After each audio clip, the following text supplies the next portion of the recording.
Hello and welcome. Good evening, everybody. And today it's gonna be one of those days. We are diving deep in the CivFR Squadrons. We got quite a few players to talk about here. We have seen them a few times on the stream, but not that many times. Hello there, Action. Good evening, sir, and welcome. Foibles, amazing. Bon appetit, monsieur. And I do hope you're gonna be crazy in love with this stream, of course.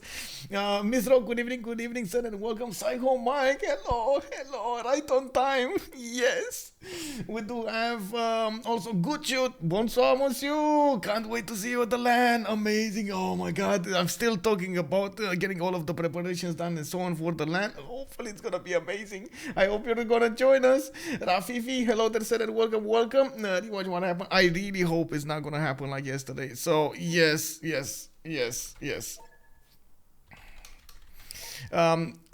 From what I can see, they are starting to join in the lobby. We did have a quick BSM, that's the Better Spectator mode update, and from what I can see over here, it's working. It's fine at the moment. We gotta see. They did update and they revert back. It happens, sometimes. Oh my god, why is it doubling? Oh no, it's doubling. Something is doubling here. Oh no. Anyway, yeah, I hope it's fine. Double checking, I mean. As you can see, I am actually the host, so I'm gonna need to wait for them to ready up and then see what's up. Wine and Nerdy, by the way, good evening, sir, and welcome. You did pick up actually that first promotion. Thank you so much, sir. Thank you so much. We do have a new dreamer here, Dolchim Rukan. Good evening, sir, and welcome. I do hope you're gonna definitely enjoy the commentary tonight. We do have, I gotta say, two teams coming up from the French community, and as you can see over here, the title of the stream is gonna be the name. We got ProjectConquerors going against les Barbapeintres. I messed up a little bit the title. I'm sorry about that. I would actually need to put another pa over here. I think I did it okay in the animation, though. I was a little bit confused with it. Also, good evening, Nitro0225. Good evening.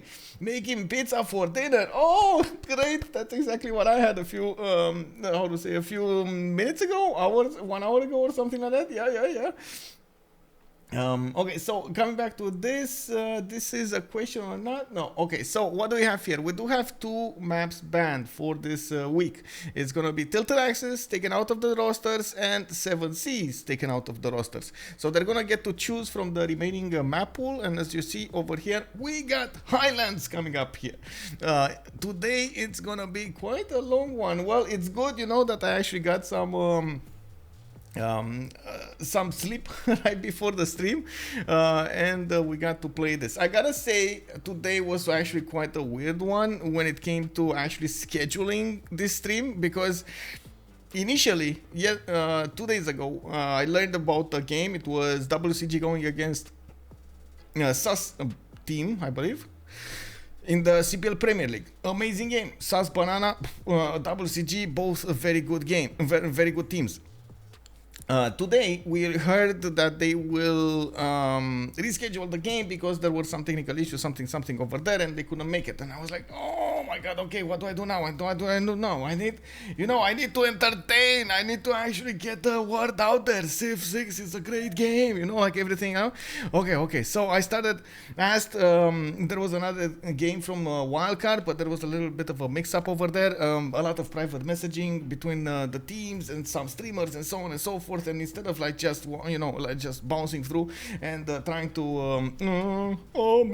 separate the waters over there, I just said, okay, you know what, let's go like this, let's not do it another time, and it's fine, we're gonna find something else. And then bam, another game was tonight. We found out that team is gonna go against that team, and last second notice, I'm telling them, I'm trying to get the confirmation. They're like, you know what? I think we're going to play this tomorrow, but we didn't actually get to announce it. So, we're sorry, bro. We're sorry. Oh, my God. Really, bro? I just announced it on my stream, on my channel, on my Discord over there. Oh my god, really? Are you gonna do this to me? Okay, yeah, okay. I mean, it's fine. If I know it before the stream, it's all good, like it's all good. At least it's not when I click the stream and it happens, like yesterday we had like an hour waiting or something. And then I found these amazing guys over here. Oh man, I was like, yes, we got some entertainment tonight, boys. It's gonna be ProjectConquerors going against the Barbapeintres. I'm still thinking, what does Barbapeintres mean? Anybody know here? Does anybody know? Please tell us, please. Bob17, good evening, son, and welcome. We got also Dreddle in the house. Bonsoir, monsieur, bienvenue. Clausine, guten Abend, mein Herr. Guten Abend, welcome, willkommen. What are those? Oh, whoa. Yeah, shots fired, bro. Shots fired. Where is Uzi when you need one? Arctic Uzi, where is Uzi? We got Meuhmeuh going for Ambiotics. taClaG is gonna go for Rome. Looks like in the active ban phase we had quite a few of the civilizations picked over here. It looks like we got sup, man. Hey, Rambling Man 420, thank you so much for the Prime. Thank you. We got over here in the active ban phase. We got Crete, we got Russia, we got Mali. It looks like Ethiopia's not gonna make it. Got cut down so late, so young. We got over here also Lotaro and Maori coming up as the 5th and 6th. Okay. I mean, all the usual gangs, all the usual villains over here. We're gonna need to see them go. We got Meuhmeuh going for Ambiotics. taClaG is gonna pick Rome. We got the McFlyShow, Eleanor of Aquitaine, the English persona. We do have also Eins going for Canada. Represent. Oh, Foibles just got a tier 1 sub from Bob17. Thank you so much, sir. And also M Voltaire, hello, ma'am. Good evening. Hello there. Rafifi is also telling us Barbapapa was a show for kids. It's a misspelling of Barbapapa. Dad's beard, cotton candy in English. Wait.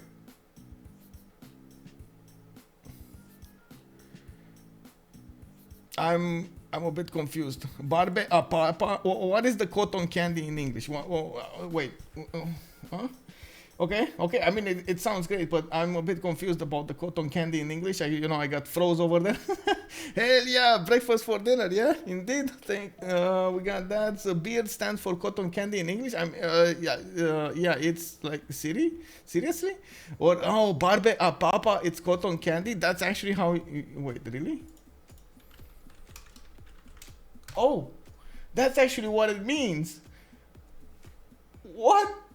How is this possible? I'm speechless. I am speechless. So oh my god. Okay, sure. I mean, it is what it is. Sisi Pyro, bonsoir, monsieur. Hello there. How is this possible? I don't know, man.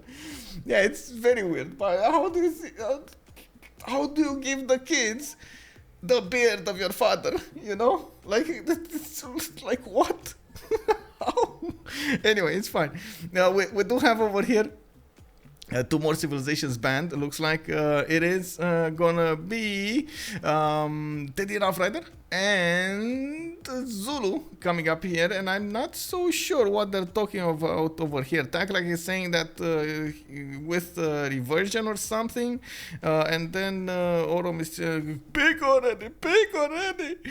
Okay, and then Aurum is asking if Dido, Dido? Who's Dido? There's no Dido? Is Dido crashing or something today? Anyway, I think it fixed it. I think it's because kids ended up with cotton candy on their faces, so it looks like dad's beard. Oh, like all over the place. I guess so. Makes sense. We got Japan picked up as the 9th choice to be banned. These are not gonna actually make it into the game. The civilization leaders that you see over here on the top right part of the screen, they're not gonna make it. They're not gonna make it. And we do have one more to go over here to see what's going on. We'll see if the players will manage to actually, go for. Oh, they took out Hungary, but why? Why Hungary? Well, I mean, okay, they don't want to handle that, especially after yesterday's performance of Rage with Hungary. 14 cities, nukes everywhere, 200 plus production capital with the helicopter, tanks, submarines. Even GDR is coming onto the map, like. Okay, he just showed us, man. He showed us what's what. They know what is what. They don't know, Oh my God, how was that song? They know what is what, but they know what is what. Oh, what the? I can't say it on stream. It's a kid's stream. No, what am I doing?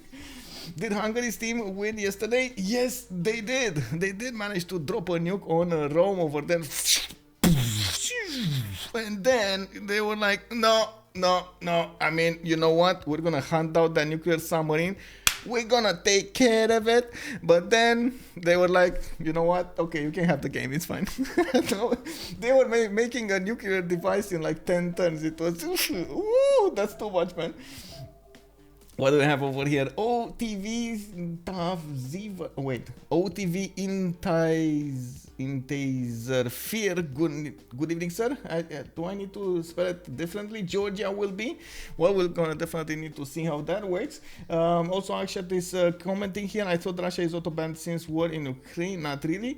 King Stephen of Strategies in game yesterday, who was America player called Bastion of Mental Fortitude. That was Ben, but better. If you know this, Ben, but better. That was him yesterday. Spain seemed to flee the naval, and Australia seemed to make a bad game. Well, they both did a good back and forth there, but I gotta say, I did expect Spain to actually win that war a little bit earlier. If he was a little bit more aggressive, maybe he would have, vroom, vroom, pressed that acceleration button on the boats over there, and he would have stomped Australia, but, it's all good. In the end, they did win, so it is what it is. Michael, you might be interested in CPB versus the Shark game. Not scheduled so far. It is first and second team of D2 facing off. I like a clash. I always like a clash. You know me. I like a clash. And it will determine the top 3 of D2. Yeah, they definitely. I think that's an interesting game over there, CZ but it all depends when it is actually scheduled. Cause I do try as much as possible. I do try to have like at least a game per day, but sometimes I get to give my word that I'm gonna stream a game. I don't really want to take my word back on that, so. It's so weird sometimes when I actually see, like you have those amazing games. You have like 3 amazing games and you don't know what to choose from them, Like, have you ever seen that? There's like 3 candy bars in front of you, all amazing. And like, remember your grandma, remember your grandma making 3 favorite. Imagine her making 3 favorite things of you, like pancakes.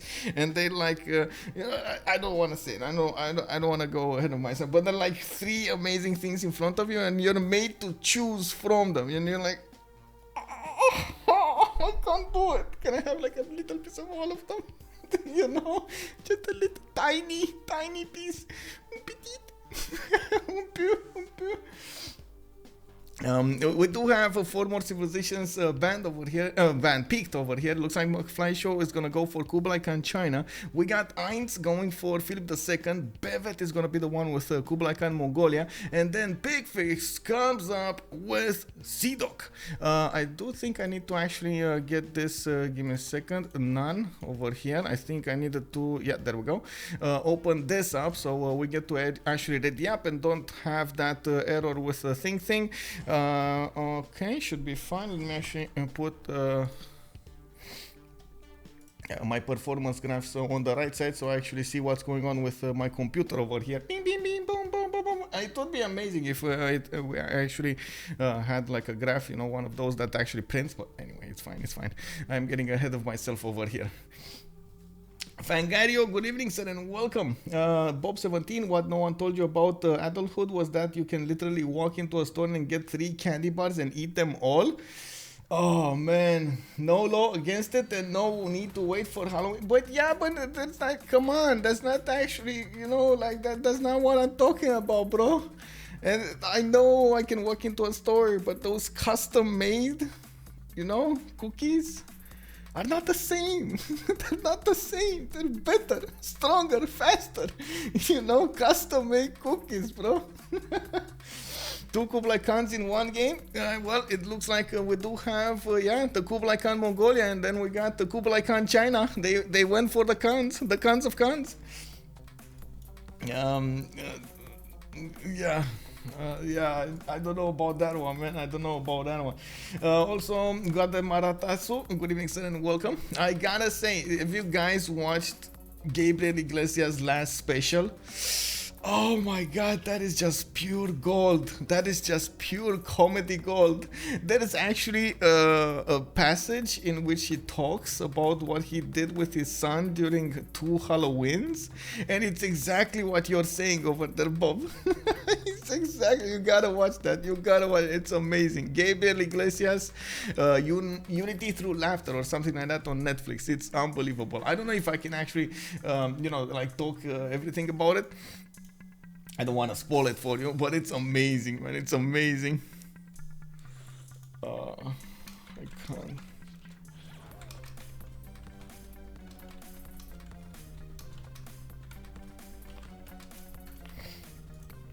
Okay, so let's take a look at what happened in the map here. We do have England, taClaG coming up to the northwest, and it does look like he is going to have a 2-2 base. He does have a decent amount of water to settle on the east side, and by the looks of it, we do have also Torres del Paine to the north. Well, I gotta say, this is not one of those, oh my god, amazing Torres del Paines, but it can definitely make it work. Settle the cattle, work the 2 forts, 4 2s, 2 4s, it's gonna be quite interesting.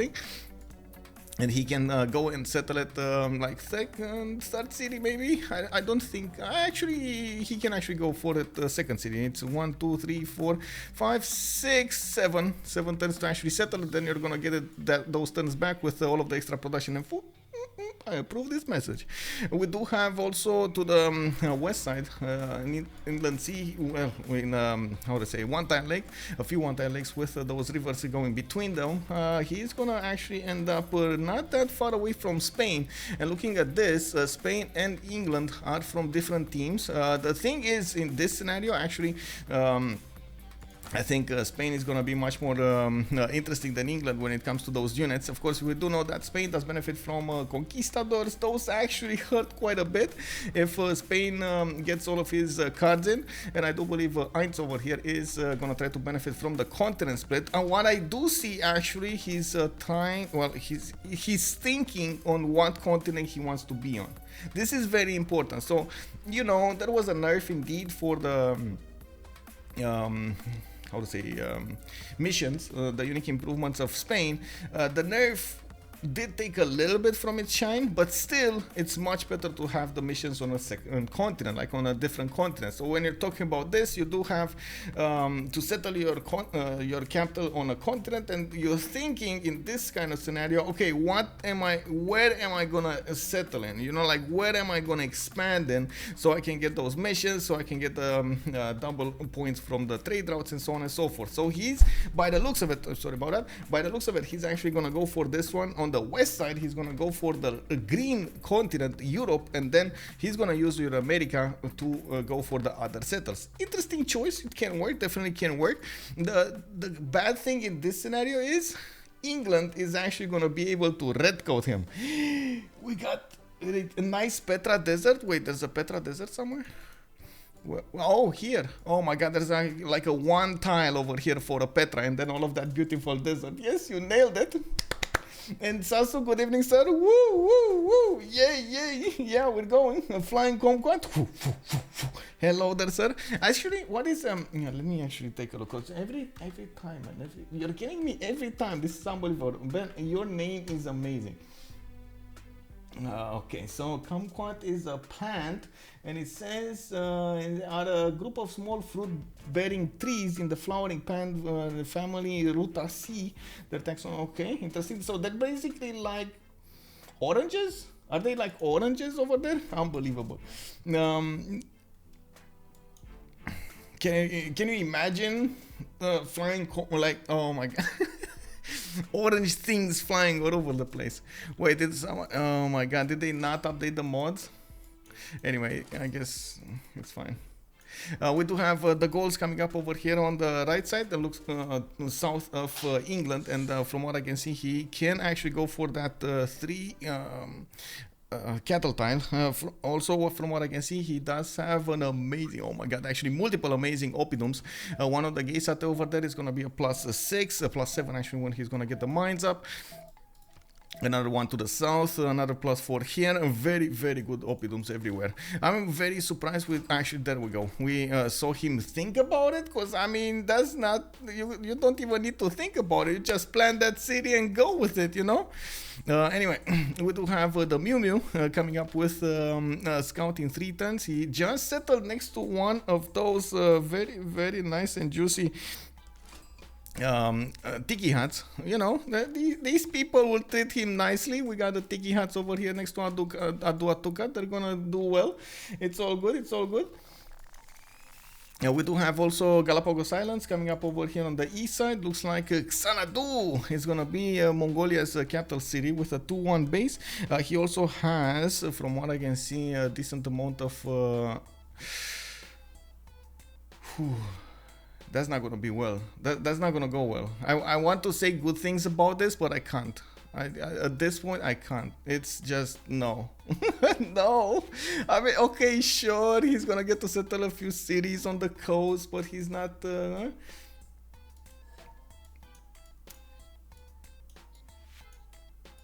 he? Wait, he misclicked his colon? What? How did you misclick your? How is that possible? Colon is, by the way, colonizer is short for colonizer or from a settler, right? It's translated into settler.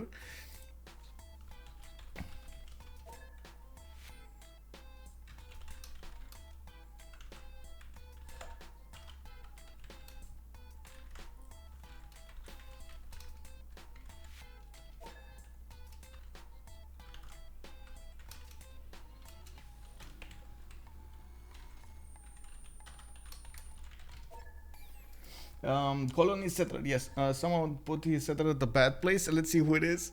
Is it Rome? Tutu? Okay, so we're gonna go relobby. Well, he said relobby turn 2. How is this? Oh, okay, sure.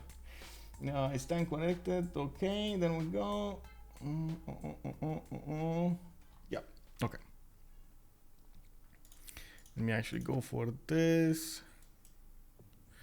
I need to load the game. Load. There we go.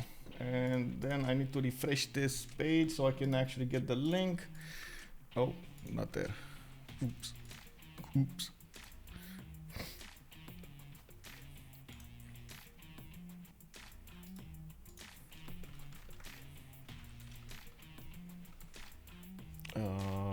How do I? Which is the other one? Oh my god, I need to actually find the names over here. There we go.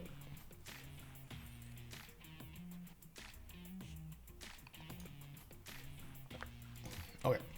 Relobby. We're going for a relobby. Quick relobby here. It seems like one of the players, we don't know exactly who, but I think Aurum, wink wink, he actually misclicked his settler and he's like, can we like relobby turn 2? And you know, I misclicked my settler over here. Well, it happens. Honestly, I'm actually very, very curious. There's a relobby before this. Usually, you know, you made a mistake. It happened. Like, you gotta be careful, bro. You gotta, you know, pay more attention. Abraham, good evening, sir. Hello. And then we got Plushy Hunters. Hello, sir. Hello. Also, CC Pyro is telling us about the French UU is Garde Imperiale. That's why she has them. Redcoats are Vicky. England uses Sea Dogs. Yes. Actually, England EU is gonna be Victoria and Eleanor, and I believe Redcoats. I'm actually curious. Oh, right. Redcoats are only tied to Victoria. You are correct.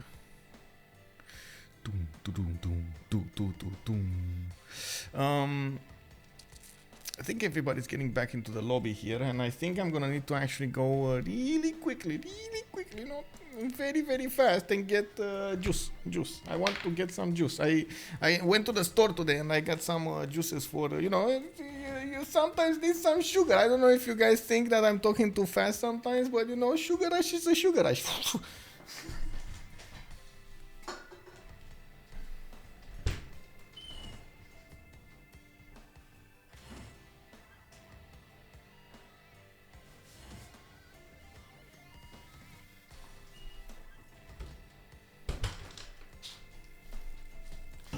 I couldn't actually believe it when I was at the store today that they had no more Fanta. Like in the biggest store, they had no more Fanta, and I was like, how is this possible? They had like everything else but no Fanta, no orange Fanta. Sorry, they had some Fanta but not the Fanta I wanted. They had like those not sugar one, which is like. And then we had the Sprite, which is okay. I mean, I'm gonna get that also. But then we do have, I would say, a lot of cola and other stuff. But I actually gave up on drinking a lot of cola a long time ago. I want to feel different juices, not the same juice over and over again. The Fanta, don't you want the Fanta? Yeah. Don't you want the Fanta? Fanta. Crazy. Oh man, I need to update that. At some point. The crazy one. Yeah. I gotta say, wait, question, am I saying I'm a fan? No. I drink a lot of iced tea. I did try that, by the way. I did try the iced tea, but I just couldn't. Oh my, I don't know why. I honestly don't know why. I just couldn't. Like, anyway, let's come back to this. Because yeah, Coke Zero. Wait, you like Coke Zero? Dr. Pepper Zero. Oh my God, look at that.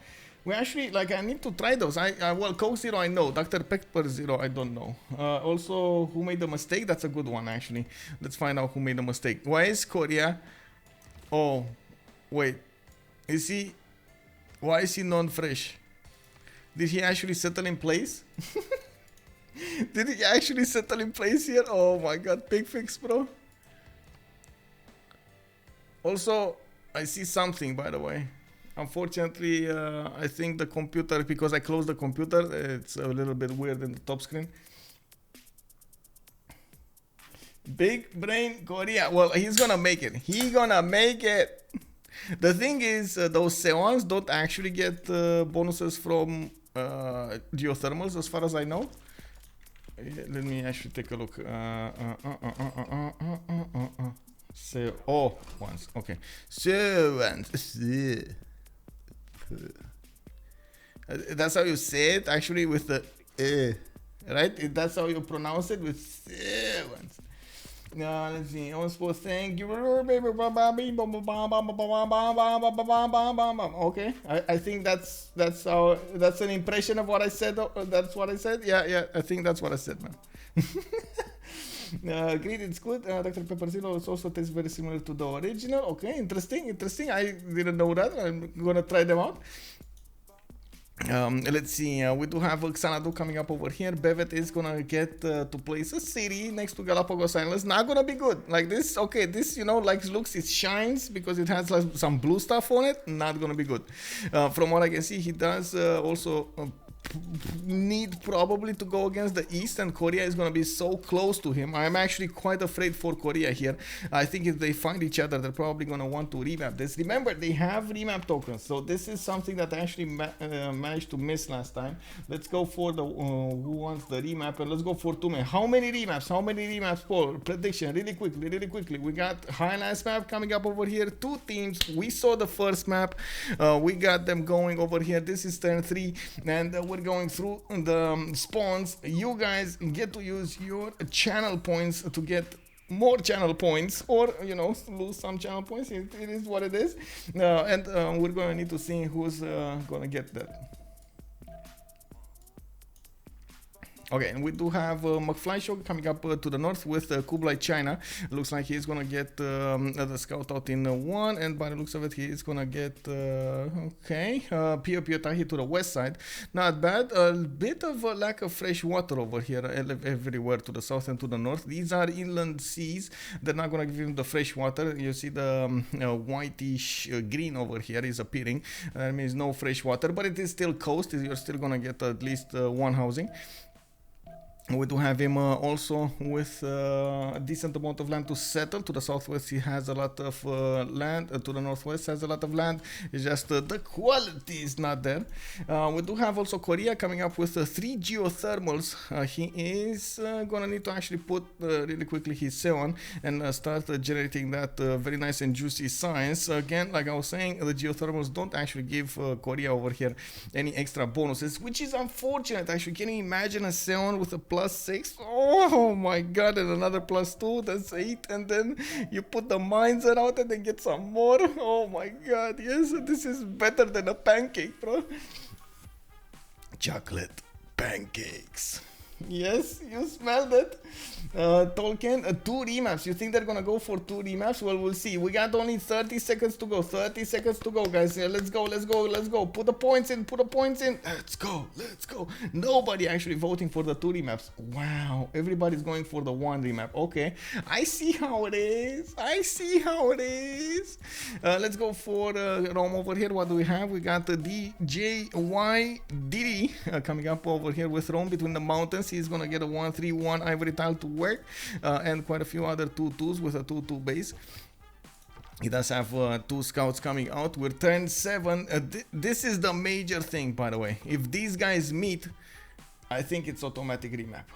You know, like this. If Korea moves here, and then we got Bevet moving here, disaster. Oh my god, he's actually doing it. Oh my god. There is a chance they're not actually, you know what happened here, right? His Picfix is fixating on that tiki hat. He wants the tiki hat, he wants the Erascorpon, he wants the bonuses. Maybe there's a builder, you don't know. Maybe there's a, like something very, very nice in that tiki hat. He's gonna get a gift from there. Nerifino, am I a Ravenclaw? Oh, from Hogwarts? No. I'm oh, they met. Okay, they met. I don't know what am I. I don't know what. Hufflepuff? Oh my god. I think, you know what, the stream needs to actually say what am I. Let's go for this. What am I from Hogwarts? What was it? Hufflepuff?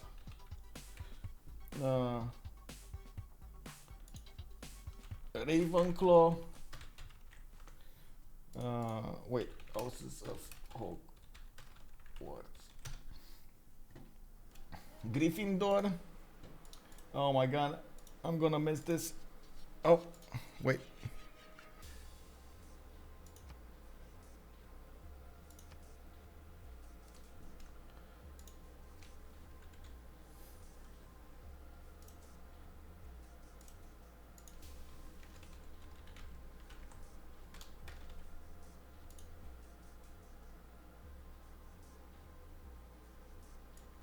Or Slytherin, right? Or Cake W. Guys, I'm introducing a new house in here. It's called Cake W. Yeah, I almost had me remapped. I know, I almost did it.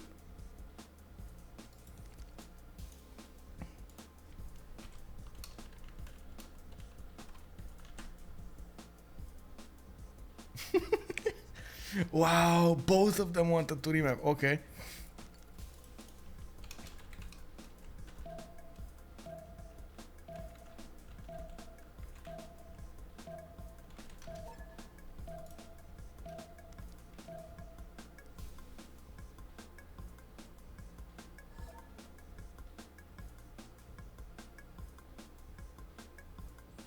Okay, it's just one. It's one, just one.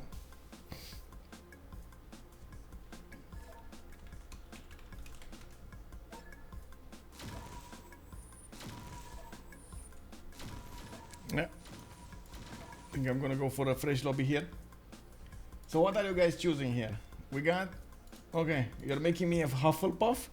Oh my God, guys, you have an extraordinary responsibility to actually give me the home that I actually am a part of. So you gotta make a choice over here. You really gotta make a choice. What is it gonna be? What is it gonna be? What are you sending me to? Let me actually put the stuff over here.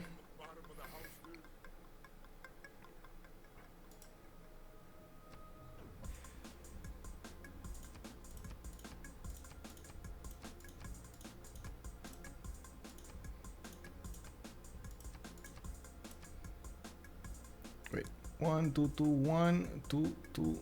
Wow.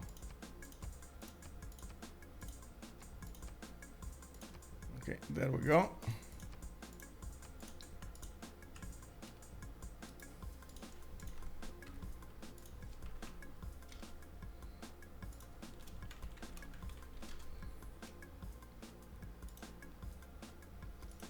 And then I need to take this off. Le Barbapeintres, and then on the other side we do have ProjectConquerors. Okay.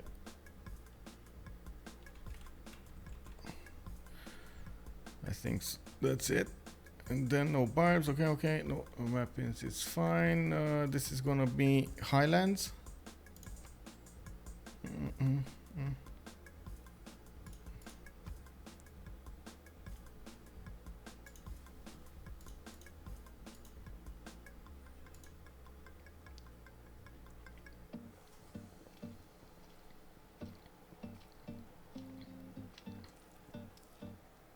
Oh my God, you're making me a Hufflepuff? Hufflepuff, Hufflepuff, Hufflepuff. Yay! Hufflepuffs make friends easily, love food, and are generally just nice people. Oh, that's so good. Chris Basie, good evening, son, and welcome. Vugurov also, hello. Cow Marks, bom dia. Best house in the house, yeah.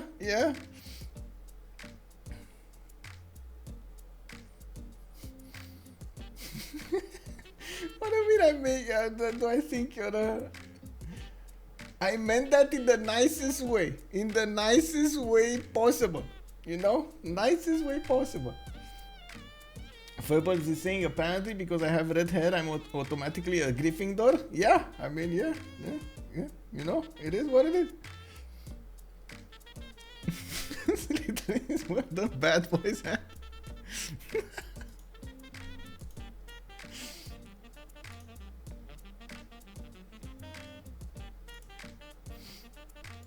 Hufflepuff is right next to the kitchen where you can get snacks and munchies. Oh, yes. Wait, what did I do here? Sings his favorite song? Let's see. What did I just do?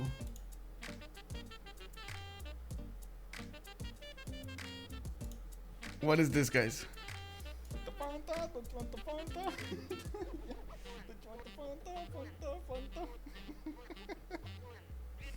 Oh, you actually clipped that? Oh man. Okay, that sounds good. What can I say?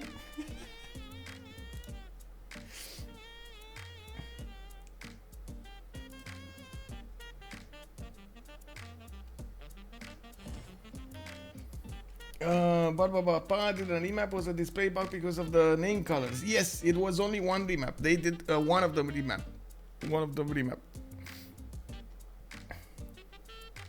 Waiting for you to drop your happy humming album. Oh my God, I'm also waiting, man. I am so behind when it comes to actually registering my music. You guys get to hear it on stream, but I never actually registered it on online and stuff like that. I definitely need to do that. Also, the D2 will probably be on Monday or Tuesday. Yes, I think definitely if it's Monday or Tuesday, yes. I do have games to be at tomorrow, and then on Sunday I got a game during the day and then a game during the night. So yeah, Monday, Tuesday, definitely a thing.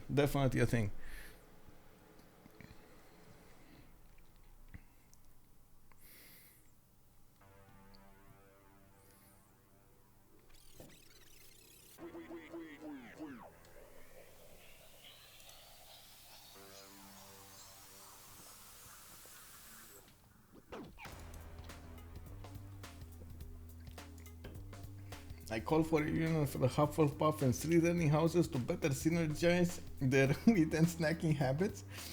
Bro, what are you trying to do over here? Are you trying to make hours or something? Just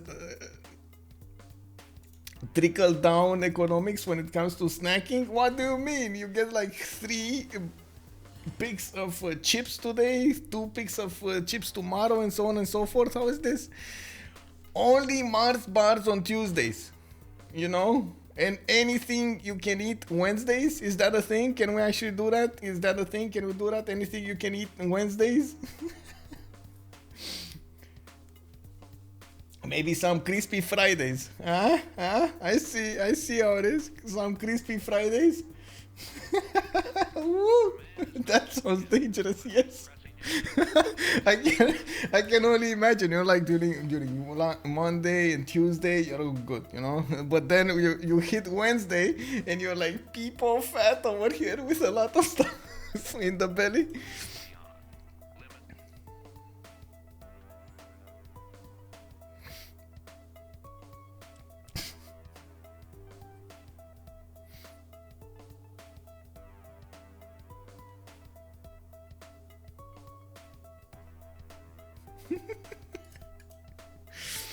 Okay, we got Bevet that needs to rejoin here, and I do think everybody's going to be fine when it comes to the mods here. Hopefully, no more these things. We did have one remap, by the way, so it looks like there needs to be another remap voter turn 8. Only one team remapped, right? I think it was Picfix, right? Picfix's team. Yep, Picfix's team. ProjectConquerors. Oh man, I think I watched too much Fluffy today. Definitely watched too much Fluffy today. Man, unbelievable. I went and watched him do the show. How to say, the new special, and then I started watching the other one. The last one. Oh man, the one with the Chinese lady. I got to the Chinese lady part. Oh my god, unbelievable. Weather is getting awesome now. I'm excited for the great winter. Wait, oh right, because you have too much heat during the summer, right? It's like what, 40 degrees or something Celsius near you, and it's like all. Is it actually wet heat, or is it like dry heat? Because 2 different things. Like you can withstand dry heat, wet heat. It's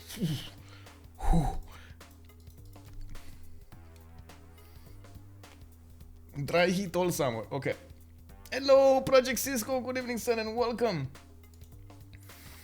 Okay, so we got a new map going on here. I'm gonna need to actually go through all of the civilizations again, and we're gonna see their new set of locations. We're gonna talk about the Gaul first, and oh my god, he just dropped from a lake into a bucket.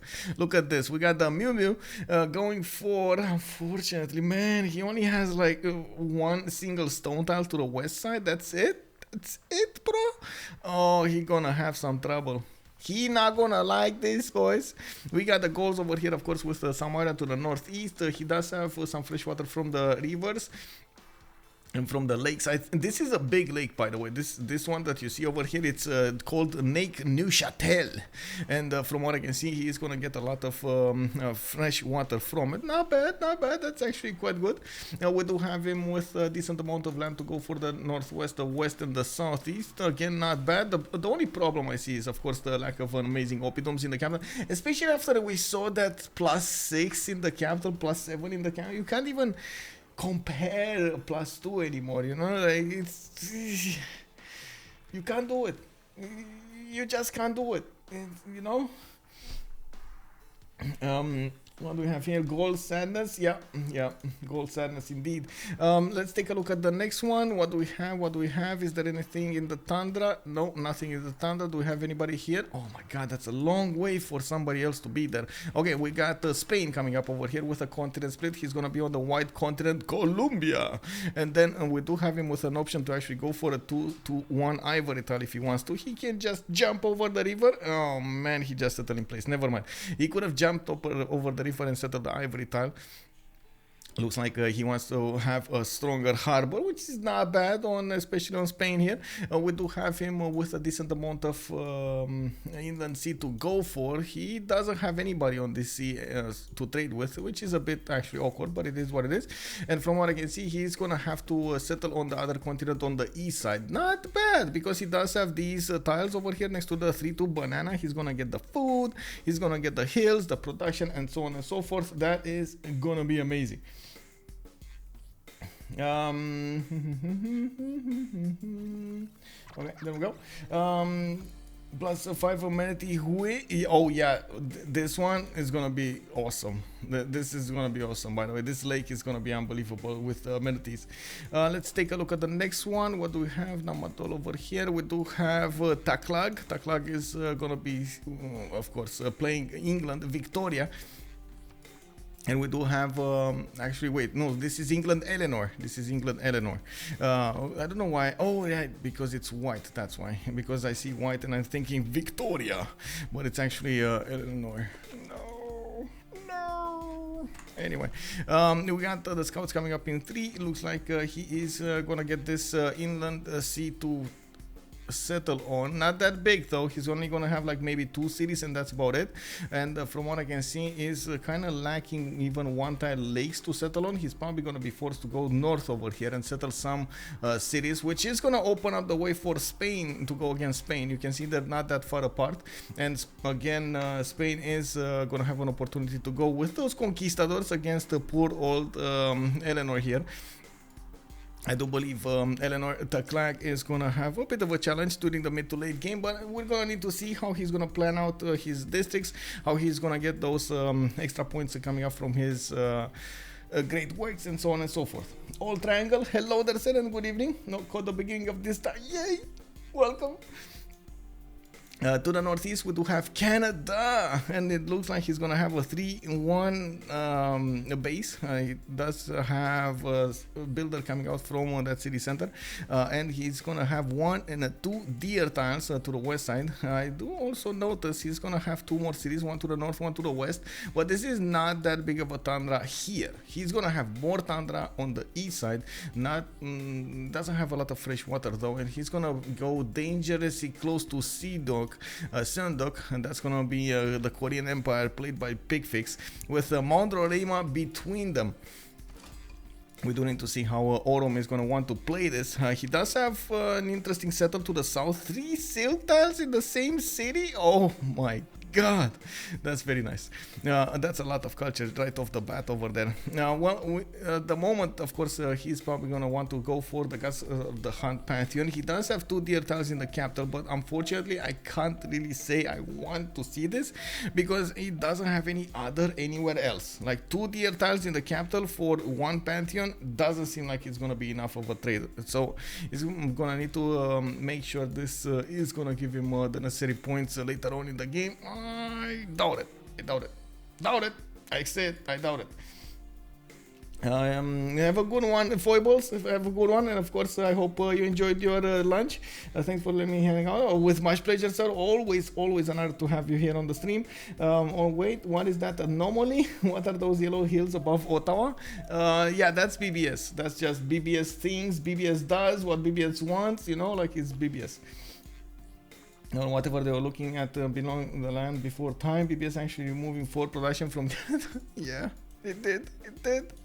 Okay, we got in the middle actually Beijing, and that's gonna be Kublai Khan, China. And from what I can see, McFlyShow is gonna get his scout out in 1. He does have a coffee tile from the beginning of the game with another amber tile to the west side that he could go for. Interesting second settle over there to the north. I would have thought it's gonna be, well, I guess I didn't count right. I would have thought he's gonna get the coffee tile. I like the west one better now. Amber tile over there, free. Well, you know, free culture is free culture, boys. You gotta get what is free, it's good. We got over here on the right side also a few more settles for him. I really like actually this spawn. Out of all of the spawns that I've seen till now, I like this one the most. Like McFlyShow is just gonna get cities and cities and cities with food, with culture, with amenities, teas, and then he's gonna grow so big, so good. Jzzy K, I'm sorry. Thank you so much for the follow, sir. Thank you so much for the follow. Taking a look at what's going on over here to the southeast, we do have Rome with 2 of his scouts. He did see the southwest sugar, and he is gonna get some wine tiles to work over there as well. He does have, unfortunately, a bit of a lack of fresh water here. Only 1 and a 2 and a 3 and a 4 maybe. One tile lakes. Then we do have a bit of a problem for him to go through the northwest. You see, it's quite a problem over there. But I do like this, by the way. He gonna get to settle the stone. He gonna put campus over there. It's gonna be easy peasy +5. You know, candy. We need candy. No fresh water on China? Wait, no, he does have fresh water. He got, look at this. 1 and a 2 and a 3 and a 4 and a 5 and a 6. 7th over here to the south. No, it's more than fine. It's more than fine. Like compared to Rome, for example, like look at this. Rome only had 1, 2, 3 and 4 maybe in the tundra. You know, like it's so weird. Anyway. Let's take a look at Korea, because we turned 7 and I this time, guys. I mean, I know we had a vote, we had our fun over there, and I you know, it's something, but oh, we need to be on point. We got 20 seconds to go. We definitely need to be on point with this. We gotta let them choose if they want a remap or not. So I'm gonna need to press the P button. P. 4, 3, 2, 1. Remap. Wait, really? Okay. Oh, okay. So 2 remap series. 2 remap series.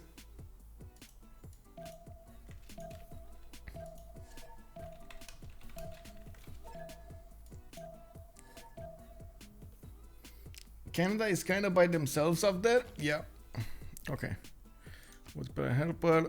Admin remap. Yes.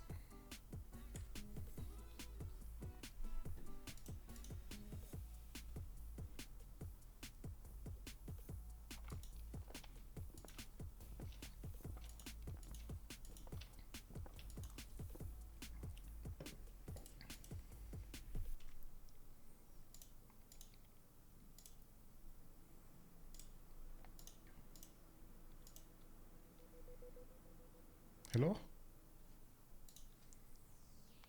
Technical remap? No.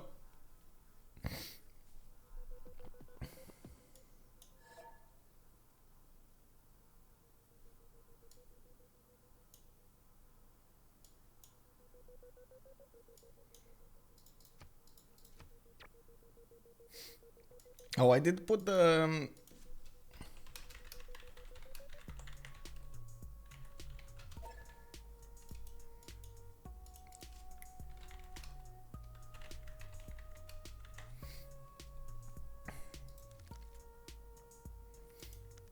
I thought just putting on the CivFR setting, CivFR Squadron setting should have been fine, but it looks like they needed spawn guaranteed for strategics. Okay. Was it? Or was it not?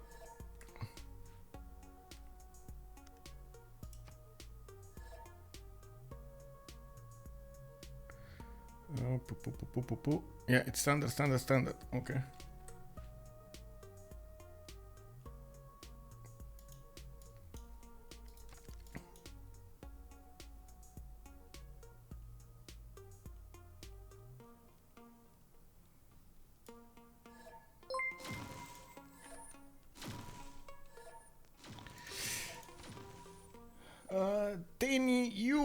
Tech New, thank you so much for the follow, sir. And also they had obligatory 2D maps and 3 technicals already. Well, it looks like we're going through another one here. Let me actually take a look. Private games, Squadrons CivFR. This time I'm gonna click on this. Let me actually take where is Highlands. This one, world day, okay, and then strats. It's spawn guaranteed, right? Okay. None. Okay. Did they take the yes natural wonders? Okay. Just gonna do it again. You know, it is what it is.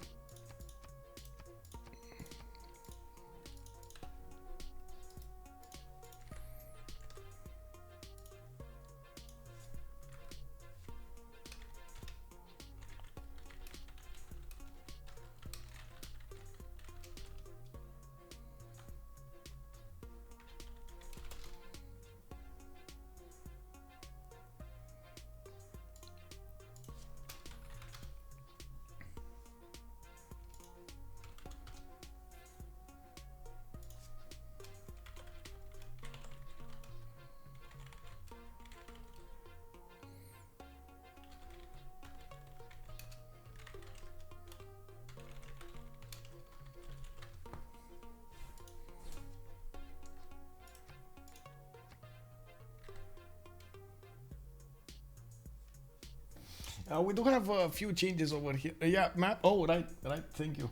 Oh my God, totally forgot about that one. Thank you, sir.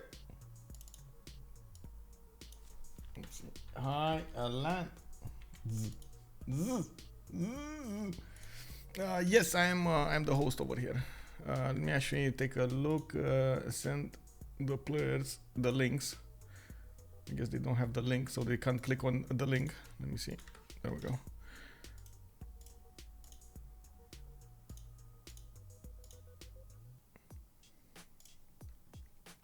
There we go.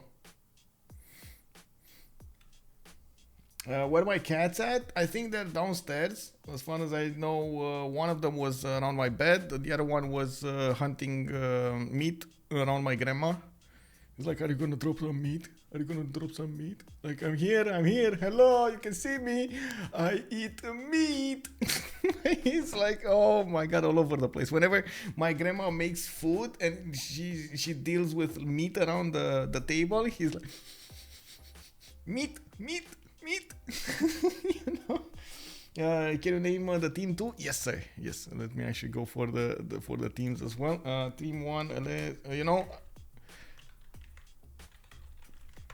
And then, oh my God, okay, and then project. Well, let's Conquerors.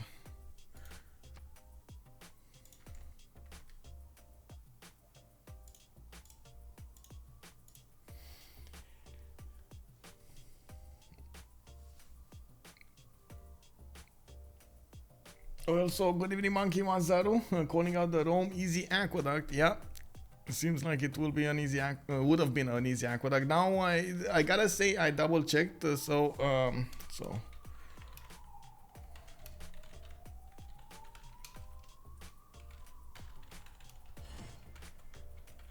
I gotta double check if they still have one remap token available or not. I think so, right? I think there's still gonna be one on the Meuhmeuh. No more remap. Okay, so this is. Oh.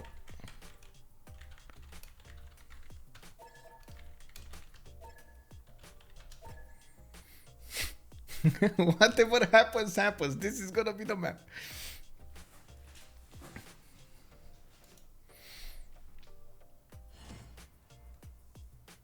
There are only one project around these parts. Pizza happens, yes. Pizza Lord, good evening, sir. If pizza happens, you know. It is what it is.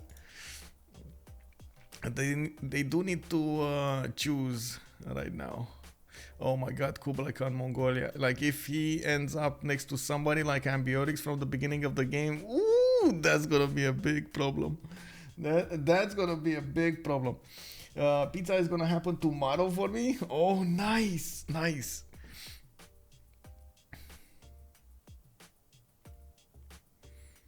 Okay, is everything fine though? Let me actually take a spawn guarantee resources standard.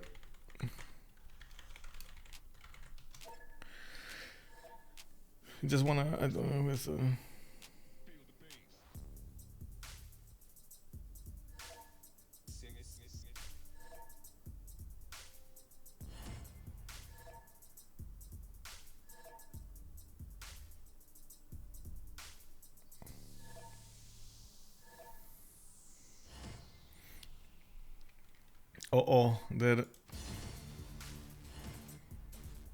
they're talking about the remap or no remap.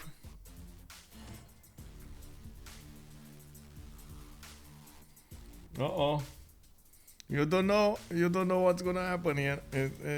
Are the settings correct now? Come on. Using no bars, fast, okay. Standards, strategy resources, spawn guaranteed, resources standard, okay. Map size standard, it should be fine. I think so.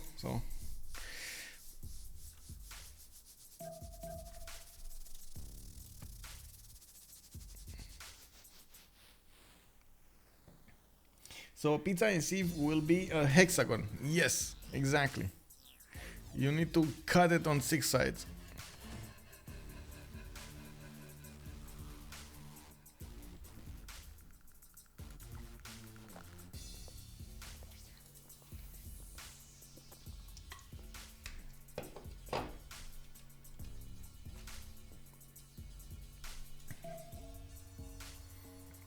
It's happening. It's happening. We're loading into the last map here.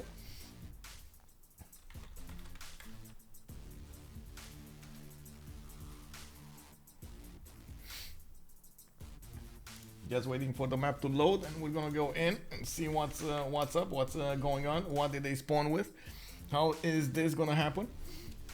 Early cradle of civilization. The early cradle towards the stars. Okay. Well, at least I actually learned how to spell la Barbapeintres. Let's see what we have here. New map. We're coming up with Highlands, and of course, as you can see over here, we do have the two teams: ProjectConquerors on the left side, Le Barbapeintres on the right side. Taking a look at Rome here, Djydd is going to come up from the ProjectConquerors. He does have an option to go for the oils. I think he's not actually going to go for that. Now, probably the stone tile would be the best option here, so he can actually get the silk from the beginning. Could even, you know, go over that and settle the cattle tile. Gonna get that extra food in there, and of course with the extra culture he's gonna be quite fine. From what I can see, he does have a decent amount of fresh water from the rivers next to his coast, and I do also notice he does have more than a decent land to go for in the south and the north.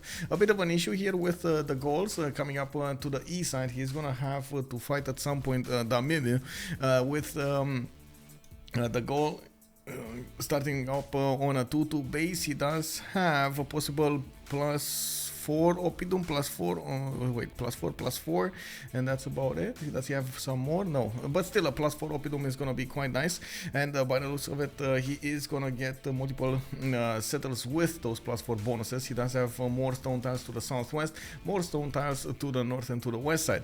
I really like the second settle directly on the coffee tile. He can acquire the cocoa for some extra gold, get that extra production, extra culture going, and from the beginning of the game, supercharge his cities. That deer tile is a bit in an awkward position though, and he might actually choose to not go directly on the coffee tile just because he could get another city over here next to the mountains. Well, he could place a non-fresh. It's still a bit of an issue. Awkward position. I do realize this being the last map we did go for over here. Oh, bonsoir Ibanka, hello. Yes, I'm here. I'm casting the game. Let's actually finish this going. Manage prediction. It's 2 remaps and that's it. They did go for the 2 remaps, and did nobody win this? Oh my god. Angor 74. We got a fan over here. Boo, PCS. That's ProjectConquerors, right? That's the ProjectConquerors. That's why you're calling out PCS, right? That's from Picfix's team. We do have YYD with available iron in the third ring, and his horses are actually going to be 4 tiles apart. That's a bit of a problem across the mountains. That's a long way to go, and I'm pretty sure he's going to try to go there. Not sure how fast. I'm actually very surprised he chose to go for the 2-1 tile, and instead of going for the stone tile, he would have been really doing really well going for the cattle. Anyway, yeah, it is what it is. He's going to learn from his mistakes at some point. Looking at also the Gaul, he did settle on a 2-1. Looks like he's leaving himself an option here for that Oppidum. And I do think, well, honestly, it's fine. It's fine. Like another city over here would have been fine. Another city over here is going to be fine. It's fine like this anyway. I do like the horse next to his city center. He doesn't know about it, but he's definitely going to reveal it at some point. Animal husbandry. He does have an iron tile to the southwest over here in the 1, 2, 3, 4th ring. And from what I can see, he is gonna get quite a bit of land on the south and on the north. Not a lot on the east side. Like, there's a lot of land here, but there's no fresh water for him. That's a bit awkward. Ooh, Kilimanjaro. Wait, that's Kilimanjaro in China. This is McFlyShow benefiting from that big Kilimanjaro. Now, unfortunately, Kilimanjaro without no fresh water does mean he's going to actually need to build some granaries. And you know my opinion of granaries. Looking at the capital city of Beijing, he does have an iron tile smack in the middle of a +3 campus. Unfortunate, but it is what it is. He does have multiple geothermal fissures on the west side because there is a continent split here, and he's going to need to make do for it. We do need to see also his resources. He does have horses over on the west side, and he's going to find out about Mount Kilimanjaro soon enough. He's probably going to need to wait a little bit, 110, so he can start up on a settler here. I can't say I really like his settles to the south and to the east side, but I do really like these ones to the northwest of towards Kilimanjaro. It's gonna be a long way though. That's a long way to actually settle Mount Kilimanjaro, and yeah, well, it is what it is. Probably the second city is going to be on the gypsum tile. It's going to be 1, 2, 3, 4, 5, fifth tile to actually move. Settle on the gypsum. Get to work some 2-2 tiles, some 1-3s. Get to work also the citrus over there. This looks like a nice one. Could even go for pyramids very early on. We do have in the north Korea coming up with settler in 6. He does have, wait, what? How did the Galapagos Islands spawn in such a tiny lake? Like, how is this possible? Like, hello? Hello? Firaxis? Hello? How did you feed Galapagos Islands over there, you know? Perharshon, hello there. Good evening, sir. Good evening. Dothrakli, hello. Good evening, sir. Why is the Gaul non-fresh? That's a very good question. He does have a fresh water, by the way. If you're talking about him not having, he does have a river next to his city.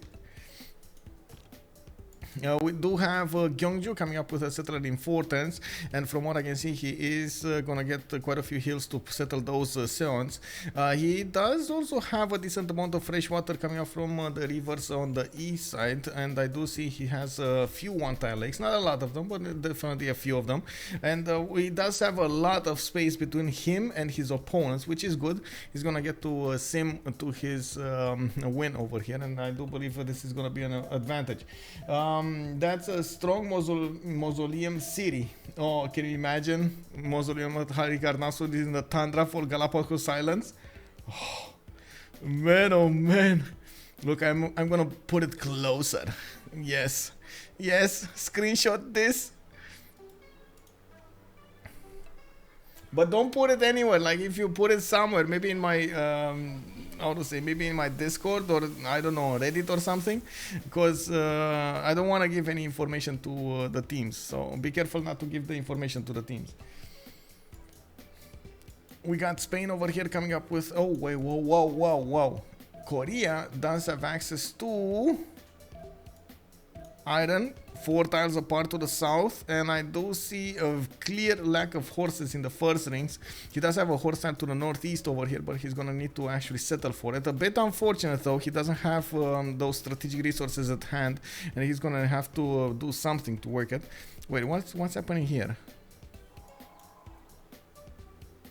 Wow. Wow. Wow. Have you guys seen this? Oh my god, that gypsum tile is making. But why is it flicking like that? Whatever. Flickering. Yeah, shiny. We got over here Eins with Spain. He is actually, he's gonna go for that continent split. He did manage to meet La Venta to the east side, and he did settle on the green continent on the west. He's gonna try to make you on the east side. Actually, I'm a bit surprised he's not going directly for the cattle tile. He's going for the north one, and I guess he does have a lot more production going for him over there. Oh, that's why he has a lot more production coming up to the north. Over here, it is gonna be a builder heavy to actually improve all of those tiles. He did have the cattle tile, and I'm pretty sure the next one is gonna go there. Looking at where is he gonna go, he's gonna go directly on the geothermal fissure. He's gonna get to work a 2-3-1 ivory tile, and he does have quite a few other 2-2s to work with. He does have also access to an iron tile to the northwest and horses to the east side in the second ring. He does have both strategic resources at hand, and he is also gonna get to use them against his opponent over here, Kublai Khan, China, to the west side. It's gonna be quite close, close enough to actually make it worth. We're gonna need to see how they're gonna actually put those armies together. And if you take a look over here on Spain, he does have 2 1-tile chokes to the west side. He might not even settle those anytime soon. Settle across the mountains, I mean. We do have also England. This is gonna be Eleanor, England, with the white shade. He does have a builder coming out of his capital. He is gonna go and improve the fish tile to the south. That's a reef fish. A 4-2-1 just got realized, improved, and we do have him with another settler coming up in 4 turns. Is going for the south with 1, and he's gonna meet Mongolia. Bevet is from the opposing team. I'm pretty sure he's gonna get to settle that city well before Mongolia actually gets into his vision. And from what I can see over here, taClaG could just settle in place or could move down 1. He could actually settle on the 2-2. I think, yeah, that's exactly what he's gonna do. He's gonna get closer to the sheep tiles and of course the amber tiles. Not to mention he does have a +5 campus next to that reef and the mountains. I'm actually quite curious how is he gonna place that Gavron Plaza of his and make the most out of this land. He does have multiple good campuses, locations, and relatively good harbors. He also has access to a horse tile to the west side of London. 3 tiles away is going to be an iron tile on the east side, and by the looks of it, this is going to be a sea that he is not gonna get to share it with anybody. Could actually get Rome to settle a few cities here, and if they do manage to get how to call it, economic zone, a trading partner on the seas, this is gonna be extremely valuable for the PCS's team. They're gonna generate an insane amount of gold just from these trade routes, quite long trade routes, and especially if they do manage to keep Mongolia out of the way. Mongolia has managed to get 2 cities. He does have a 2-1 tile underneath the capital city, and I do see he's benefiting from also an amber, an extra culture point. I also notice Axu is gonna get an ivory tile to work on the second city. He's probably gonna go for it quite quickly. Does have 2 horses, 2 horse tiles to improve between his cities, and an iron tile to the northeast. Very, very important. From what I can see, also monuments coming out of his city is going to give him that nice and juicy extra culture. And I am trying to wait a second. There we go. I don't know what happened here. Okay, there we go.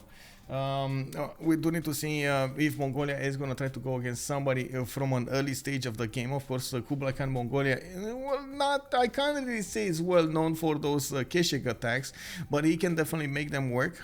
We do have him relatively close to England, and he might actually surprise him. We're going to need to see what the Bevet's choice will be in this case, but I can't really say you pick Kublai Khan Mongolia for the peacetime you're going to get from it. You know, you got to make something out of it.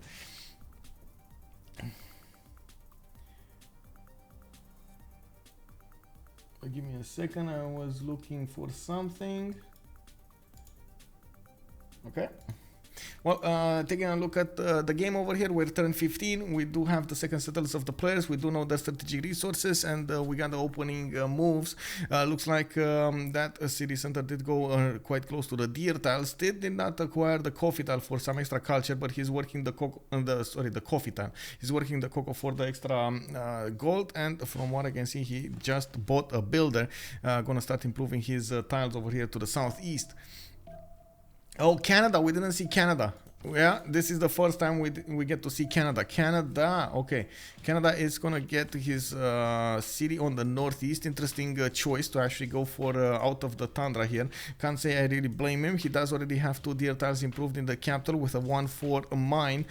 He's getting, he is gonna get a decent amount of tundra to settle on the west. Not a lot of fresh water in it. If you take a look on this lens, it does show you the greenish tiles are, well, quite far apart, and can't really say there's a lot of good land between them. On the east side, he's gonna have a lot of very good land when it comes to appeal, which is gonna be nice.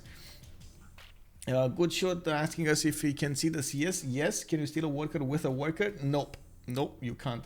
Also, Ofal 22, good evening, sir. We got 2 of these three science city states, Anshan, Bologna, and Geneva coming up tonight. Johannesburg is gonna have industry. We got Kabul, Volin, and Preslav for the military bonuses. Namadol, Kumasi are gonna be the one for culture. Looks like Samarkand is gonna be the only one for trade, and then Yerevan with Lavenda are gonna bring the religious bonuses. Not bad, I guess. We might not actually see that many people going for a religion this game, and I can't really say they're gonna be crazy rich when it comes to those trade city states. Aurum has started building Temple of Artemis. There we go. We got Canada over here going for Temple of Artemis to the south. Ottawa is okay. It is what it is. We do have him with quite a few sheep tiles. He does have a horse tile in the second ring of his second city. Actually, 2 horse tiles over there. 1 north, 1 south. And iron tile, third ring out of Ottawa. Not bad, not bad. I'm still a bit, well, I can't say I'm starstruck by this spawn, you know, like I can't say this is awesome. It's workable, it can work, no problem, you know, like you can do it. Not amazing though, not amazing. What I do like is all of this east side, and I believe actually in this scenario maybe something like Feed the World would have been a much better opening, because you get so many cities that will need to get extra housing and so on and so forth, and food, and it kind of feels like he's going to need to keep on settling. He just doesn't have the housing. It's just unbelievable. Anyway, let's take a look really quickly what's going on here. Why did Rome not settle his second city yet? Interesting. He kept on moving to the south. There was a forest fire going through here, and as you can see, oh my god, the 3-3 tiles everywhere. DJ YYD, are you for real, bro? He's gonna get a second city with a 4-3 banana, 2 4-3 banana tiles, a lot of 3-3s going. Oh my god, this is insane, bro. This is amazing. And he's gonna be so close to his opponent, by the way, so close to Ambiotics. Could even horse rush him if he wants to. This is unbelievable. So much production coming up from these cities over here. We got him working on that Magnus, going inside the city of Rome. He did get the seal tile from the beginning to work with. He's going to have another settler coming up in 1 turn. And from what I can see, he is getting scouted by his opponent over here, the Gaul. I don't know if he actually, yeah, he didn't actually see his opponent. He didn't get to scout that much on the east side, and of course, as you can see, he's keeping his scouts as much as possible close to his hometown, Rome, so he gets to escort his upcoming settler. Not bad. That's not a bad idea. Meuhmeuh, on the other hand, is it did manage to actually scout out those cities, and as you can see over here, he is settling his third one very, very quickly. He's not going to have insane production, but he's still going to have a decent amount of culture, probably to the same extent that Rome is going to get the culture from the monuments. He did start to chop a few tiles here, getting a few more builders, and to, of course, start to chop his land and improve those tiles. For the mines, you can see the Gallic mines does give him that extra culture point, and it is going to help him out quite a bit. He does have Okay, the third city going for the south here. He's gonna be closer to this is a problem though. To an iron tile. I was thinking maybe this is not the base placement, but I think it's fine. I think it's fine. Anyway, he should actually go for a fourth settler over here if he does manage to get the location on that coffee tile to the west side. This is going to be quite nice. Extra culture, not to mention good tiles to use, and get the positioning over Rome. Yes, sure, you might not want to actually put your cities directly in the face of Rome, but definitely it is an interesting idea to get all of those quite early on. I'm not so sure getting so many builders at the beginning is going to be the best way to go for this. We do have Beijing opening up with two of these campuses. He's going to have a +1 and a +3 coming up from his first two cities. He did not settle actually on the gypsum tile. He settled next to it. Quite surprisingly, he didn't want to spend that extra turn to go over there. And by the looks of it, he is going to benefit from a 3-1 tile with a 1-3-1 worked. Not bad. He's going to need to spend quite a bit of gold to get the other tiles to work. And from what I can see, he's going for a builder to start improving those. We got actually two builders coming up from him. Do we have Pantheons? Pantheons? Woo! No Pantheons. I don't see a Pantheon. Oh, city Pagan Goddess coming up from Spain. He did settle that third city to the southeast. Again, I'm a bit surprised he didn't go for the cattle tile for that extra food. And of course, he could have just bought the 2-2 tile. That city just doesn't have a lot of production to work with. He's working 2 1s right now, and that's not enough. Probably just bought one of those 1-3s for the city to benefit from some production. He has double stone to use instead of oppidum. Double stone. You're talking about this one, or you're talking about Bibrax over here? You're talking about this. Lucan, good evening, sir. How are you doing? Let's take a look at more of these, maybe Pantheons. We're gonna see. Okay, God of the Sea coming up for England. taClaG is gonna start building up his Royal Navy dockyards, and from what I can see, he did go for 3 of them right from the bat. I like that he's gonna have a decent amount of coastal resources that he could use, and from what I can see, Mongolia is definitely creeping closer to him. You got the next up city, the third city from Mongolia, right in the face of Manchester. That might be a call to war over here. We're gonna need to see if that's actually gonna be the case. We got also Magnus establishing in the city of London for those internals, and I do see the traders starting to appear over here. Very nice. On Mongolia, I did also notice he went for God of Craftsman as a Pantheon. He's going to get more settlers, the 4th and the 5th settler coming up soon. He did manage to improve those horses from an early stage of the game, so he has 3-3-1s to work with. Not to mention those ivory tiles are going to give him those extra points of gold, not to mention the production. Very nice. Opening up with commercials, not going to go for encampments. Okay, so he's starting up his economy, not actually going crazy with war units. I gotta say, I'm a bit worried about his city count over here and the city placement. So if he goes coastal, he's definitely gonna have his city taken over by England. Like that's a 100%. That's a certainty.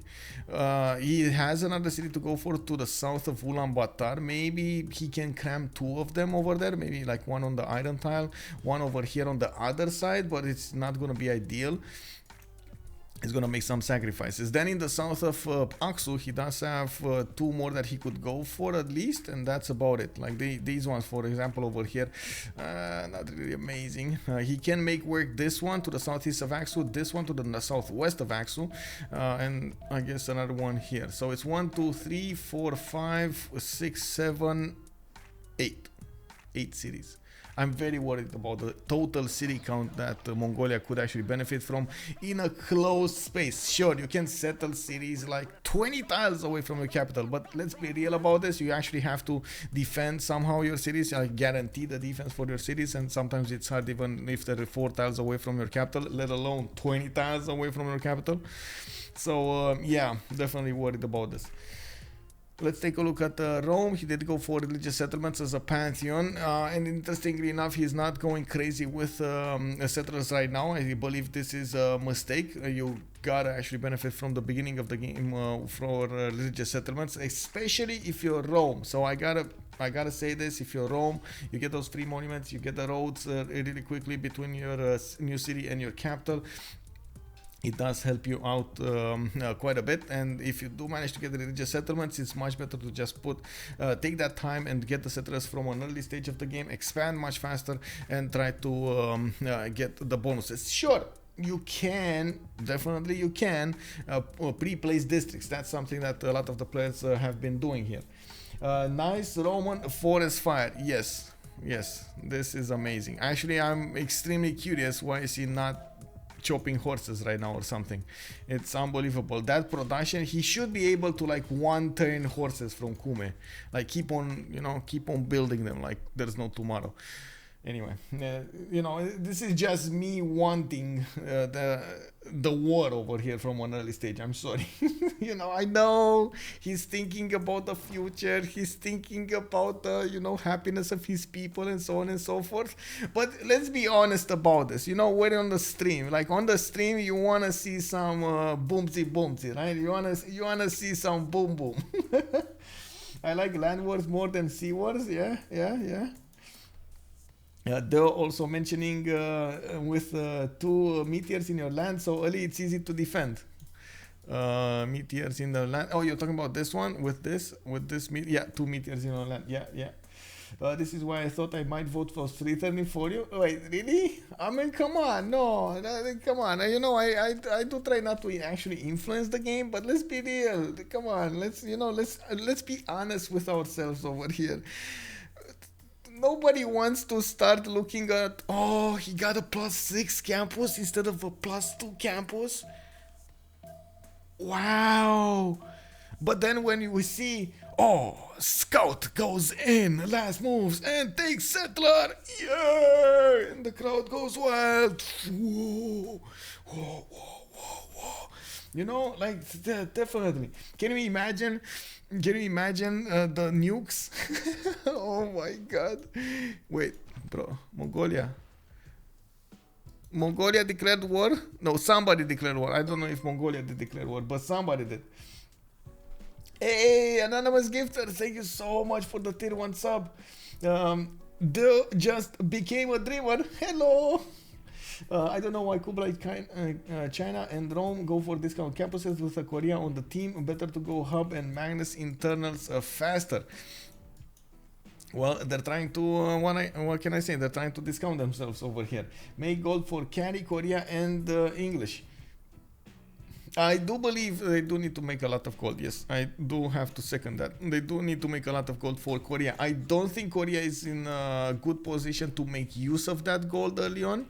It's just more because he's too far away from his opponent. So I think the earliest stage that Korea could actually use the gold is probably gonna be around turn 70-ish. When he's gonna have like maybe he's gonna have them faster, but like cuirassiers and so on and so forth. Maybe he's gonna have them faster. But look how much land he actually needs to travel to go towards. Wait, is he China? No, to go towards Philip II to the southeast. That's so far away, man, so far away. And it's a one-tile choke. Like really, this is not gonna happen. Like so, this is a Korean player that's just gonna go for I don't know something like space. Because what is he gonna do? Tanks? Maybe tanks. He's gonna have tanks, right? This is Free Sim Korea going for tanks. Vugoroth, welcome to the Dreamers. We got another sub dropped by anonymous gifter. Thank you so much, sir. Are we gonna do prediction? Yes, we're gonna do prediction. I think this is enough time that we saw everything here. Who will win? Let's go for Project Conquerors. And then on the other side we got Le Barbapeintres. And let's go for 30 minutes. Let's go.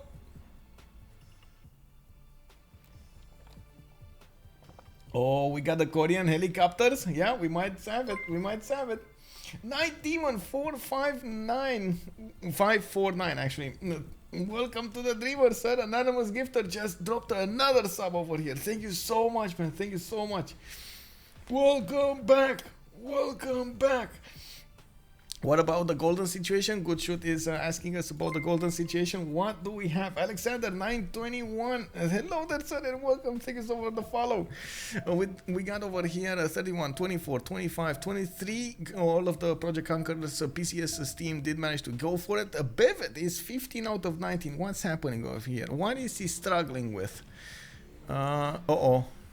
Uh-oh. I smell danger. Bevet is gonna go for the coast. Does he not know about this? Does he not know about England getting on the coast over here? Same coast as him?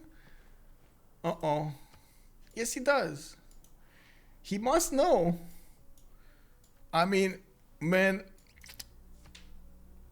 this is about that time. You need to realize Mongolia either has a lot, you know, big ones, or he totally ignored England. He's like, you know what, England, you're so tiny, you're not gonna hurt me. You know, England, I see you there over there. I see you over there. You know, just stay away from my cities. It's fine. You know, like I take care of my cities, you take care of your cities, we're gonna be buddies.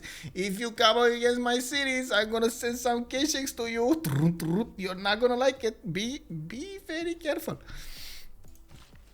It might be. One tile choke indeed over here. We do have the city of Al Malik to the east that does have a one tile choke. He does have a 2-1 base with one single 2-2. He does have an amber tile there to work. Could actually work the iron to the southwest. And from what I can see, he's not actually going for harbors. Can you imagine going for commercials and then campuses and then harbors? Like, that's so out of the way, bro. Akshat, big gamer, tier 1 sub. We do have an anonymous gifter dropping another one. Oh my god, thank you so much, anonymous gifter. Val G's too, also pointing out about the one tile, CC Pyro asking us if England knows about this. That's a very good question. He must. Oh, he's gonna find out. We got. Oh my god, even Rome put a city here. Like, you know, I talked about this. This is basically the economic zone of PCS. Like, this is gonna be the gold where the awesomeness is generated over here. You know, Rome and Eleanor, England trading with each other, making big baby gold bars over here. We're gonna have Aquila putting down those commercial hubs. We got already the Royal Navy dockyards finished in England. Definitely, we need to see how this is gonna end up. And another one, anonymous gifter drops another one. Oh my god, thank you so much, sir. We're coming up on actually 200. Oh my god, it's a few days to go and we're getting to 200. Okay, maybe, you know, maybe we're gonna get to that sub count. Oh my god. We do have more of these pantheons started up here. City painting guys. No, we do know about that. Stone Circle started up for China. He's gonna go for a quick pyramids in Chengdu, and from what I can see, he is gonna get 151 gypsum tiles to work. He's gonna have quite a few of these quarries to work with, and he's also opening up with a fourth settler. Not bad. This decent amount of cities over here. Let's take a look at Korea. Korea did go for Divine Spark as a pantheon. It's been some time since I've actually seen a Divine Spark as a pantheon here. And I do also notice Gavron Plaza from Gyeongju. We got Gwangju on Meuhmeuh here. Okay, and it does look like another settler coming up from Chonchon. Okay. Let's see. On the goals, we do have Goddess of Festivals. Well, this is something that I haven't seen before. Honestly. This is something like, oh my god, like, how is this even possible? Like, have you ever seen a Gaul, a Gallic player, get Goddess of Festivals? Just to say it, you know, out loud, Goddess of Festivals does give you that extra culture point from improving plantations. Sure, he does have quite a few bananas. He has the coffee tiles. He has the cocoa tiles. Not bad. I'm not saying it's bad. I'm just saying I haven't seen it. Like, usually you want stone circles. You want God of Craftsmen. You want the production. You know, to go with your culture. Because you already get the culture from the mines. You might as well make the best out of it, you know. This is interesting, very interesting. Also, Trojan Man, I'm sure you showed it, but it wasn't at my PC. Can you show Canada spawn? Yes, sir. Yes, Trojan Man. There we go. We got over here. Canada poor, spawn poor. Why you call Canada spawn poor, bro? Onitera, good evening, sir, and hello there, hello there. We got him finishing up that Temple of Artemis. He did manage to get the 1, 2, 3, 4 of these amenities in there. I think 1, 2, 3, 4. Yeah, 4, 5 actually over here. He's gonna get some on the west side next to those sheep tiles. And from what I can see, he is opening up with commercials, getting the government plaza in the city of Toronto next to another one of those harbors. Interesting position for the commercial, actually, another harbor. I would have thought he's gonna go for the southwest, but I guess he didn't want to get the irrigation before he pre-placed it. 4 or 5 cities opening. We got we just jumped into the next era, so, and we do have, oh no, ooh. Oh my god, our prayers go to the Mongolian leader. The great Xanadu could not manage to attain the greatness. He did not get to the golden age. Oh, that was on point. Oh my god, gold, Trojan man, thank you so much. That is amazing. Zulna, good evening, sir. Also, it's okay. Stone Circus has been stolen. Divine Spark 2 and bananas will help him to grow, which is usually a big problem for the gold. I know. I just said, you know, like, it's a good one, but it's, how to say, it's not something that I usually get to see. Good Shoot is immediately calling it. It's game over, boys. C'est fini. No. Let's wait about it. Let's think about it. You know, maybe it's not over. We'll see how this evolves. You know, we'll see. It's not my con. Keiko Beaver, good evening, sir, and welcome. Saying Divine Spark is basically never taken in multiplayer, not enough early game tempo. Yeah, I gotta say this was definitely a surprise coming up from Korea, but he did start to acquire quite a few scientist points here on 5 already, 5 great scientist points a turn. He did acquire Hypatia from an early stage and probably did activate it already. Where is that library? Where is the free library? There we go. In Chonchon. He's starting to expand, getting 6 settles from what I can see over here, and I definitely want to check out Rome. He did go for, oh my god, no, he's doing it again. I mean, not him in particular, but it's, I can't even count the times that I've seen a Roman player manage to get to religious settlements and then just ignores the fact that he could build settlers and expand very quickly and get a lot of stats up. Okay, sure, 5 turns later, but you're gonna get them 4 times higher, you know? Like, really? Or 2 times higher, actually. 2 times higher, 4 times. It's a bit too much. We do need to see DJ YYD over here. Why is he building Kitty?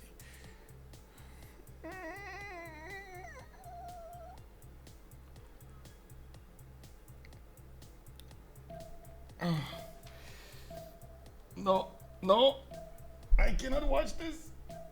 No, not the granary. Oh, kryptonite. Oh, he switched production. Okay. Okay, we got a Sea Dog over here coming up with Picfix. Of course, he did go for a pen brush and voice golden age. Still on 3 series, going for the 4th, 5th, and 6th. Looks like he is on 21 science and 16 culture. Now, McFlyShow is gonna go for pen brush and voice golden age with Kublai Khan China. He is gonna finish that pyramids in 2 turns from Chengdu. That's like he's going for more libraries in his cities and starts to put down his commercial hubs. There is a Canadian scout sniffing around his cities to the west side that might end up picking those traders up, and of course cherry picking the traders, and maybe even a settler that is going for the south settler. I don't think they know about him, by the way. These are 1-3 forest, and they shouldn't have the vision over it. Yeah, that's a 1 tile. He doesn't have vision over it. So if, oh my god, if he makes a mistake over here, it's going to be a problem. But anyway, I don't think it's going to happen. We're going to need to see how Aurum is going to get to move and how is he going to manage to use the best out of that, best movement out of that scout.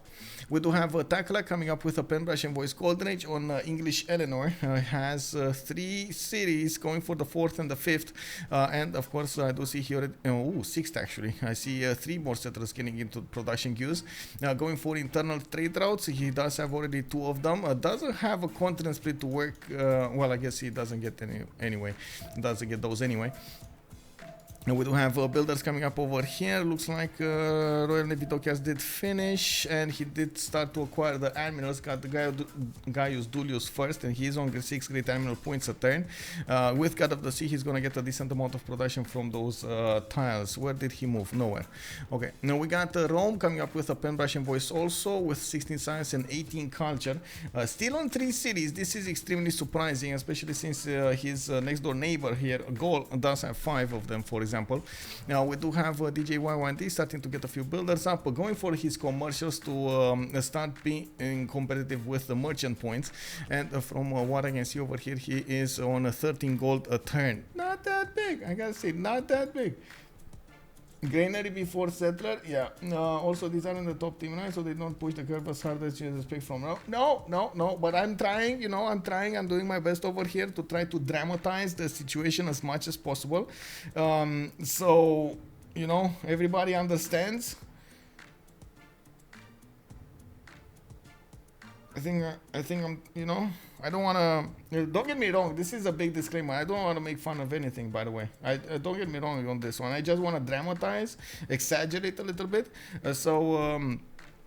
We get to get some entertainment value out of everything that's going on, especially since, this is going to be a stale action for quite some time over here. And we get to talk a little bit about every little bit of detail here. The Loon 75, can you put up the team names? Yes, sir. Yes, I can put up the team names. And I guess I do have a little bit of time here. Let me actually go for this. Left team is going to be PCS. That's actually right. Project Conquerors. And on the right side, we do have Le Barbapeintres. LBPP. How do I call them? LBBP or LBPP? I don't know how to call them. Anyway, I guess that's, it works. If there's an Temenanki, oh man, you called it Temenanki? You called? Okay, so let's see what's going on here. Bevet coming up with Mongolia. He did miss his gold range, which is unfortunate. He's on 5 cities and he's going for his markets coming out from his cities, going for the commercials. It's also going to give him those points for merchants. Doesn't have a standing army, and from what I can see, he's gonna start to pick up these meteor sites, giving him some free heavy chariots.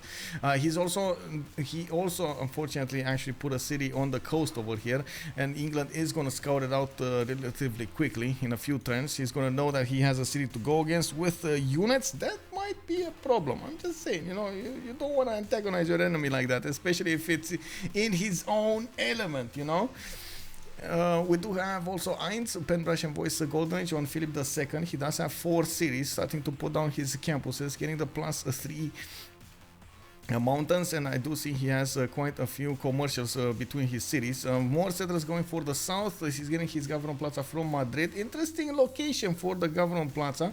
Not really giving him that many bonuses, but it is what it is. He didn't want to chop anything, and that's what you get.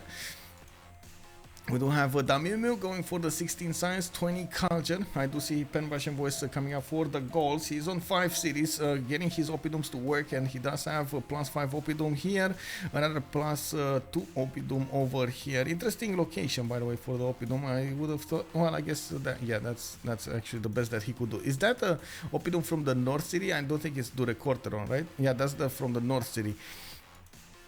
And he does have another +4 over here to the west side. That's why. That's a non-freshwater city, by the way. Wow. Bibrax is also going to have a +4. That's going to turn into a +5 when he's going to actually chop and improve the other tiles. And from what I can see, he did notice Rome on the west side. But from what I see now, he's just going to overwhelm Rome in the a few turns over here. The production, the difference in production between them is just wow. And this is mostly because lack of cities. So this this lack of production is the difference in cities, not only the oppidums. Let's take a look at Aurum. We do have Canada going for the 5th settle, going for also Oracle from Ottawa. I do see commercial hub starting to get those markets, and he's going to specialize in audience chamber coming out from Toronto. He did go for Pingala in the capital city, and he's going to have a plus. He's going to have a 7th population over there. I see Magnus establishing in Toronto. Maybe he's going to want to use that for internals. He already is getting a trader between Toronto and Ottawa, but the other way around. So maybe he's going to want to switch that up. Clearly there Barbapeintres. Yeah, clearly Barbapeintres. Also Trojan Man, I'm close to 2,000 hours in Civ 6 and I only started playing in 2020. First time I discovered Civ. Yeah, welcome bro, welcome to the 2000s. Almost average 3 hours per day, Trojan, pretty solid. Yeah.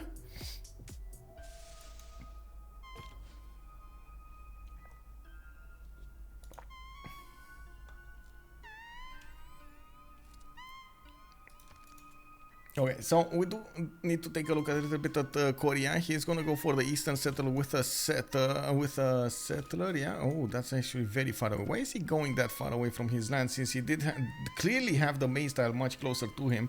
He does have another city settled on the west side here. It did have Anshan quite close to him for the extra science points throughout his seance, and I'm pretty sure he actually put a point in there. You just need one. You don't need 3 of them. You just need 1 of them, and especially since nobody is contesting it at the beginning of the game, you might as well just not reveal it. We do have a settler coming up from Chanchon, Gatsul to the south. At the moment he's on 5 cities, not bad. Now going for Ancestral Hall. Well, this is something I gotta say I don't agree with. Like, even if he has a lot of land, I still don't agree with Ancestral Hall. I get it. You want to get more cities out. You want to try to get them faster. And this is a big question. Did he go Magnus 3rd? No, I don't think he went Magnus. Right? Magnus 3rd promotion being the one with the 2nd promotion actually. Provision, settlers trained in the city do not consume a population and gain +1 movement. I don't see an extra movement on those settlers. But maybe that's not one from the capital. Anyway, we'll see. This is one of your songs, Mike? Yes sir. It's everything. You can actually download it from Discord. I believe it should be on Discord somewhere. I always put them up on Discord. Coastal trades for Korea. That's actually a big interesting thing here. You see, Korea is actually the opponent of Philip II, and Philip II is going to probably be on these seas. It doesn't really have where to go. England is going to be here, and it looks like they might actually... Oh, that's what they're doing. They're actually setting this up. England is playing with fire here, I gotta say. I mean, I understand what taClaG is saying, it's getting at, but at the same time, it feels like he's a bit overreaching at the moment. He's playing on the assumption that Spain is not going to go and attack him, and neither is Mongolia, which honestly at this point Mongolia should just chop out a few horses and try to go against him. But he's not doing anything like that. And we do have England managing to figure out what's going on over here. Oh, he does have horses, but going the wrong way. Hello, bro, go left. You gotta go left, bro. England is there. You go for England. I don't know why is he going. He's hunting scouts now. Hello. Is he going for Geneva? Is that gonna... Geneva? No. We don't have any Sus here. Like, no city-state has been Sus. I don't know. Moksha for Korea. In the second city, yes. Moksha for Korea. Well, I guess he does have a lot of science anyway, so you might as well get the culture coming up from Moksha. Okay, so... let's take a look here. What do we have? China. We got him finishing up that those pyramids, and he's gonna get a free builder charge. Oh, very nice. So a free builder as well. We do have him with quite a few of those improvements that he needs to go for. A lot of space for these great walls, and this is gonna give him quite a few bonus points. Gold culture, it's gonna be quite fine. taClaG just built. Oh, immediately he revealed the cities of Al Malik. Gallius Dullius over here is gonna see what's going on, and it looks like Mongolia keeps on going to the south somewhere. He keeps on somehow hunting down those scouts, and from what I can see, of course, taClaG is gonna start chopping down and of course building some galleys over here from his cities. He's also gonna get a settler somewhere in the north, but wasn't there a settler there earlier? What happened to it? Like, am I the only one that saw a settler here? I don't know, maybe I'm imagining things. Maybe it was something before. What's the least pick civ in multiplayer? I would say Dutch. I would definitely say Dutch. Netherlands. Very underpicked civilization. Very underpicked. It's not bad, but it's just so hard to make work. Free Spirit 3 Monk, also good evening, sir. I think the relevant one is he gets the +1 culture per population in the city promotion. Yes, exactly. Scotland, I think actually even Scotland is picked over Netherlands. I actually, yeah, I would prefer Scotland over Netherlands.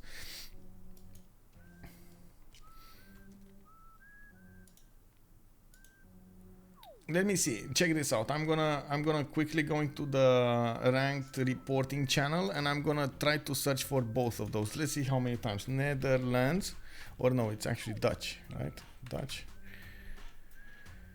I see it picked 1, 2, 3 times in like 30 games. Let's see. Scotland. 1, 2, 3, 4, 5 times. Scotland was 6 times. Scotland was picked 6 times and Netherlands 3 times. Brazil, Graph is telling us about Brazil. Let's see.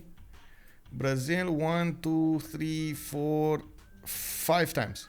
Brazil. So still it's Dutch that's being definitely underpicked over there. Also, good evening, Graph. Hello there, sir. What am I watching? I'm watching the rank reporting channel. So we have, like in CPL, we have a reporting channel in which the players just put on what civilizations they picked over here. And you can see it over here on the right side. And I'm just counting how many times I see it picked in the last 2 days. This is only the 2 days, by the way. I think I can go in ranked history and go for more, but this is just gonna be insane. Like I can go, for example, Brazil, and it will show me 8 results in something. Oh no, that's in rank reporting. Sorry, in this channel, Brazil.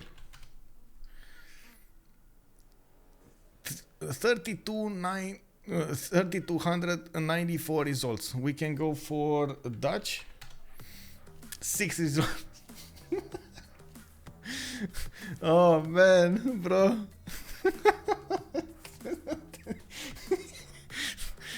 Let's see Scotland. 3,062 results. Just a tiny little bit of a difference, you know. Let's see Rome, one of the big ones.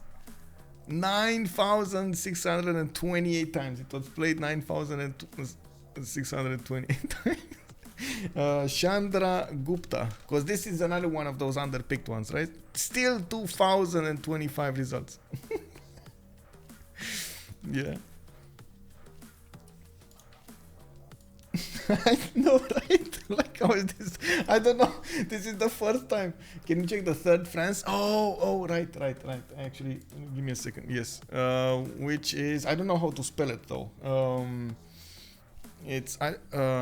So France. I don't know which France is France. I mean, it's not Eleanor. France. It's, well, actually, let's go for Eleanor. France. Is this 898? And then what's the other one? Magnificent. Yeah, magnificent. But how do you spell magnificent? 415 times. Catherine Magnificent. I think you should search for Netherlands. Let's see. Let's search for Netherlands. Yeah, there we go. There we go. Okay, this is it. This is it. Netherlands, 3,252 times. Okay, okay, there we go. There we go. And let's actually come back to Scotland. What was it? Scotland. That's a good point. Thank you so much, by the way. Thank you so much, Perhanshore. 3,062. Okay, so it's actually Scotland. It's more. It's less big than Netherlands in this case.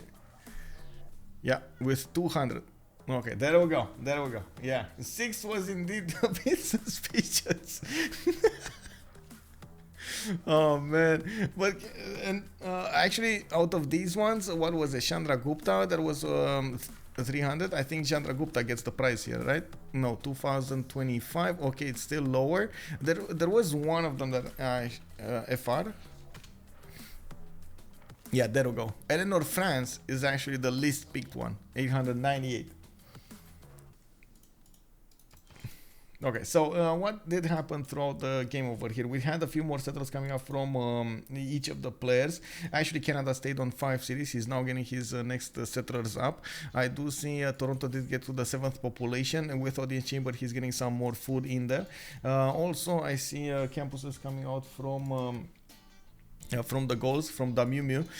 We got horses going against his city of Divodurum, which of course is going to get defended by a horse of his own, and by the looks of it, he's starting to generate a decent amount of culture and science. We got the Meuhmeuh on 21 science and 34 culture attack, while DJYYD is YDD actually is on science, 21 science and 26 culture. Quite surprisingly, he doesn't have that much science to work with. We do have also England revealing himself to his opponent here. The city of Al-Malik is gonna get attacked by an English galley. Wait, only one? I would have thought he's gonna go for more than one. Is he just gonna fleet it up and attack the city of Al-Malik? That's okay, that's interesting. I also noticed Mongolia is gonna go for Geneva, while Rome is gonna try to defend himself with a few horses of his own. Now we do have the city-state of Geneva getting soothed by Picfix, and from what I can see, of course, Picfix is gonna get the bonuses from Seondok. We just had the world declaration being sent to the city-state of Geneva, and probably next time is gonna die. That city is just not gonna get to heal enough to withstand all of this, and it doesn't have a warrior inside of it. It does have a warrior next to it, and from what I can see, ooh, actually, okay, it's still gonna die. Like, yeah, that's still gonna die. They're gonna get back those health points from the farms, and that's it. Let's take a look over here. We do have England managing to get more cities to the west side. He is starting to connect those trade routes. Not yet. I don't see them connecting trade routes yet. Rome did manage to put a galley down, and we're going to see it also go down south over there. We do have also taClaG getting very close for comfort with Spain to the west side. And from what I can see, we got English Squadrons. Okay, interesting, coming out of his cities. Bradford did get settled on the west side. He did couple his economy with Yangsan. Very curious, by the way, coupling his economy with Korea is very curious, because Korea is just not usually incentivized to go for harbors, but you can see he's actually going to get one.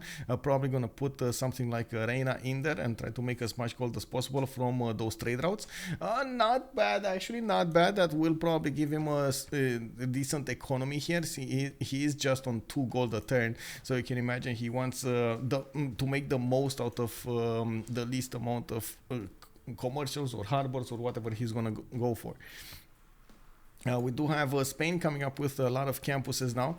He did manage to go for Audience Chamber in the capital city, Gavron Plaza, and most of his is like all but one of his cities are on a different continent than his capital. He can just spam out those missions on the east side without that much of a problem.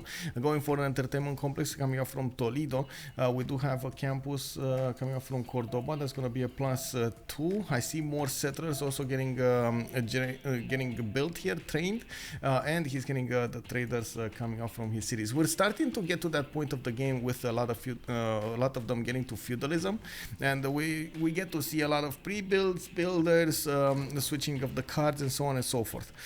Geneva just got taken down. Looks like Rome, well, Rome is gonna have an empty space to the south, and I do believe he's a little bit underestimating the threat here. I'm pretty sure Mongolia could keep on going against Roman cities, just to have some laughs over there, maybe get some villages off of this, and we're gonna need to see what Bevet is gonna try to do here. As you can see, he can definitely take down the horse of Rome and keep on going towards the northeast, maybe towards the city of Cume.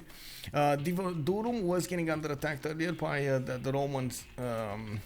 Attack force, an archer, a horse, and something else, maybe a scout. Looks like it did get properly defended here, and now the Meuhmeuh is gonna get a horse of his own to attack into the Roman units.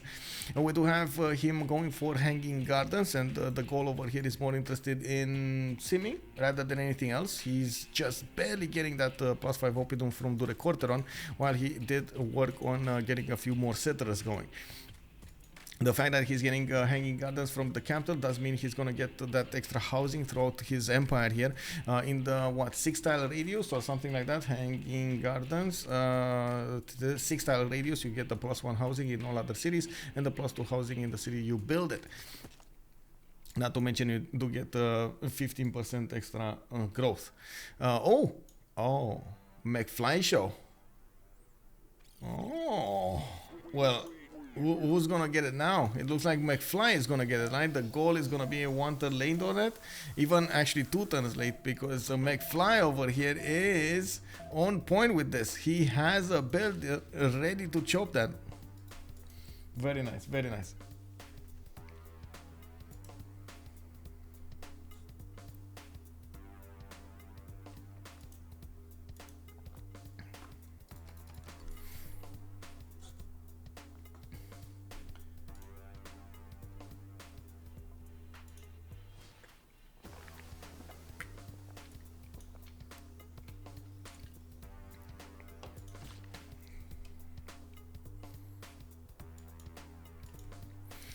I am a bit surprised about the lack of cities here on Canada. I can't say I can blame him, because he definitely doesn't have the land to work with, and he's going to try to make the best out of the land he has.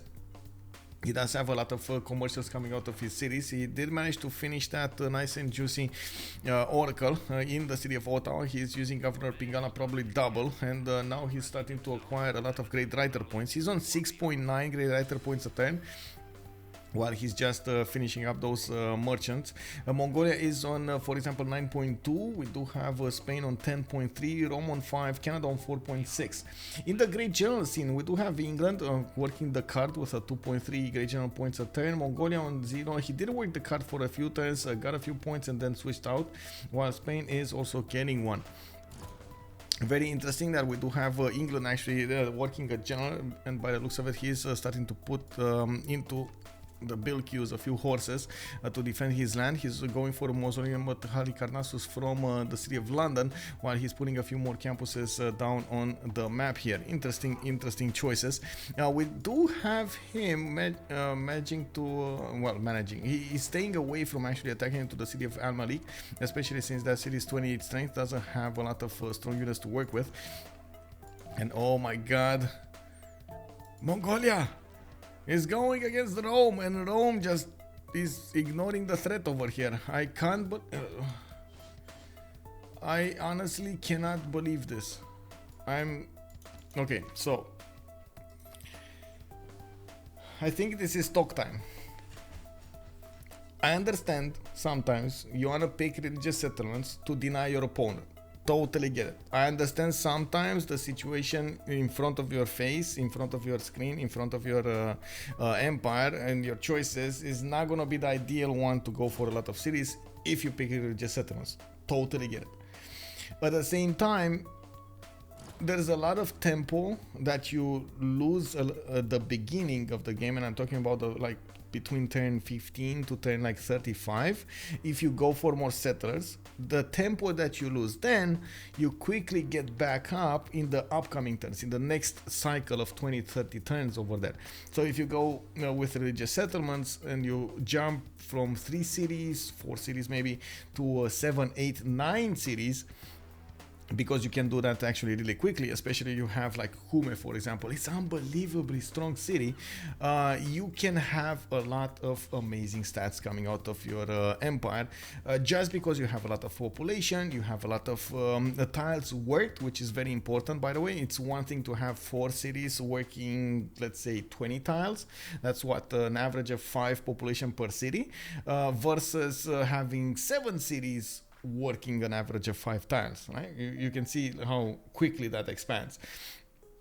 Also, a lot of the times, having more production centers does help you out quite a bit. You've seen in multiple games, for example, even yesterday, how good it was for Hungary, which is not, I can't really say it's one of those, you know, very simming civilizations, or civilizations that are prone to simming, that managed to do a lot of good simming with a lot of cities.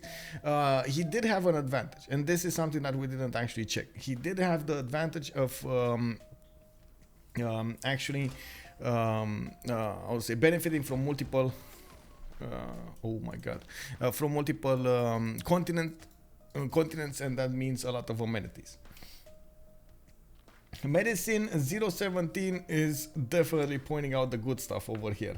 Having 15 rainforest tiles in Meuhmeuh can give you a good chicken pizza. Yes, I agree with that. What kind of, how are you writing that down, by the way? How is that even a thing? What's that? Oh, that's actually a language, Taiwan. I did not know that. That's Thai. Interesting. But for some reason, the computer totally doesn't want to translate it. I don't know why. It's ignoring this. Interesting. We can hear it though. ธาตุเขาปรือดนพำหับปะอิปมะเนียปีอัมอือรอแออัมคำอือระเพฟธาตุเขาปรือดนพำหับปะอิปมะเนียปีอัมอือรอแออัมคำอือระเพฟ Did I miss something or no? It's full. It's so weird. Anyway. Oh, I see how it is. Sorry, I joined medicine in trying to some Thai language. Oh, I see. I forgot to change keyboard language. Please delete. It's fine. Medicine. We got it going, man. Today at my French lessons, I actually read from a story that was talking about different parts of the world getting intelligent cities. Yes. By the way, we did have over here Mongolia trying to go against Rome, and he did manage to bump a little bit to take the settler. He did go against the horse, and by the looks of it, we still have him, with a chance of dealing some more damage here. I don't think he wants to actually go there, but anyway, it is what it is. Rome did react with a spearman of his own in the city of Meuhmeuh. He did stop building that at Temenaki. I'm not sure why he's going for the Temenaki. Is that 4 points? I think it's 4 points.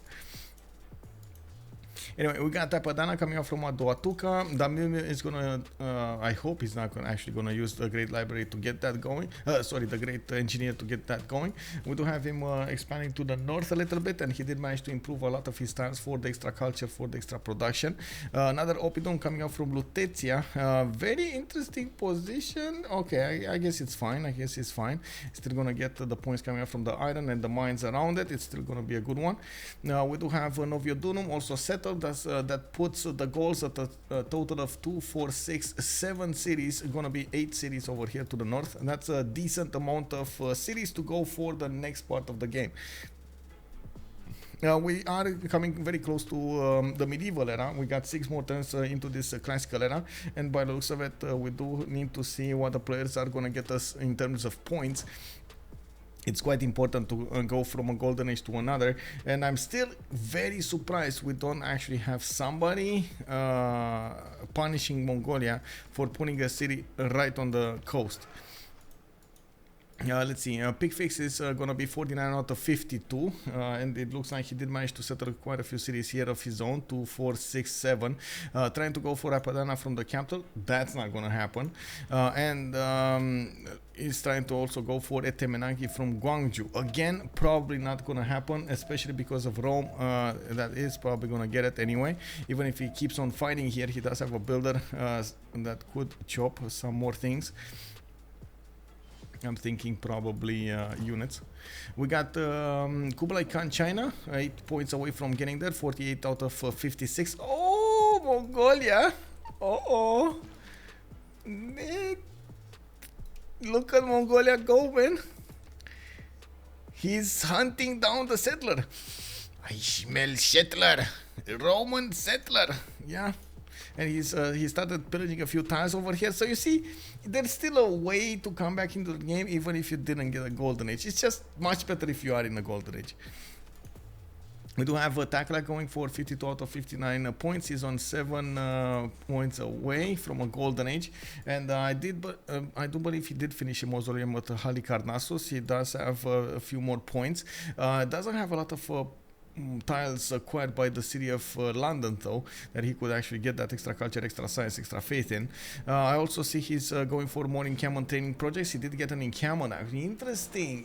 He actually got an encampment out. He wants to block Mongolia from getting one of those generals. I don't think that's going to be possible, but you know, anything is possible, I guess. Now we do have him improving some more of his cities over here. He definitely is trying to get more points with wonders. A great lighthouse coming up from Sheffield in 3 turns, and I do see he did manage to get a decent amount of great admirals, even pushing Mongolia from the west side, trying to force Mongolia to take a look at him and not take a look at Rome. We got also Rome coming up with, let's see, what's his points? 41 out of 45. That's going to be probably a dark age for him. Even if he didn't manage to get a legion, the legion 4 points is not going to be enough to actually make it worth here. And from what I can see, he's probably going to finish at Temenaki also in the city of Meuhmeuh, but he did put it off to finish an industrial zone, and this is a 0 adjacency industrial zone. And we got Bevet coming up with a wait, what? He's still not gonna get the golden age?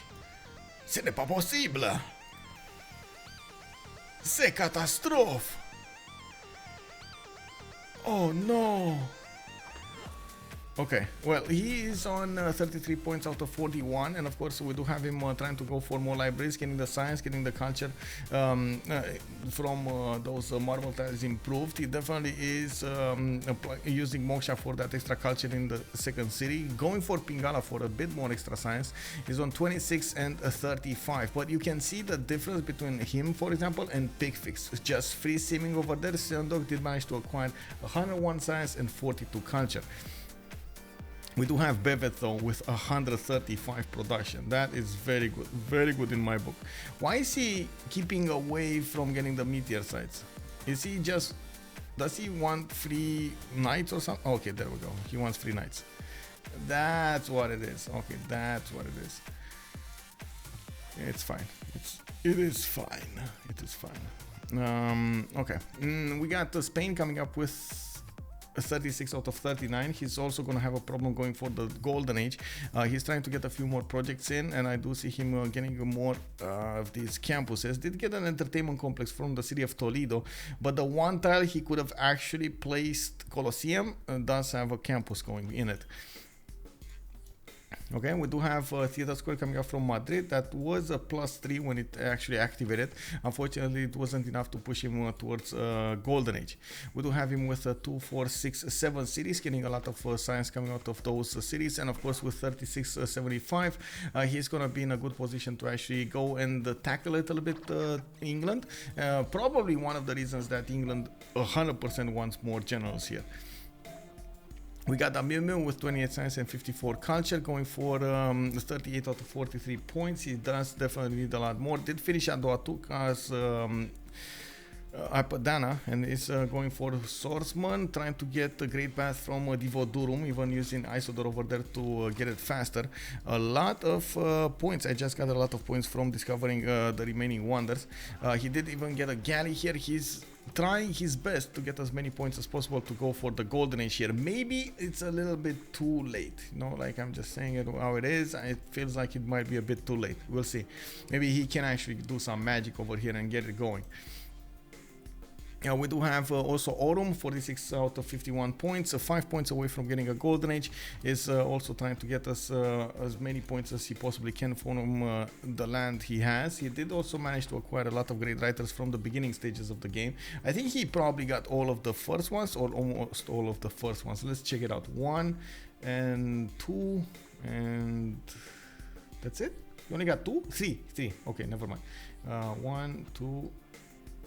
No, it's 1, 2. That's it. Only 2 of them? Wait, really?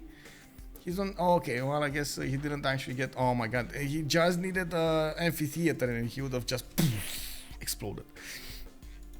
Anyway, getting a few more of these theater squares. I do think he's getting swordsman for the extra points.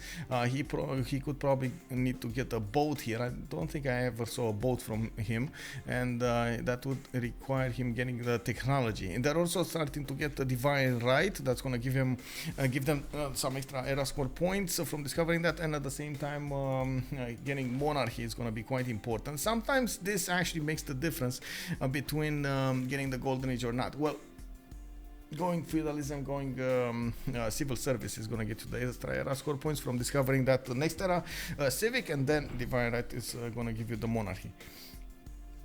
TFT, good evening, sir. What happens to Wonder if the city gets deleted? It's gone. Yeah, it's gone into the void, into the blackness of space.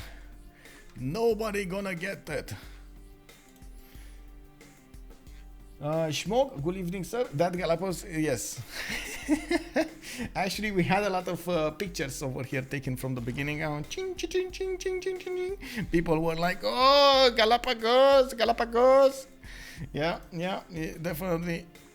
Nobody's gonna settle that. There were some cries over here. Maybe, you know, somebody's gonna think of building mausoleum at Halicarnassus next to it, you know, get that city pumping.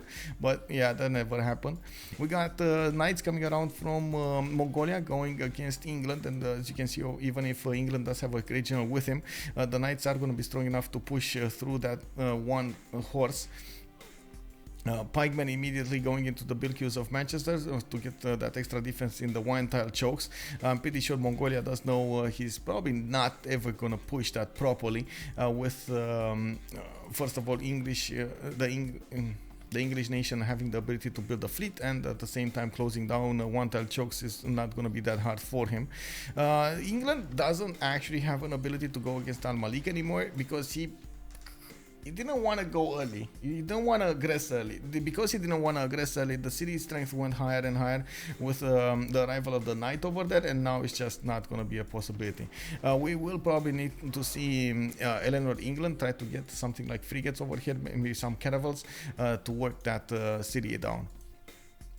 We do have also, if you take a look at the production queues, actually all of the Les Barbapeintres team does have more than 100 production, while only one single player from ProjectConquerors has the production. That's gonna be taClaG over here. And we do need to see how this is gonna evolve, because I do believe like Picfix is doing amazingly well here. It's the only thing he's having to struggle is the production, but everything else is amazing. Like you got a lot of science, you got a lot of culture.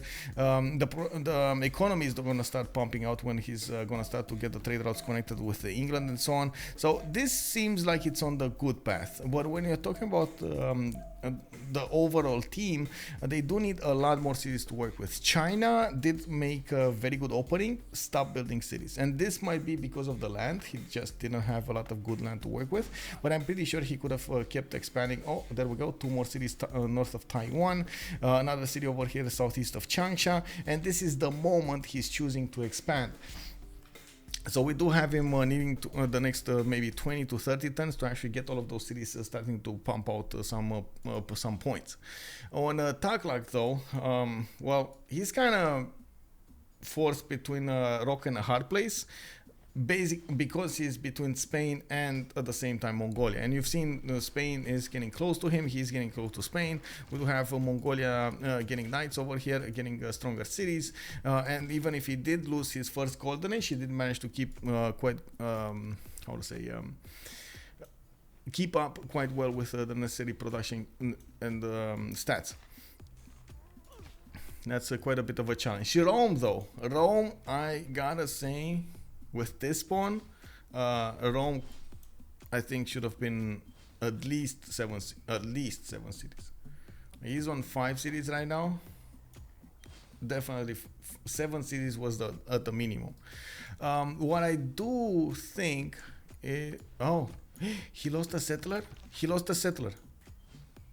There's no more settler here. Mongolia probably raised it. Yeah. He lost the settler, boys. I'm sorry. Djydd, I'm so sorry. Bro. That was a good settler, you know. Very good settler. He would have made a very good city. Taking care of his people, you know.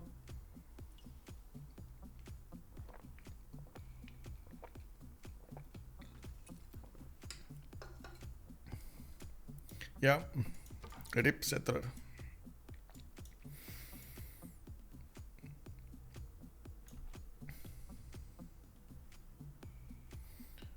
Give me a second, I need to quickly take a look at some.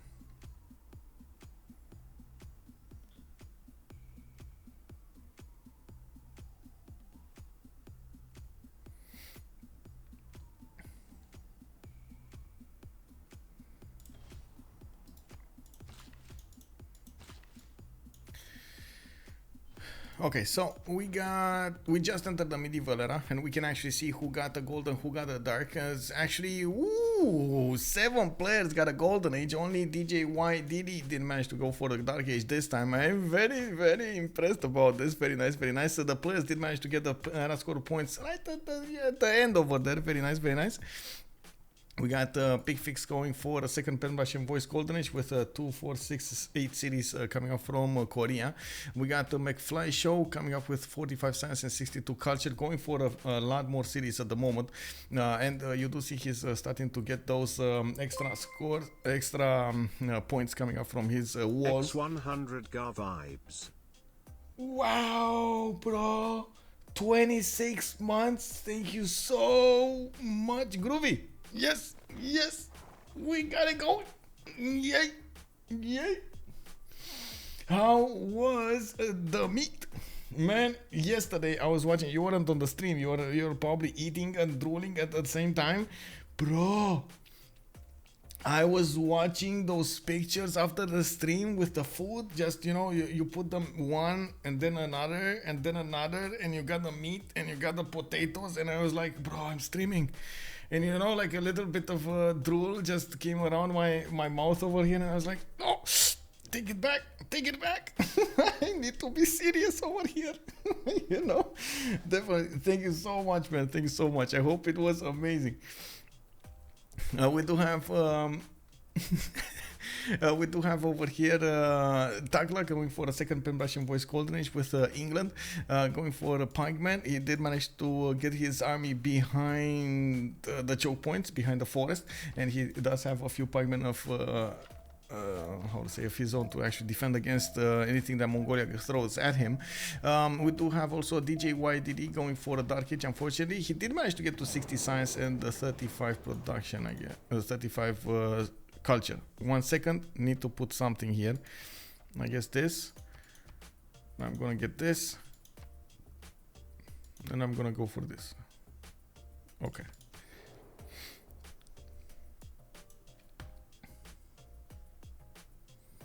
How have you been doing, by the way? How's life? How is everything going? Also, how's the new workplace? It's been a few months since you got to the new workplace, right? And Voltaire, Roman city rebelling. Wait, there's actually a Roman city rebelling? Oh my god, it is. But it's 12 turns. It's gonna grow in 5, and I believe we're gonna see. Yeah, we're gonna see more loyalty pressure coming out from Aquilea. Should be there. I've been there since start of August. Easy. Going on 3 months now. Very nice, very nice. I hope they treat you well and everything, and you like it. That's the most important thing, right? You need to like the work you're doing.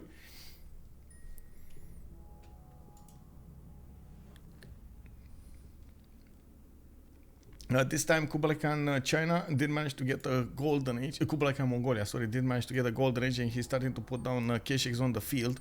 He did tick a little bit the Rome over here, forcing him to get an army out, and probably the reason that Rome could not manage to get a golden age. On 42 science and 73 culture, now he can actually get his stats up. Very good comeback from Bevet. We got Eins on Spanish Empire, Philip II with 67 science, 74 culture. Did manage to get his series, okay, with a defense over here against England. He still is settling series, not really interested in pushing England from an early stage. But you do see he did manage to get at least one knight out for some extra defense, and at the same time some I would say some attack force. Now we do have the Meuhmeuh, 45 science, 84 culture on the Gauls. He does have 100. How is the Gaul having the least amount of production in the game? In the team, like you know, it's not like he didn't improve his land. It's not like he has bad oppidums. It just is what it is. Don't get me wrong. I don't think this is player related. I think it's just we've seen this multiple times when a lot of other civilizations that we thought are definitely not going to have the same production problems. They had production problems, and I think it's about the population in the cities. Like he has an average of maybe like 5 population throughout his cities, and that's actually hurting him. Yeah, they're pretty POG. Just can't make OnSpotTV streams during the week. Oh, I'm sorry to hear that, bro. We're missing you in here, man. Who gonna get those awesome clips going? You know. But this is a nice turn 55 for Spain, though. Eins is doing very well. Yeah, Eins is doing very well. 80 science, 77 culture, 202 production, getting more cities out, getting his universities going, and this is just gonna go great for him. Fortunately, England is starting to get, and this is the moment that Spain should actually start to consider getting a religion, getting a few missionaries out, and using the conquistadors against England. England is just not going to be prepared for a conquistador defense. He's more, as you can see, focusing on pikemen rather than melee or cav units, and this is going to be a mistake. We do have also Aurum coming up with 44 science and 66 culture. Pen, brush, and voice golden age on Wilfred Laurier. 2, 4, 6, 8 cities coming up from him.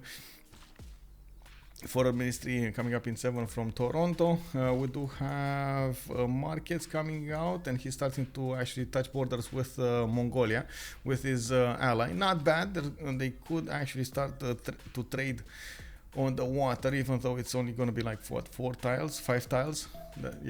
I guess that's not going to be that good. At least he did manage to get to the golden age. Pen, brush, and voice is going to serve him well. He did also manage to acquire quite a few of these writers, but now no writers can be acquired. Okay, so no great writers. That's what happened in the resolution of the World Congress. Minus 50 production, interesting, and then 2 diplo points for Wilfred Laurier. They might actually try to get Wilfred Laurier here.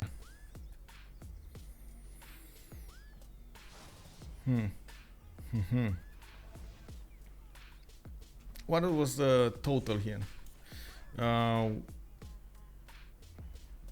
That's 5, 6, 7. Okay. And then on McFlyShow was 1, 2, 3, 4, 5, 6. Okay.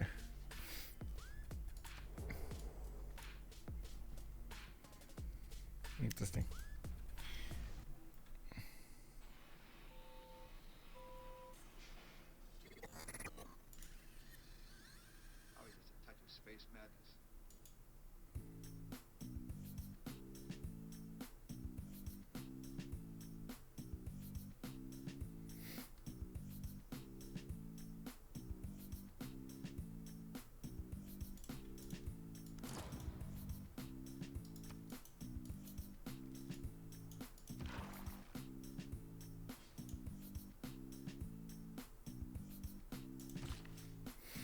Well, I do see Mongolia is starting to ramp up his production of military over here and getting quite a few KSHs going against Rome. At the same time, I am expecting actually the Gaul to make something. He might actually get an army really quickly with his production.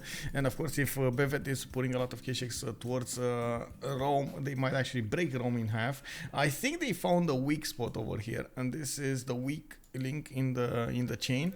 They probably saw that Rome couldn't manage to get the golden age here, and because of that push coming up from Mongolia, and they want to keep on going and pressure that weak spot over there. That's usually how it is, and you've seen it in multiple games when nation is being caught between 2 or 3 other nations. It's usually getting quite a bit pressured.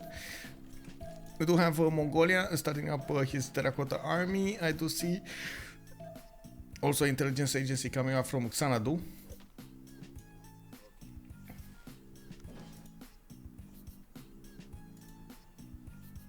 Okay, 1 second over here. Really need to check something out.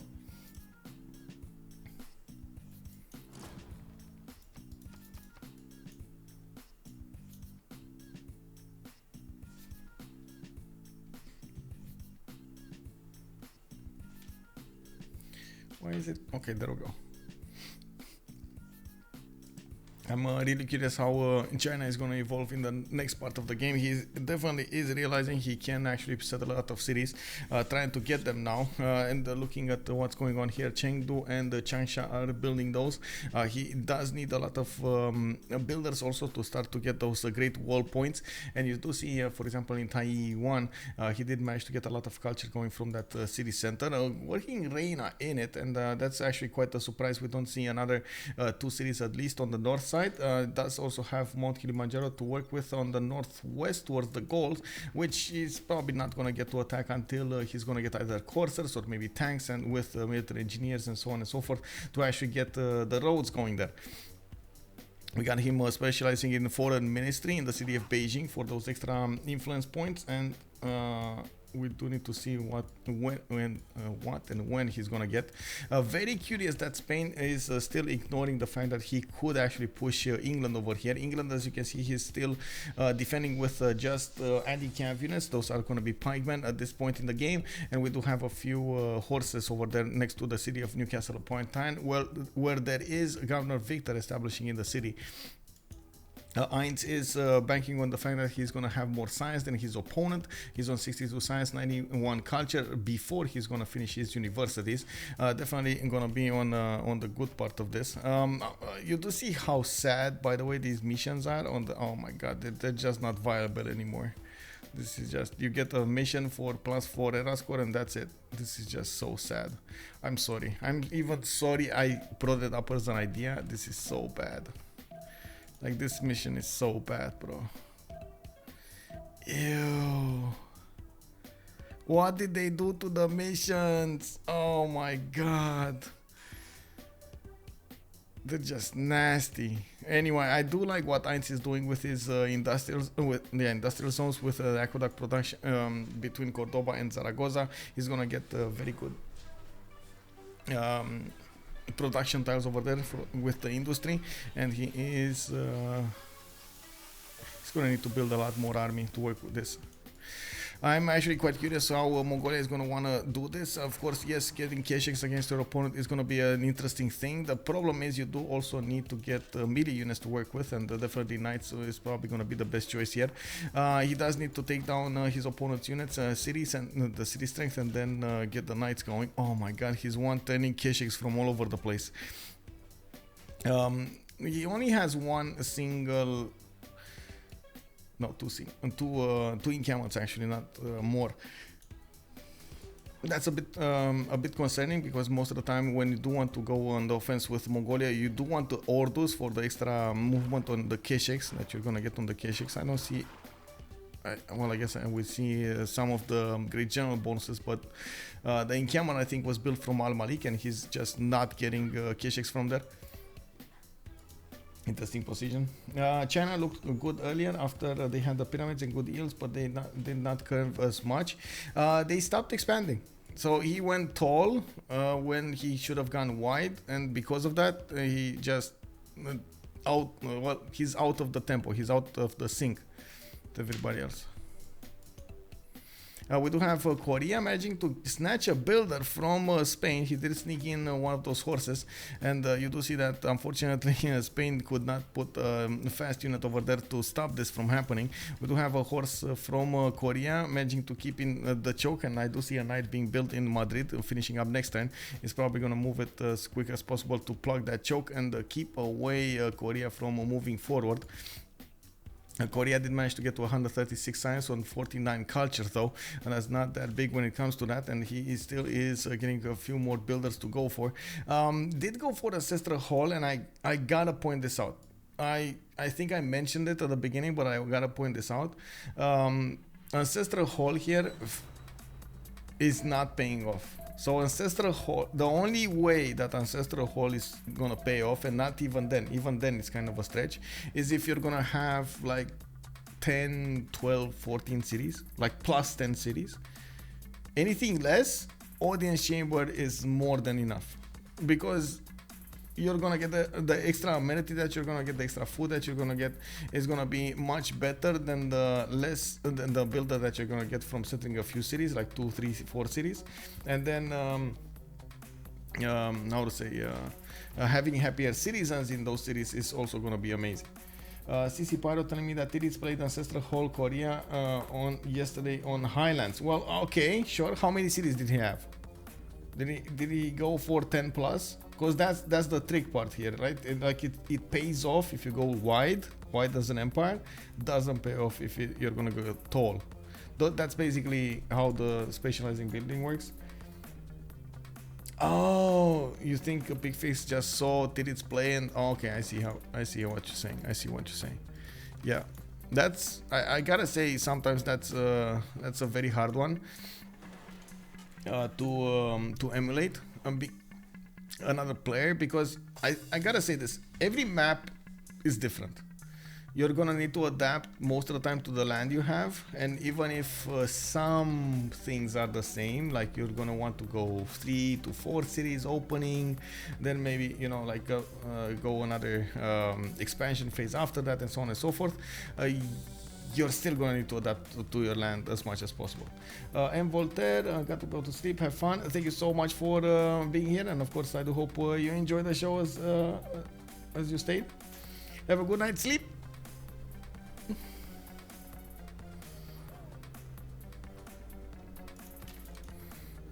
See, we got campuses coming out from Mongolia. He did manage to get a few knights going towards the east. He is starting to pound the Roman units already, and we do have those Kesheks tearing down those defenses with the legions. We got walls going up in Meuhmeuh, and by the looks of it, there are quite a few spearmen pumped out of the cities of Djydd. He does need to go for the military science, military tactics, so he can actually get the pikemen, and this might be a bit of an issue because he didn't have a lot of spearmen to work with the beginning. That means what he does have 79 science and 42 culture, 27 gold a turn. He could upgrade them relatively quickly here. The biggest problem is the production that he has from each of these cities. He needs to have enough production to actually pump those pikemen up. Oh man, oh look at those Kesheks go, man. Okay, yeah, just getting so much science and taking down units over here of Rome, getting more general points.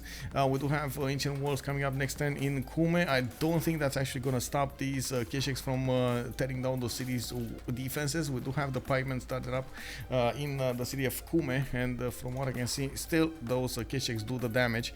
They do have the -17 less effective versus fortification penalty that we've seen. Of course, the Keshek being ranged units. But we could always see the Gaul over here coming up with a few units of his own. I'm very surprised we don't see some kind of force coming up from the Gaul here. Maybe like 2-3 knights, a catapult, a trebuchet, something to just tear down. Like, take care of the fun. You gotta be there on the front line. You're gonna take part of the fun there.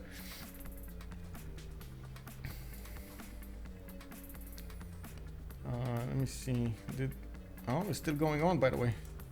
Okay, I was watching really quickly to check if the CWC wildcard game did finish, but no, it's still going. It's Suomi going against Nal Hyena, and they're both keep going. Let me see if I can find this for you.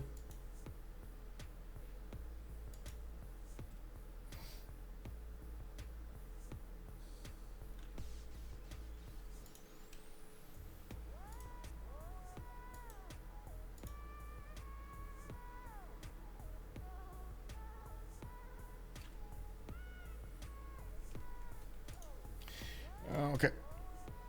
We got a lot of these ISO killings coming out from Canada. He's starting to get that extra culture from it.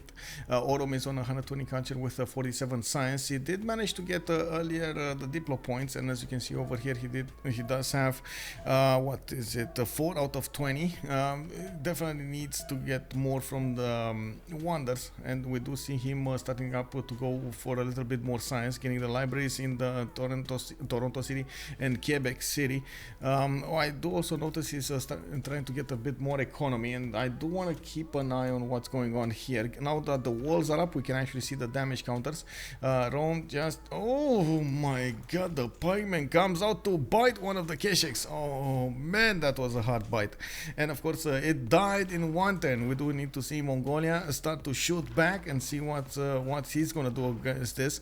He does have a decent amount of damage going against the pikeman, but he couldn't take it out in a few shots. The pikeman does have a promotion on it, and Djydd might actually go for the first moves here next turn. We got a Mongolian spy established in Akilea. The problem is it's still awaiting assignment, and he definitely needs to pick up that extra diplomatic visibility over there so he can get some more damage against Rome. If he does manage to also get printing, that's going to be quite nice. And from what I can see, Bevet here is going for iron working. Come on, where is printing, bro? You gotta get that printing. You gotta get the printing. You see Rome actually has printing. That's a problem. That's a big problem. Big bada boom problem. Bilbao getting attacked by one single Korean caravel. It's gonna get walls up, and it's gonna stop that attack from ever pushing through. We got a spy coming out from Seville. Does look like Spain is okay. Spain going for a lot of campus research projects here. He wants Newton. Definitely wants Newton. There's no other thing that he would want more than Newton at this point. Looks like in the Great Engineer screen we do have the Gaul making 7 points, Spain on 4, and Mongolia on 2, Rome on 1, Canada on 6. Oh, Canada on 6 actually, very nice. Korea on 4. Canada on 6 probably because of this. Oh, he got one here. Okay, he got one from Ottawa, which does have the double Pingala and of course Oracle. Very nice, very nice. The spy, yes, the spy. No, it's not there. The spy is not there. But this is actually Kublai Mongolia here. Unfortunately, it's not that Mongolia, you know. Would be amazing, but no Mongol horde bonus. Come on, bro. No Mongol. No +3. Yeah. Yep. And he's getting the promotion. He got a promotion on the spy. Come on. Put it in. Put it in. Wait. Did he not? Oh, he retreated the pikeman. We got war. We do have war. Yes. Terracotta finished indeed and got all of these with an extra promotion point. I'm actually quite curious why is he not how he did not get the level 2 spy here. Jalikai, the spy that he has established in Akilea, did get the promotion of, and as you can see over here, is still awaiting assignment. Still did not plug that in with the extra points, and still does not have. He's going engineering. Oh my god, it's gonna take so long to actually get there. He needs machinery, he needs printing. It's gonna take a while to get there. He does have 76 science with 108 culture, and of course Djydd did have 85 science, a lot more science from the beginning, but only 43 culture at this point. Yeah, I'm still quite surprised we didn't have the Meuhmeuh put some more into this, but now he's getting all of these universities started up, and you do see the clear advantage in the production that Les Barbapeintres have over PCS. They do have a lot more production to work with. Almost all of them are over 200, while we do have Picfix PCS actually with an average of what, 130 or something, 135. A lot more piping coming out of the production queues of Rome. Fortunately for Djydd, he does have a decent amount of production to pump those out of his series quick enough. He's going to start to get a few crossbows to work this, and moving them towards the south front line. He does not have a general to work this, and of course you do see Mongolia does have one. I'm actually curious, where is that? Okay, the knight is here. He's going to need to get some defense going against the pikemen, and of course defend the Kesheks from getting attacked, while Bevet will need to do some quick moves to... Oh my god. Okay. Do you see Bevet is totally ignoring anything else other than just attacking his opponent? He wants to pressure as much as possible Rome to break it in bits and pieces to get the advantage for this. Okay, well, I see how this goes.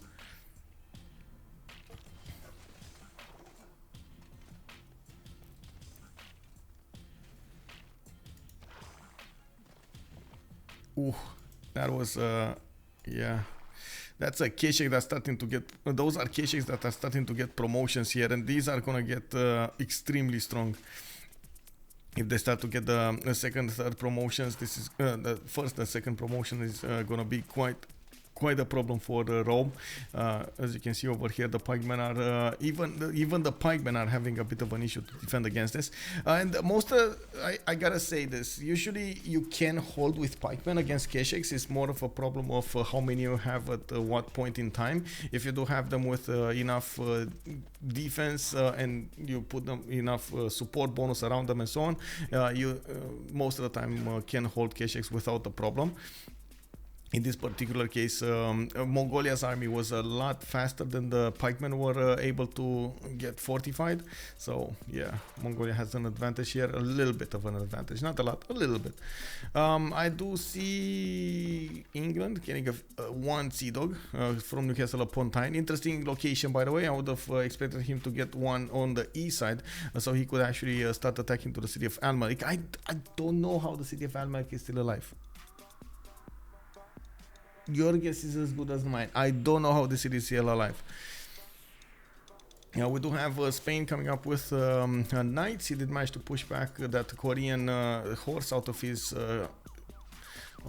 range. Not before the Korean horse did manage to pillage a mine, but you know, it was worth it. He paid for himself there.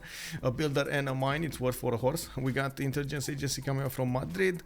Looks like he did manage to get enlightenment. As you can see, he does have the +2 science on the missions, and from what I can see, he's getting a few more of these campuses going.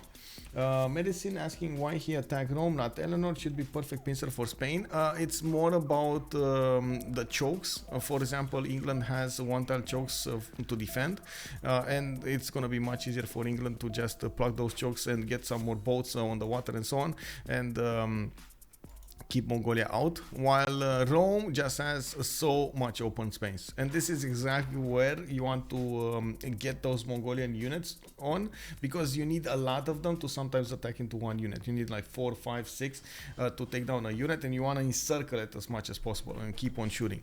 That's exactly what's happening here. You see Mongolia is breaking down the defenses of Rome because he has a lot of units to attack into one unit of his opponent. This is just so much damage.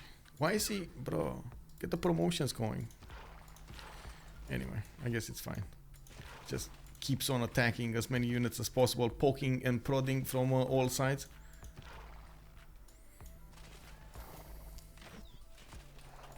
I don't know. That's a good question. I would have loved to see Gaul come and settle this. If he had over here on the front line some like men at arms or something like that, they would have broken Rome like 3 turns ago. Men at arms would just tear apart the pikemen. At the same time, I guess I gotta admit, him investing into an army would have been a little bit costly. He would have had a bit of an issue developing his cities afterwards, but they would have broken down an opponent.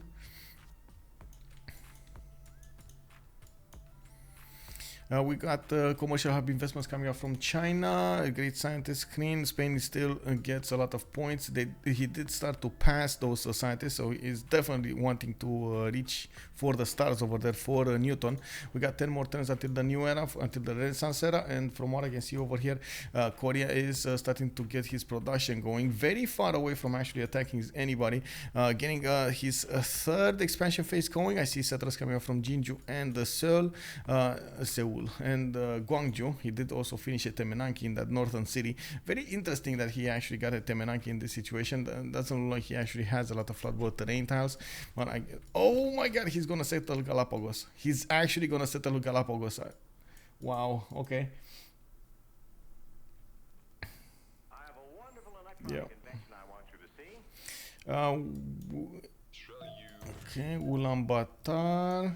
Interesting. We got there's no way for the Sea Dogs to actually attack into that city center, but they could make a little bit of a fuss here. And I do see next turn we're gonna see Statue of Zeus finished in Zeus finish in Manchester. More Sea Dogs. Oh, more Sea Dogs. More Sea Dogs. This is good actually. On the east side, more Sea Dogs. In this scenario, he could actually keep on attacking on the city of Al Malik. More of these pikemen coming out of the cities of Rome. I gotta say, Mongolia couldn't break Rome fast enough, and of course Roman production did manage to change the outcome of this. He can keep on defending while Mongolia keeps on the pressure. Very, very problematic though. Very problematic for Rome. Now all Rome knows is war, and Bevet over here does have more stats than him. In the long term, I'm pretty sure Mongolia would probably win this. It's just a matter of time until the Gauls will get some significant unit to work with and decide to actually go on the west side. It's just a matter of time until he's also going to get a lot more science than Djydd. He's already on 105 science with 149 culture, working on 217 production, almost double the production that Djydd is benefiting from. And this is just going to go higher and higher, especially since it's just seeming here.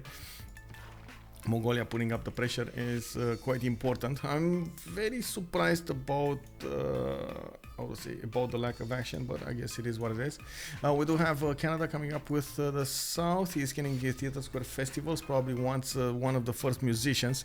And from what I can see, they do have a problem with the writers. It's gonna get Giovanni de Medici. That's the bank one, and with the 2 extra great work slots, that's gonna be quite good for him to benefit from. Oh, I see. Actually, Spain is gonna lose cities here. We got English Sea Dogs starting to tear down the walls and the city defenses of Bilbao, and I do see England also managing to take down the encampment in Cadiz. Since Spain was quite passive into this, it created quite an issue.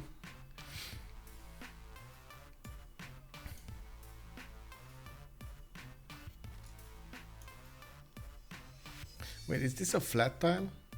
Oh, that is a flat tile. Okay, plains flat tile.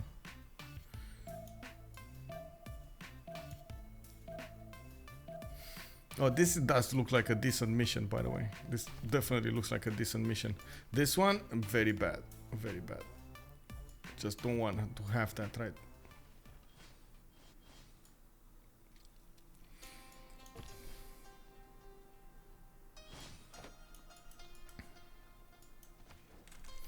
So many Kazaks coming up to fight, of course, the Roman units. They are fighting in the Moksha city, not in the Governor Victor city of Ostia. And as you can see, Rome is starting to attack back. He's losing a lot of units though, and we do see even the knights starting to go in. Bevet is trying to get as much advantage as possible. Also needs to get the promotions, needs to stop attacking and get some promotions on his units. The promotions are gonna help him keep going against his opponent here with a lot more damage, making the most out of his units. Bilbao got sold. Yeah, Bilbao. Yeah, no more Bilbao. No more Bilbao. Oh, give me a second. Need to do something really quickly.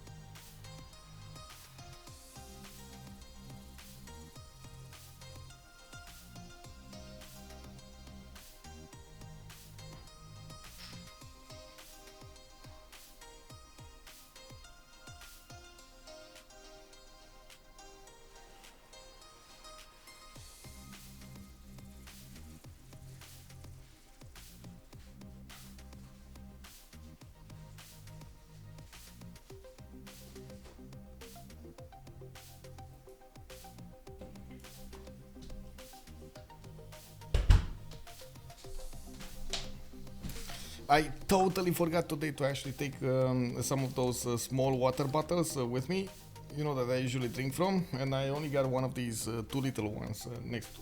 I need to use like, how to say, glasses, tiny cups.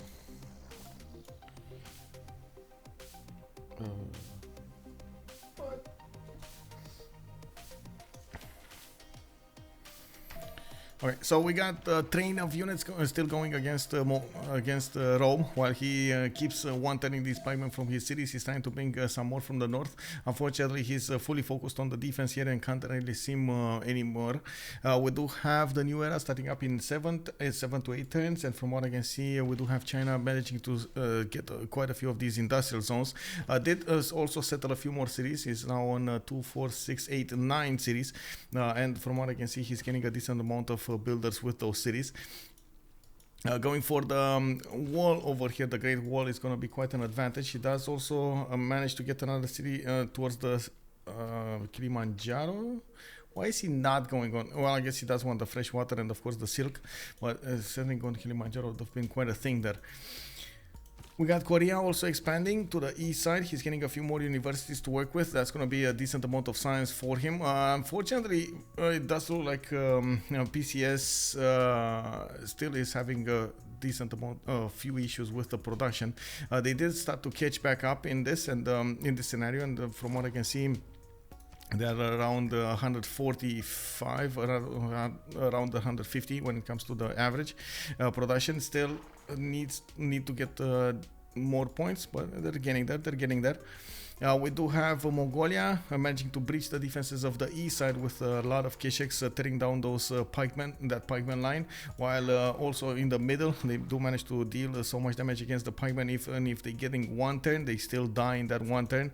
They're coming out of the cities. Bevet is careful to keep on cycling these Kesheks on the front, like in the front line with the back line, so he always gets fully health one to attack into this, so he doesn't lose that many. He does have a lot of them. 1, 2, 3, 4, 5, 6, 7, 8, 9, 10, 11, 12, 13, 14, 15, 16, 17, 18, 19, 20, 21, 23, 24. Oh my god! And getting trebuchets going. Oh my god, like this is wow. This is okay. Bevet just going crazy here.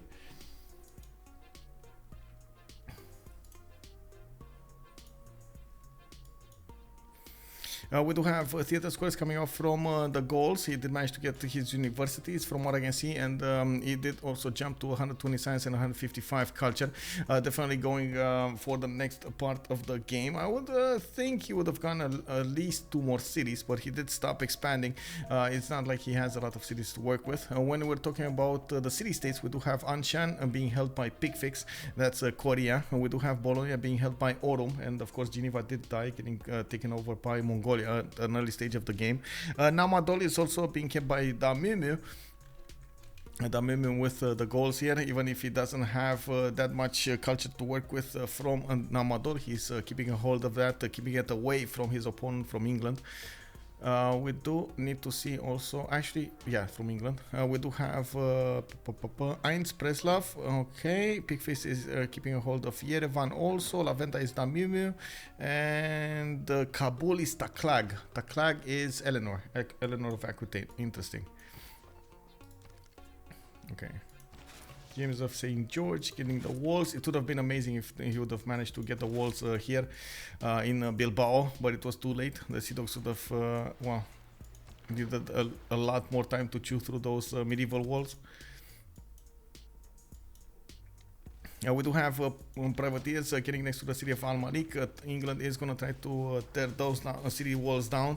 You can see privateers coming out from Al Malik as well. And from what I can see, Mongolia did manage to. Oh my god. Now he's going to tear down pikemen. Oh wow, he actually has what it takes to tear down pikemen, because the Keshiks kept on getting promotions here, and it's still 53 against 69, and he can just keep on attacking. Wow. Now, of course, there's another thing happening here.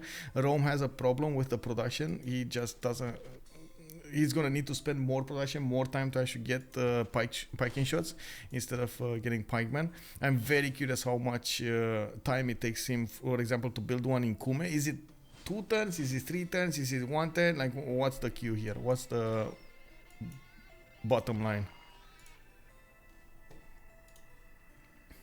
Might get level 2 spine in a few turns. Is he getting? Oh, he's actually working this on Jellikai. He's siphoning funds. Yeah, he might actually get it. And he has another one, Sarnai, that allows him to get that extra diplo.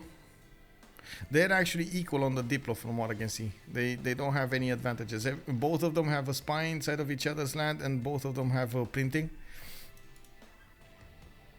Yeah, maybe next turn. Maybe next turn.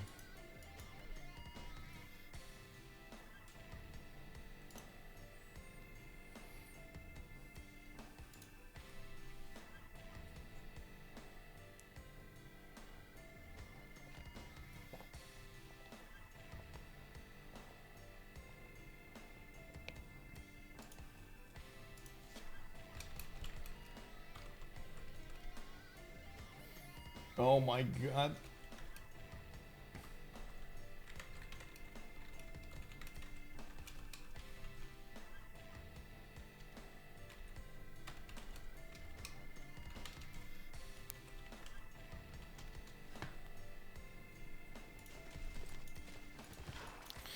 Okay, so let's see. Pikemen just can definitely attack into the Mongolian Keshiks and take them down. Unfortunately, you do see there's multiple lines of Keshiks, and even if yes, some Pikemen do take down Keshiks, they're dying doing so, and that's a big issue. It's kind of hard to replace them. You can see they're getting 2 turns from Kume, and Mongolia can definitely build a lot more Keshiks to work this.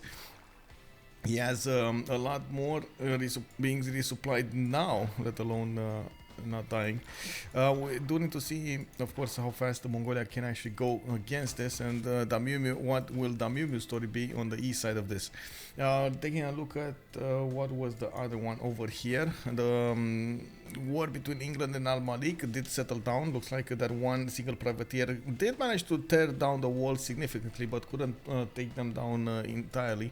And from what I can see, Sheffield is building a few more Sea Dogs to work this, and he did manage to get Statue of Zeus for that defense. He did also manage to take down the city of Cadiz. Finally, Spain sees the light. We got conquistadors coming out from Cadiz.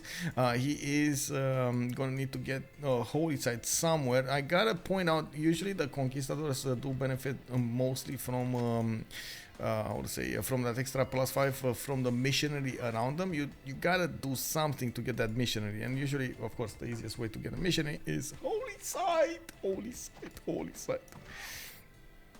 Yeah, does he have does anybody have a religion? No, nobody has a religion. Does he have a holy site? No. You see, no great prophet points, no holy site. That's a problem. Bevet just put down Stonehenge. Wait, is he actually gonna get this? Wow. Okay, 3 turns Stonehenge. Okay, 3 turns Stonehenge. Interesting.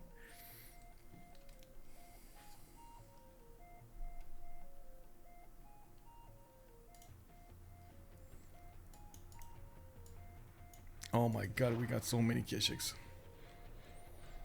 This is the invasion of the Keshiks.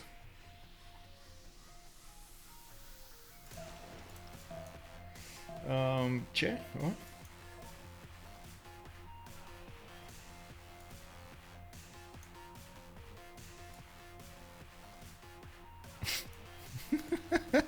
I think Djydd realized how many Kesheks are coming against him or something. Oh no, I see how it is. His spy died. I see what happened over here. The level 1 spy died in Aquilea, or he got captured or something.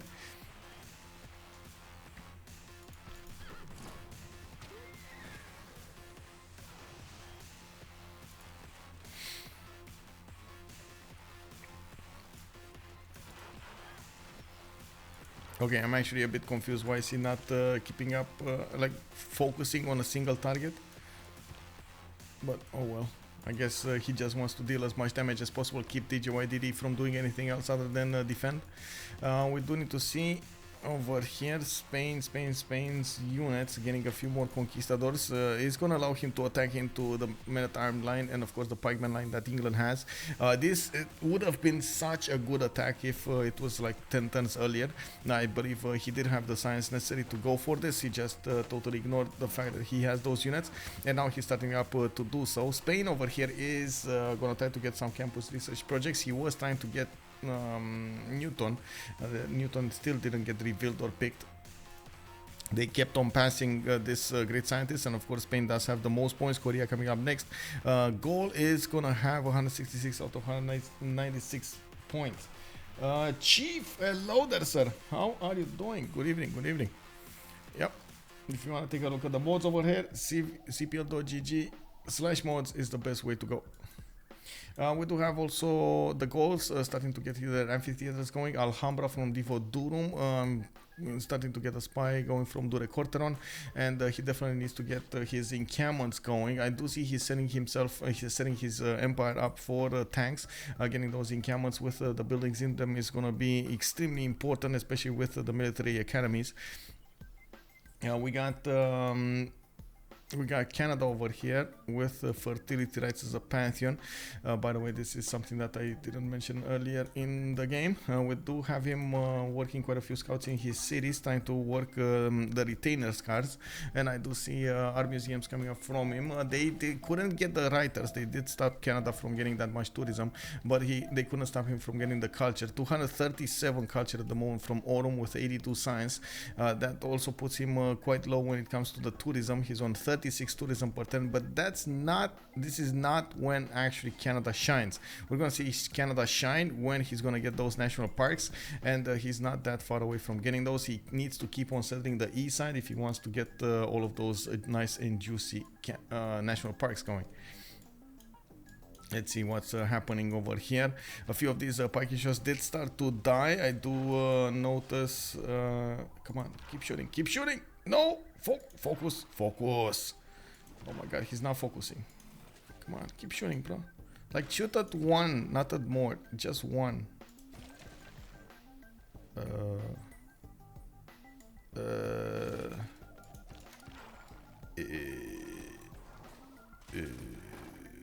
Come on, bro. Like, okay, there we go. Finally. And he had another one. Didn't he have another? Well, he shot with it at the full strength piking shot. Anyway, it's fine. He's still gonna force Rome out of position here. Do battering rams siege tower affect encampment as well? Yes. Well, depends on the walls actually. Battering rams do affect, for example, the ancient walls, but they do get obsolete by the medieval walls, and then siege tower gets obsolete by Renaissance walls.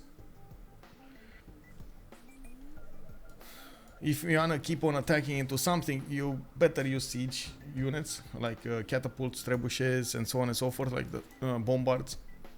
It's just much better, much more efficient.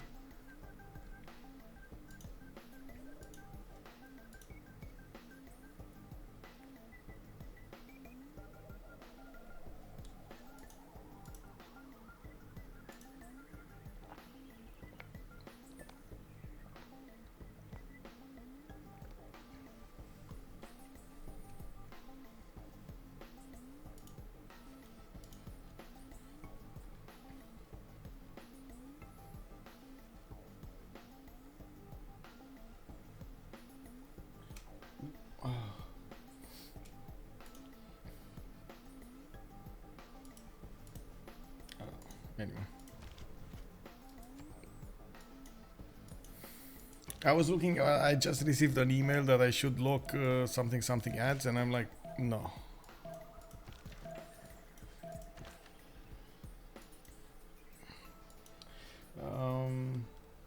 Okay. Well, let's see. Mongolia, Keshik, Stonehenge coming up next. We got 3 more turns until the Renaissance era, and taking a look at this, we do have Djydd 3 points away from getting his heroic age. I see Bevet. Actually, wait, he's in Dark Age. We got Bevet 8 points away from getting there, and he just got gifted from the gods of civilization. He just got gifted one of those free units. I do see finally he did tear down that Page shot, and as I can see over here, he is sacrificing his Kesheks. Come on, take it down. Okay, there we go. So 2 of these Page shots got taken down. Unfortunately, he's just gonna sacrifice this, even if he's gonna keep them there and promote them. If they're right next to a package shot, they're dead. So the only way to actually fight the package shots is to kite them. I believe you guys are familiar with the term kiting. It's basically when you're trying to stay out of the range of your opponent but keep shooting. That's basically what kiting is. Well, this is too far out. Too far. This is too strong. This is the moment that I think the Kesheks have lost their usefulness. Well, they could have only meant a few units from the Gauls, and they would have broken down Rome here. Now, of course, Rome still has great loss in science, a great disadvantage when it comes to the science and the culture. He is also putting a lot of pressure when it comes to the gold on his team with minus 32 gold a turn, and you can see the production is only 130. The Meuhmeuh, for example, does have double the amount of production on 256 with 126 science and 151 culture. Getting a few more of these campuses. He's getting his art museums going, and I do see he just recruited Emily du Châtelet. The next one is Newton and got picked up by Korea. Oh no! Ibn Khaldun got picked up by Spain over here. That means Korea was on the buttons, and even if they did try to synchronize the Meuhmeuh with Eins, Picfix did manage to get Newton away from them. That is a very, very good move coming up from Picfix. Dom Hogan 95, good evening sir. Attack. Yes, basically. Also medicine, I'm just curious, since with those many packages from Rome after pushback Mongolia, might he be able to go siege tower and attack Mongolia city? No, I don't think it's a viable option to keep on attacking with the package shots into Mongolia here. They're just gonna get stopped at Irai. Mongolia has his own science and culture. I don't think he's how to say he can be attacked here. Wait, oh, he got the core ability on the, oh my god, he got nationalism right now, and that means he's gonna start to core up his units. Needs to be careful how he's gonna actually mix those promotions, but if he does manage to get the level 2 core Kesheks, I think he can actually trade punches with the piking shots. The piking shots are extremely, how to say, slow when it comes to maneuvering. Move. This. Hello. Get it out. Mongolia, move. No. Okay. Ooh. Oh my god, he got so lucky. Djydd attacked with the crossbow instead of attacking with the pike shot. The pike shot would have one-shotted. Oh well, it is what it is. We do have England with a spy here. We got a few pikemen coming out, and it does look like Spain is starting to build a wall of conquistadors in the city of Cadiz. He still doesn't have, or did he get? What is this? The campus research project. Okay, getting conquistadors, military engineers. Still does not have religious unit, a missionary or something. And of course I do want to put it up on the screen here so everybody knows what I'm talking about. On Spain you do have Philip II with combat and religious units have a bonus of +5 combat strength against players following other religions. That's one. And then if you take a look at the conquistador, The Conquistador does get a +5 combat bonus when there is a religious unit within 1 hex. So you can get the +5 coming up from a general, you can get the +5 from a religious unit next to it, and then you can get an extra +5 coming up from your opponent having a different religion than you. In this scenario, he doesn't have a different religion, but he can still get the +5. He gets 1 missionary. That's it. 1 missionary. You get just one holy site, 1 missionary. That's it. Unfortunately, he is not going there. He's not going there. Oh well. I'm very curious how this will evolve in the next stage of the game. I'm pretty sure the Gaul over here does want to get tanks. By the looks of it, the Meuhmeuh is going gunpowder now. Scorch 13-4, getting his military academies going. Alhambra, and he's going to start putting down a few more of these encampments. I do see 3 of them at the moment, but he's going to go some more. We do have him with 245 production. Did manage to get more than Kublai Khan. Well, Kublai Khan did. Well, you know, he basically sacrificed his last 20 turns to attack into Rome without that much success, but I guess he did have the ability to take down more units here, but did manage to have the ability to keep Rome in check. Couldn't do anything more.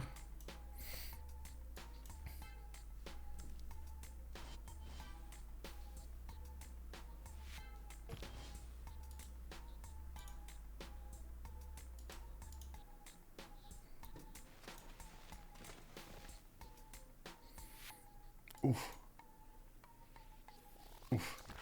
Getting the Kesheks over here. Okay. Now Keshek cores 60 strength, and that's without promotions. Is one, did he core? No, he didn't core any new ones over here. Definitely needs to be careful with the promotions. Needs to core them up with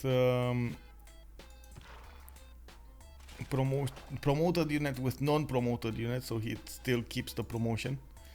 Sometimes the players do want to mix the promotions. If you can get like a promotion on one of the right three and the promotion on one with the left 3, and when you core them up, they get both. It's quite useful. Oh, frigate fleet coming up from taClaG. Interesting. He's just trying to take down that encampment. That's the only thing that he can actually shoot there. But Mongolia does have a trebuchet. Keeps on attacking back into the frigate.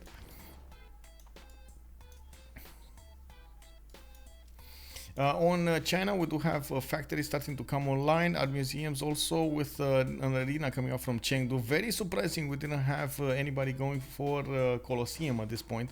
Honestly, I would have expected Colosseum a long time ago. Maybe from the Gauls. Usually the Gauls does have that amazing ability to just get from an early stage of the game great engineer with culture, with the ability to get a lot of production.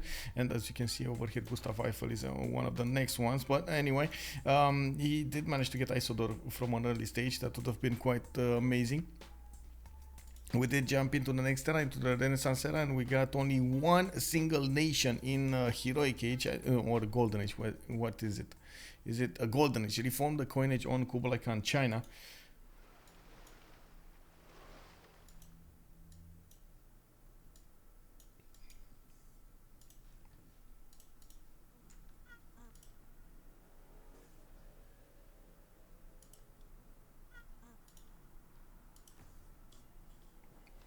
Project that have been getting back into relevancy. I'm liking it. Canada might be dangerous long term though.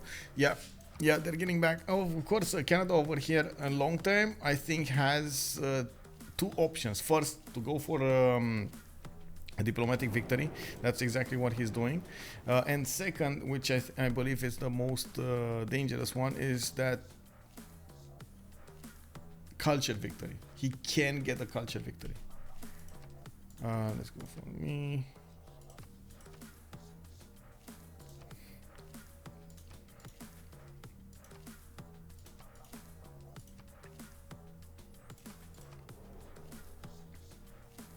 Is this a Cold War? Basically, like at this point, everybody's setting up their empires and trying to get advantages from it. What I don't like actually is England couldn't manage to get more advantages here. Yes, he's you know, poking a little bit Mongolia, poking a little bit Spain. Did tear down one city of Spain, but that's about it.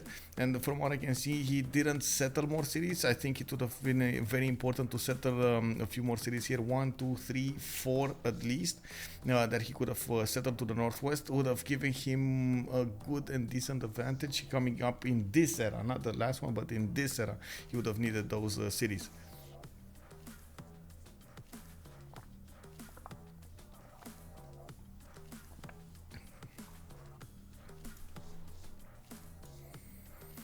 He turns for Statue of Liberty in the city of Ottawa. He does have Filippo Brunelleschi. That's probably going to go through. From what I can see in the score screen, they do have an advantage, a clear advantage when it comes to the Diplo favor on Les Barbapeintres. We got 180, 181, 190, and 206 Diplo favor points, while on PCS we got 144, 184, 148, 186. If they do the math right, they should actually get this going.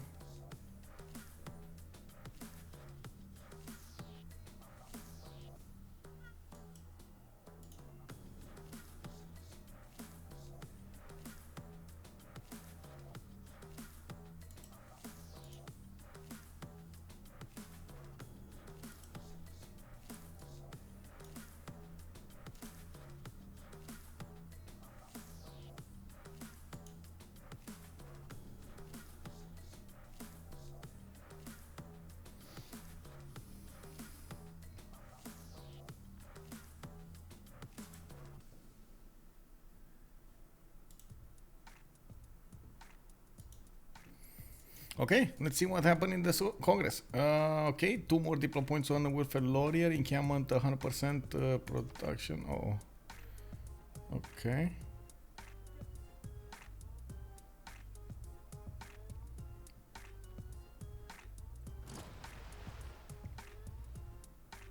Wait, somebody voted industrial zone instead of city center? Kick W, bro. Interesting. And then trade policy, England, taClaG.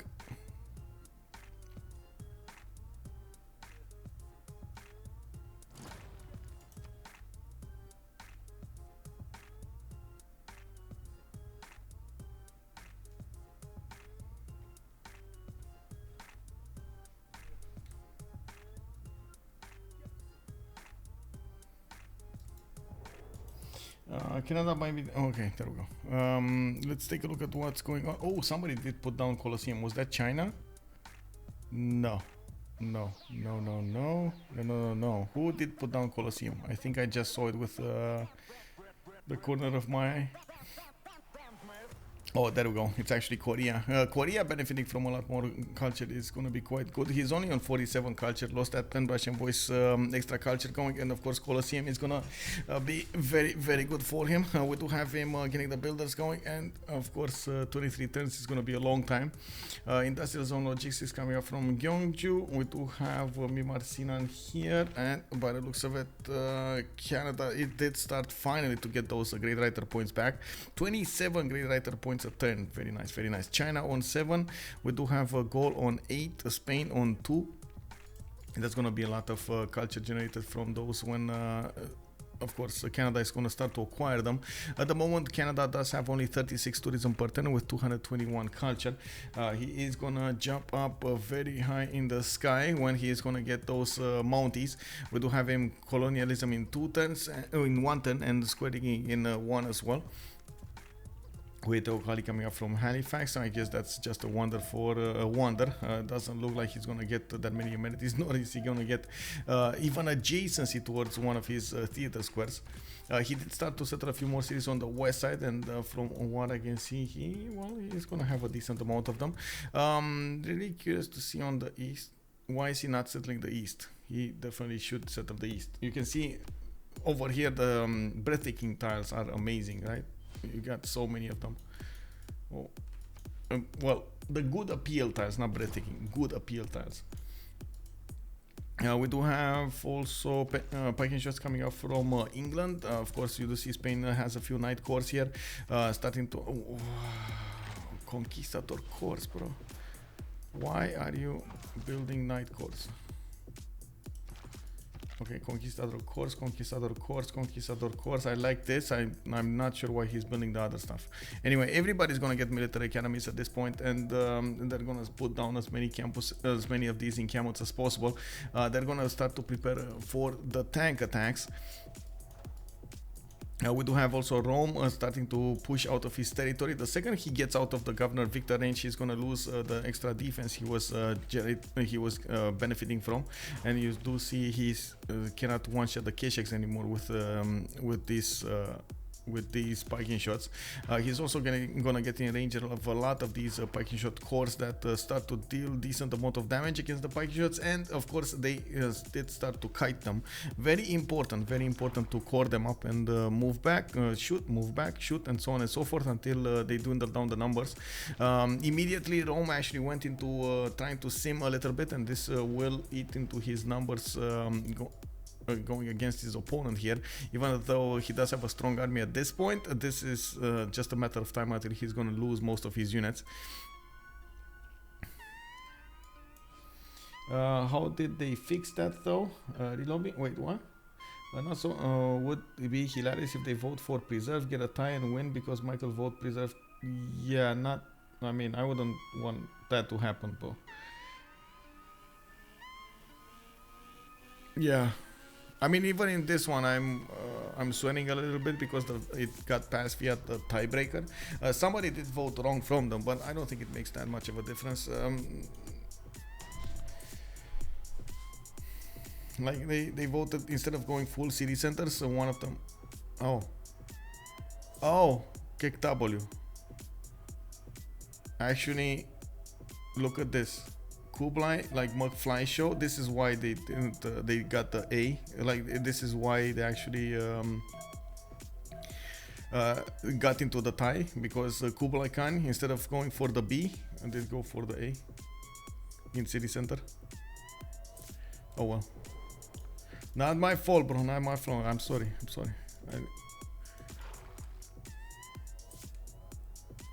Yep.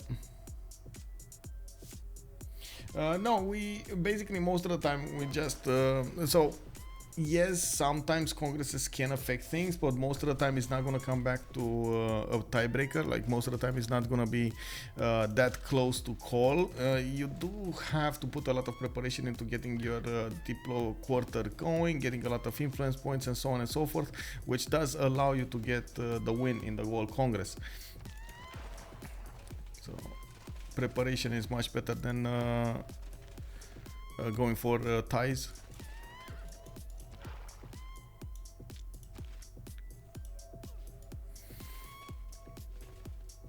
Oh man, there are so many Keshex.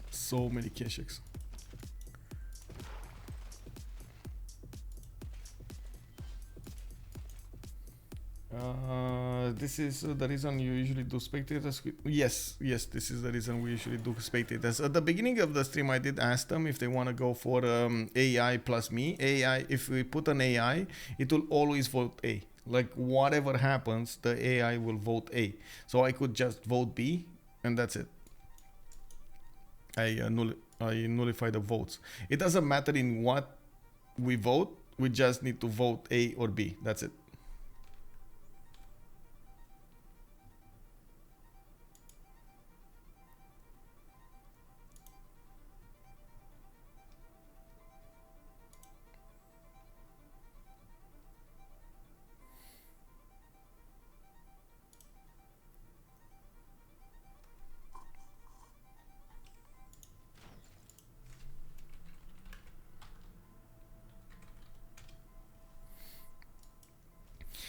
I'm really curious what Spain will do over here going against England. As you can see, England did manage to get a few men-at-arms and did retreat his pikemen and even piking shots behind friendly lines here in Newcastle upon Tyne. We do have a few builders coming out. We do have ancient walls, and I'm pretty sure Spain will get some catapults or bombers to work with.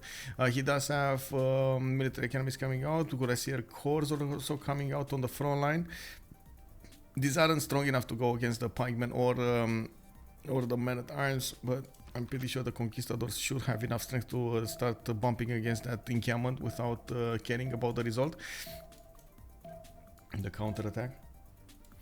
Gaul. Finally, Night Course coming out of his cities. He's not that far away from getting his Cuirassier Course, and of course, he's not that far away from getting tanks either.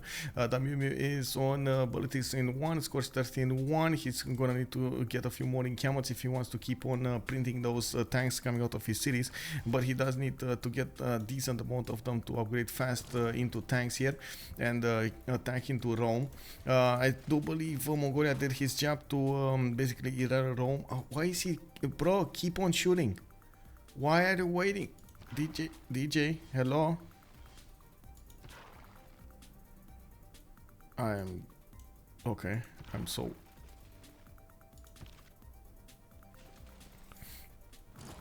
That Pike shot could have just gotten a promotion and stayed alive a little while longer. Oh well.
And it looks like Rome stopping to do something else, stopping to get a breath.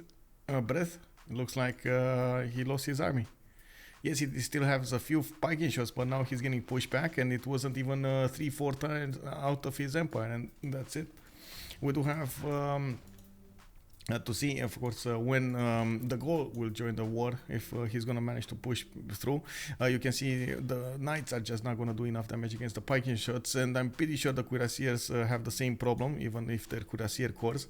He's 100% going to need something like tanks to go against him. It's going to need rifling, he's going to need steel, he's going to need refining, and then combustion.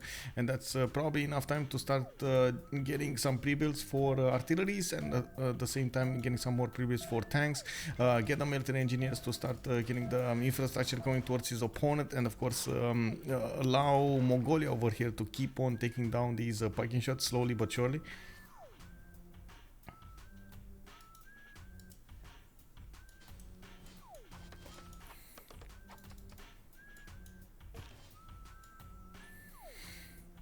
Wait, what? Xian getting attacked by Samarkand? Wait, what? Samarkand, Bevet, that's Mongolia, and of course China over here is McFlyShow. McFlyShow has a bit of an issue. He only has 44 defense strength cities, and as you can see, he doesn't have any unit in production, nor does he have a unit next to the city of Xian. Man at arms, though, it doesn't do enough damage against that city center. If he keeps on attacking, it's probably gonna die. We do need to see if Samarkand is gonna get to. Oh my god, he's actually getting more units there. He wants to keep on attacking against that city center. Okay, the city center is still gonna repair every turn. It's because of that lake. It's not gonna get under siege anytime soon, even if it gets how to say, encircled. You do need a unit in the water in the lake to actually put it under siege. But anyway, we'll see if Samarkand does actually have the brains to take down the city of Xian.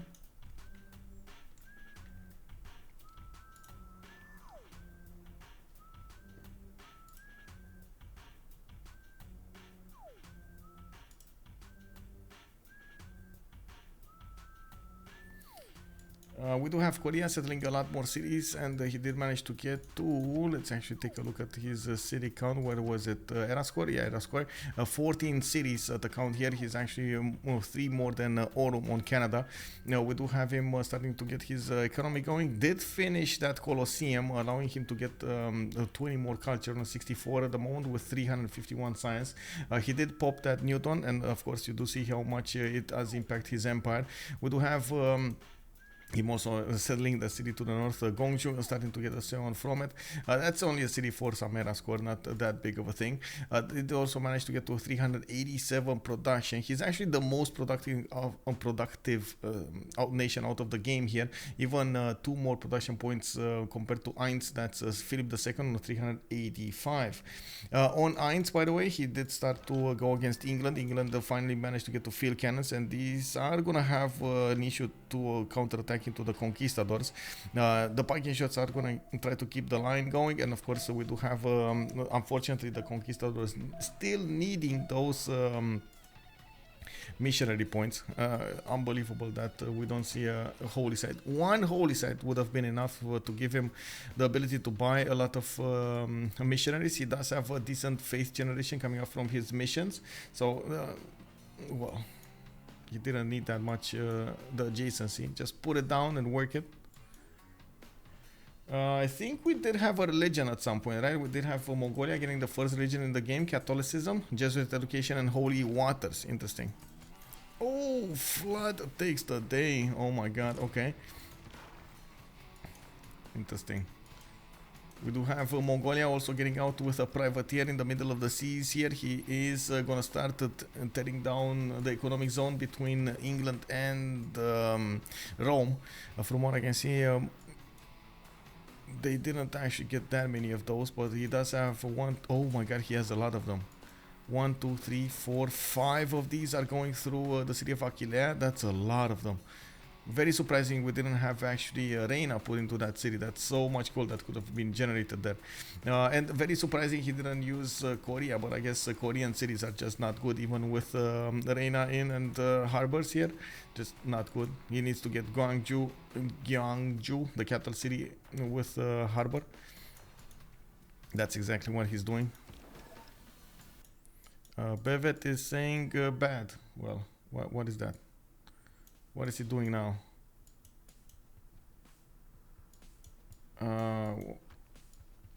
What happened?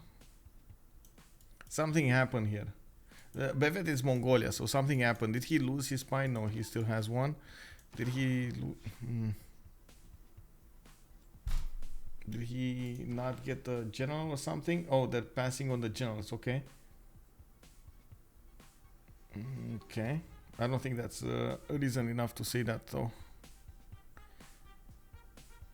Anyway, China did start to also acquire quite a few great writers. He's probably going to try to make defense against Aurum's culture victory.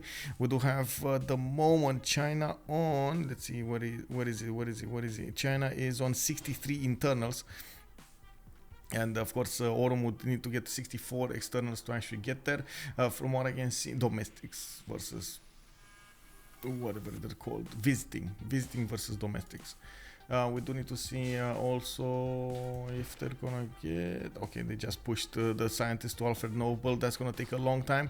Canada did manage to acquire probably the great musician, though, the first one. Let's see, Canada. Yeah, he did get it. Wolfgang Amadeus Mozart, and from what I can see, can he get there? Come on. Conservation coming up in one turn. Aurum is gonna get Potala Palace from Ottawa. He did finish Statue of Liberty, and that means he is finally managing to get 11 out of 20. He's around 2 congresses away from getting the win. They're around 2 congresses away from getting the win. If they do manage to keep their advantages coming up with the Diplo points, Diplo favor points, they should be able to get the win. Most important thing would be to take down Rome. Like, totally take down Rome. And I believe, Rome did have a settler going to the west side here. Yeah, there we go. I remember this. I remember it moving to the west side. I'm not sure England is the best place to hide behind, but yeah, it's still gonna be better than nothing.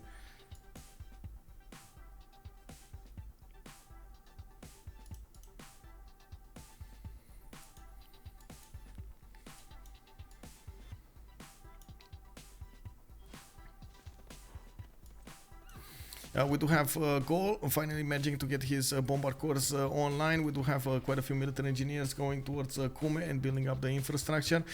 He's also getting a few builders, finishing up those military academies in the cities, and pre-building cuirassier corps. Needs to keep on going because definitely the cuirassier corps don't get the option to take down the pikes fast enough.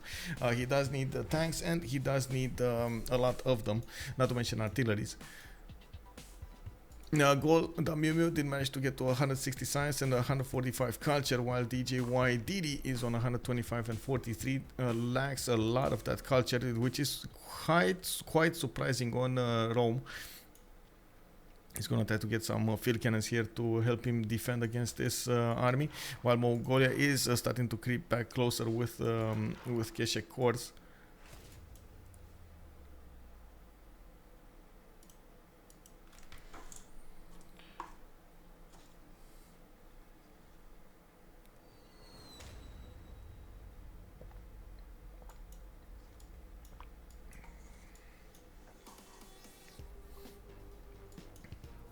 I'm quite curious. Okay, finally Canada did start to expand to the east side, and from what I can see, he started getting some more of these artists. Bounties coming out of his cities does mean he's gonna need to actually prepare for those national parks. Doesn't have a lot of good places at the moment, but he's gonna need to start getting them. He's probably gonna oh no, he's actually going for the nitre improvements. Okay, interesting. So this would be an interesting one. No, this. So this, then this. He needs to take down the improvements to actually get the breathtaking appeal up. But anyway, I don't see Aurum focusing on tourism that much at the moment, which I think it's a mistake. I think going all into Diplo is a mistake at this point, especially with somebody like Canada on your team. The good thing is Canada does have and again, this is something only Canada has. You get influence points from your tourism. If you increase the tourism, you get more influence points. So it's a circle. If you do manage to get that, you're probably gonna get quicker to Diplo victory anyway. If you take a look at the Canadian bonuses, you do get for every 100 tourism per turn, you earn 1 diplomatic favor per turn. If you do manage, of course, to get a lot of diplo favor, a lot of tourism per turn, you can imagine this just goes hand in hand. So this is why I think it's a mistake. You just go national parks, you go a lot of tourism, and then if you want to go for diplo victory, sure, you can go for diplo victory. You're still gonna get a lot of influence. The trick here, if you want to keep going for a victory, especially when you're in how to say, catch-up phase. So you lost a quote-unquote, you won a congress. That means your opponent will have a lot of points. To get back into the race, you have to keep hold of the city-states. You have to have a lot of city-states being held by your team. You have to have all of those diplomatic quarters and built on your team. Getting the alliances, getting all of those embassies and so on going through your empire. You have to pay attention really on every little bit of detail. From what I can see, we do have let's see, Picfix having 2 city-states. We got McFlyShow, none. Okay, taClaG, does he have one? Yes, he does have Kabul. So 3 cities on at the moment on project. We got Djydd, no. So 3 cities on a project, while on Les Barbapeintres we do have, let's see, 1, 2, 3, 4, 5, right? 6 cities. And I believe we just saw one of the cities taken over by who was it? Djydd over here on La Venta. So I think that's 4, right? So 6 versus 4. At the moment, it's Les Barbapeintres that are making more points, more diplo favor points when it comes to the city-states. We're going to need to see if they do manage to use that advantage to get the points in the next era. of course, there are quite a few things that could impact the game. I don't see those scenarios coming up here, especially in this game, like maybe a scenario to liberate a city or like get 100 Diplo favor from that. It's just not gonna happen.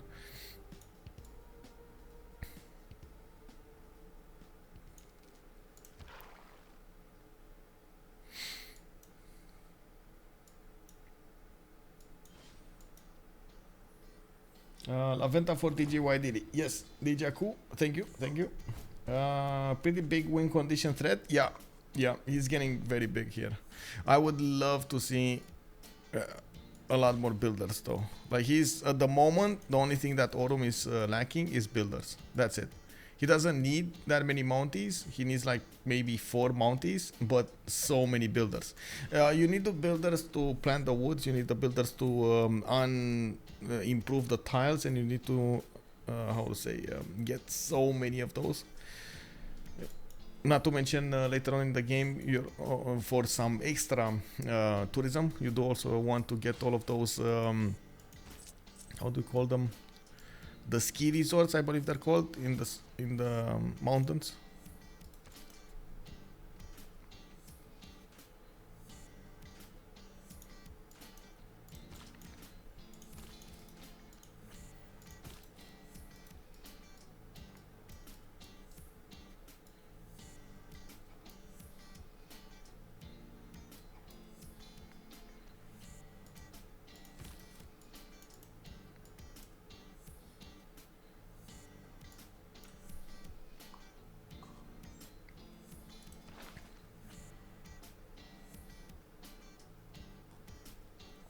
Oh, Canada got 2 envoys, very nice, great merchant. That's gonna help him sediment his lead over here.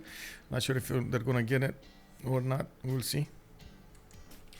Following stream, I have to catch up on this one as a vote later. No problem. Did he get St. Basil Cathedral? No, he did not. And from what I can see, he also had, oh my god, he had this one, I5 Jokul, and in the south, but yeah, didn't actually get to settle it. Only 2 tiles. This is, I think, the worst wonder that I've seen like this. Worst wonder. Wow. Unbelievable. Potala Palace finishing in 2 from Ottawa. He's gonna get another one of those green cards to use. I'm actually quite curious what kind of cards is he using at this point. Vessel. First of all, he's in Monarchy. Second of all, he's going Frescoes. Okay. The 100% theater squares, logistics, retainers, triangular train, vessel bunker. So he's gonna get another one of the green policy slots, and he could use something like charismatic leader for some extra influence, or if he does want to get more points, or I guess merchant confederation coming up for for the extra gold. He does have a lot of envoys in those cities.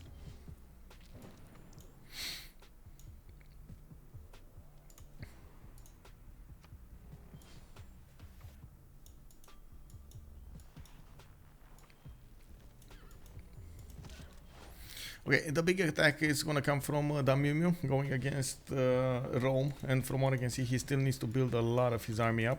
Even if he does have a cuirassier corps, there's a clear problem when it comes to the number of units he has. We do have Meuhmeuh corps coming up from the cities, and of course, I don't actually see the production being up there yet from the Meuhmeuh cities. He does have 301 production, but he's a 5 turning cuirassier corps from Aurum. That's not actually enough production in that city center. He would need to 310, maybe 210 cuirassier corps if he actually wants to be okay-ish with tanks. Meuhmeuh is on a chivalry, veterancy, logistics. I do see him working liberalism, republic legacy, and natural philosophy. Maybe they do have a problem with the continents here. Let me actually double check this. So we do have him on 1 continent. He's only on 4 amenities maybe. Also Canada is going to be on the same continent, but now he's starting to expand on the red continent. And from what I can see, okay, 2 continents over here for Mongolia. So and Spain is going to be on the 4th continent. No, he's still, well, with 1 city. No, so there are 2 continents, while we have on the other side England, the red, Korea green, China green with a little bit of touch of purple. And who's the last one? Rome, I believe. Rome is purple. Okay. Okay, they're 2 and 2. Oh, actually 3, because Korea is on 2 of them, 3 of them actually. Oh, is this Potala about to finish? Where is Potala? Where is he building Potala? Was it in Gyeongju? Did he stop? Oh my god, Gustav. Oh, no, bro. Oh my god, that is such a big mistake. He's gonna finish next turn. Oh my god, Picfix could have denied this. But anyway, I mean, that's only 1 point, right? But he could have definitely denied this. Let's see it disappear over here. It's just poof into the air. I would like to say this would have been like a very good effect to just get some, you know, dust over there.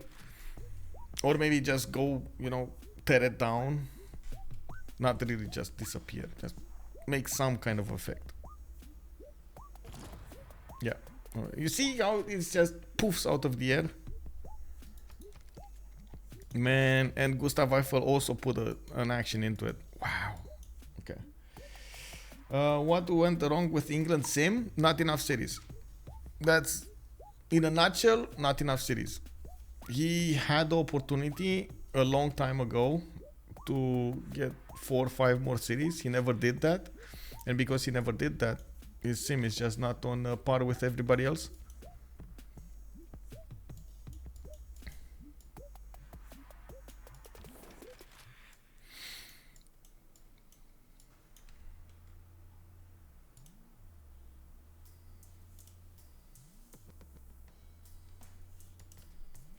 I like your idea. We have wonder construction cutscene, so why not?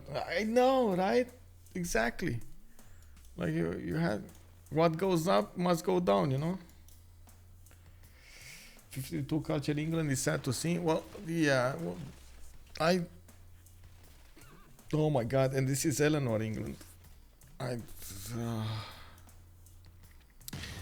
So this is basically what happens when you start with campuses instead of theater squares. You gotta start with Eleanor. You gotta start with theater like Royal Navy dockyards, theater squares, then campuses.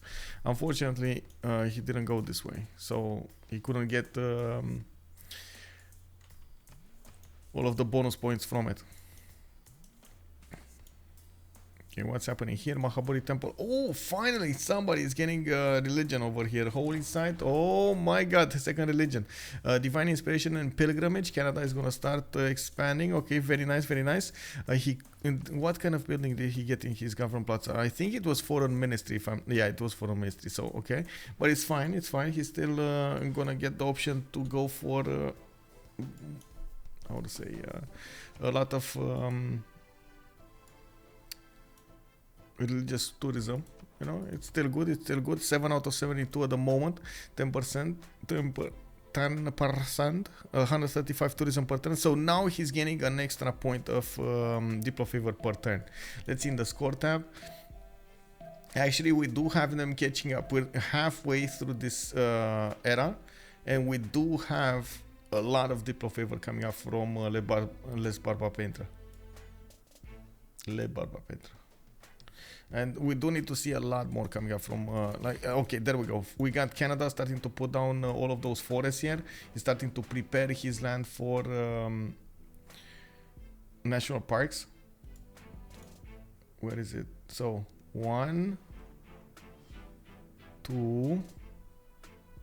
Is he gonna get more? No. 1. So 1, 2, 3. I don't think he can actually use the coal though. So it's 1, 2, 3, 4. Okay, 5 over here if he wants to. Yeah, could tear down those mines. The good thing with Canada is you get some how do you call it, extra production coming up from didn't you get it, by the way? Wait, I believe there was something on Canada. You did get like extra bonuses when it came to your or did or doesn't it have it on the national history, on the national museums, national parks? Was that taken down at some point? Farms can be constructed and improvements in tunnels now receive the following bonuses. They receive double the strategy resource improved in tunnels now 50% to buy those tiles. Okay, interesting. I don't see it anymore over here.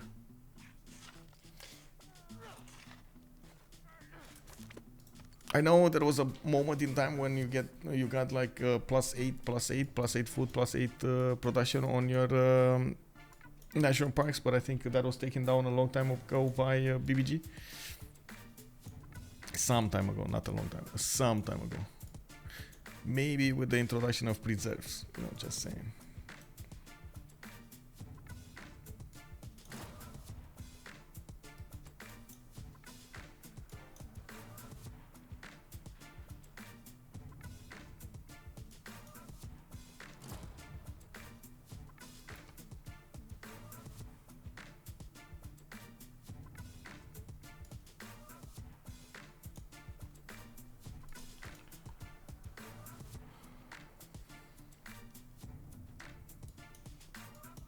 Looks like the moment the Mongolia did move back, he's going to put a city right in the face of Rome, and maybe he's going to try to improve his army. He did manage to get 117 science, 121 culture, while Rome is on 140 and 43.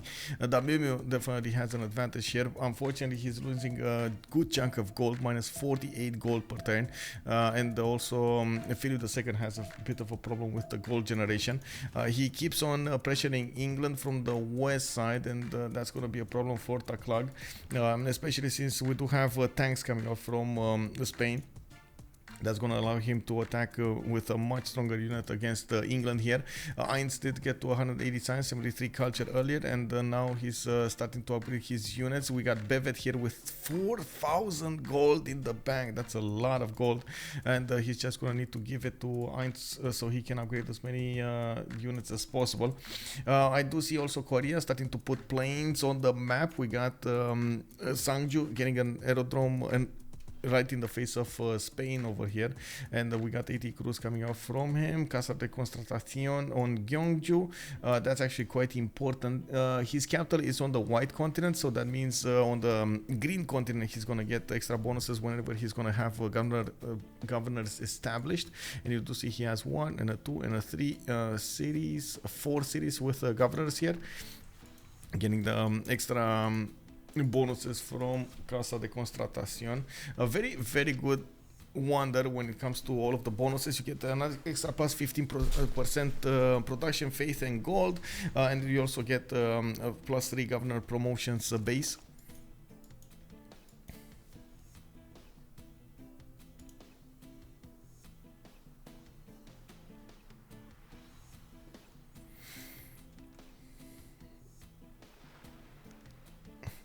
They still need, or I should say, Les Barbapeintres, even if they do manage to win this Congress, they still need another Congress to actually get the win.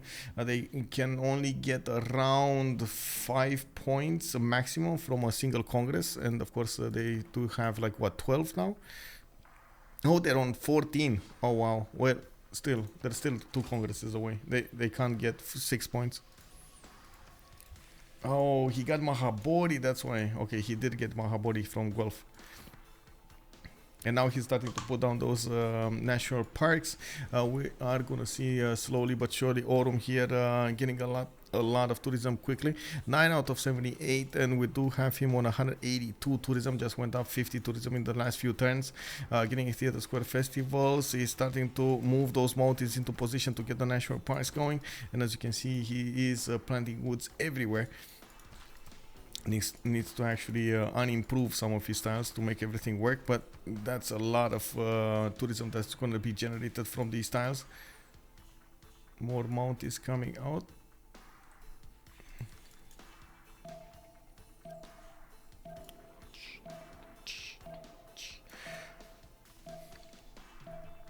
I gotta say, the worst thing about this is Korea is not actually going to get to interact with this. So he's so far away from his opponent that he cannot actually nuke him before he might actually get a goal, cultured victory. The only one that could affect this might be China. The problem is China might actually have tanks coming on his doorstep from the Gauls, and at the same time there's a big problem, because if he stops defending the cultured victory, the cultured victory might go through faster, right? So he's kind of in a pickle here. We do have Aurum on 348 culture, and of course we do see he has a decent amount of Mounties that could just get his national parks going. Let's see, come on, let's get the builder. More great works from Canada. He's also getting to the juicy cards now. I'm pretty sure he's getting to the juicy cards. Tolkien, how many hours would you say you've played in Civ 6? Have you managed to get all of the Civ 6 achievements? I never actually went for Civ 6 achievements in general. I don't think I ever tried to get achievements in a game. I just played for the fun of it and learning the game more than actually getting achievements. And I do have around, I can actually show you. I have like, I don't know, 8,000 hours or something. Where is it? 8,377. Let me show you. There we go. Look.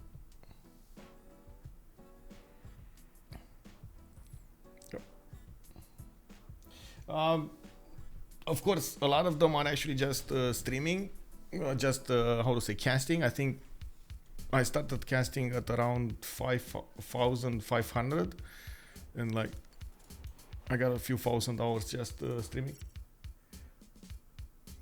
I know, right?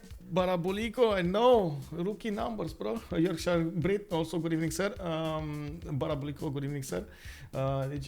Cool. Now there is a great people gaining Diplo. Oh, great people. Oh, right. Giving. I believe there is, but I totally forgot who it is. Maybe we're gonna see him appear over here and be relevant. That would be. Oh, this one. Actually, Alfred Noble is this one. Oh my god, can you imagine if they actually get Alfred Noble? It's the next one. 8k, and here I think myself with 2k is quite high. Yeah. Jirkaev, thank you so much for the follow, sir, and welcome.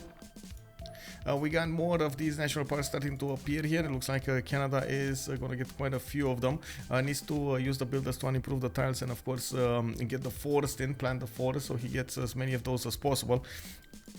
Also needs to plant, he needs to plant more cities on the east side, so he gets more possibilities to acquire those national parks.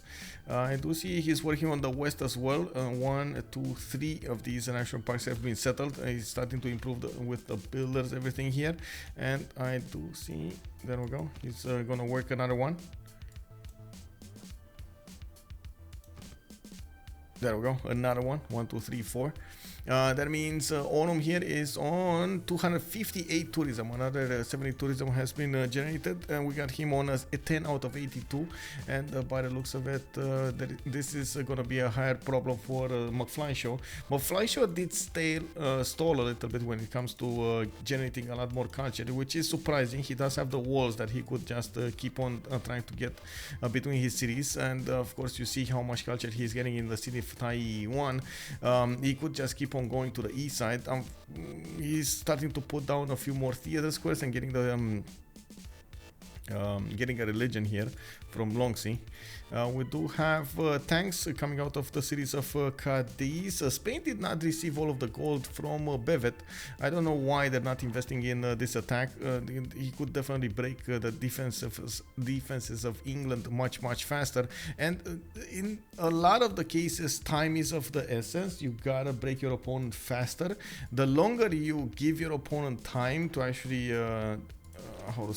get his army up or defend and so on and so forth, it's the harder it will be for you to break him. So you gotta, if you have a window of opportunity, you gotta make the most out of it at that particular moment in time.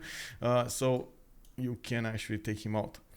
We do have the Gaul here trying to go against directly the city of Rome. Interestingly enough, he does have a few cuirassier corps going that way. He does have also artilleries coming out of his city centers, and he's splitting his attention between going against China and going against Rome. I can't say I like this though. I really can't say I like this. Picfix is gonna need to do something, like pull out a magical rabbit from his hat, because at this point he's gonna have a problem with whatever is happening here. Oh, we're gonna have a pause next time? Okay.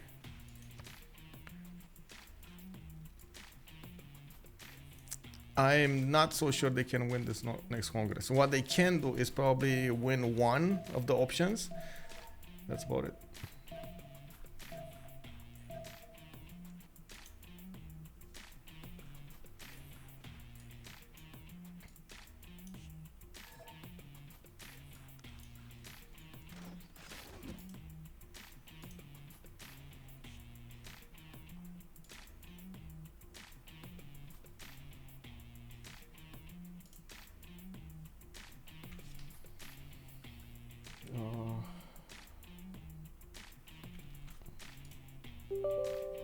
A second. Oh my god, there's another version of this? Sure.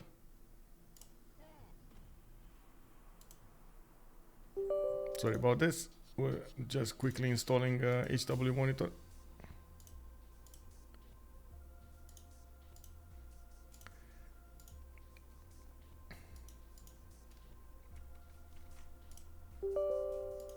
There we go. It's a program that you use to monitor your PC specs. Oh my god, what did they do?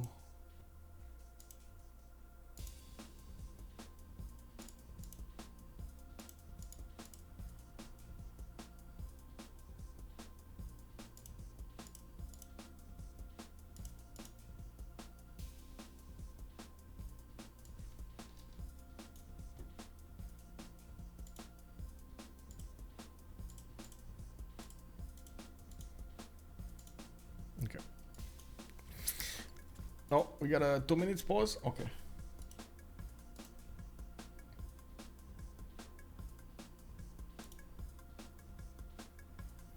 I'm gonna go quickly to the bathroom. Be right back.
Yeah, we're starting to get to that turn 100 mark.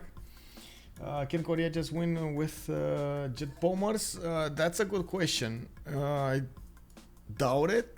like he can attack Spain, for example. But Spain can just get a safety settle out and move as far east as possible, and it is quite a bit of how to say. Quite a bit of a hassle even for Korea to punch through this. It's gonna take quite a bit of time to go and get everything he needs.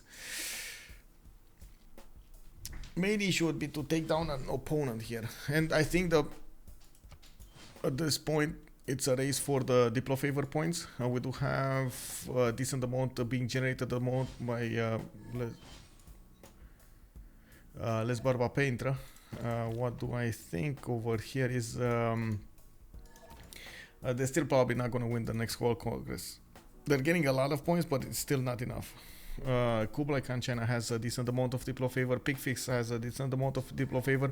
They're going to try to level it out one turn before.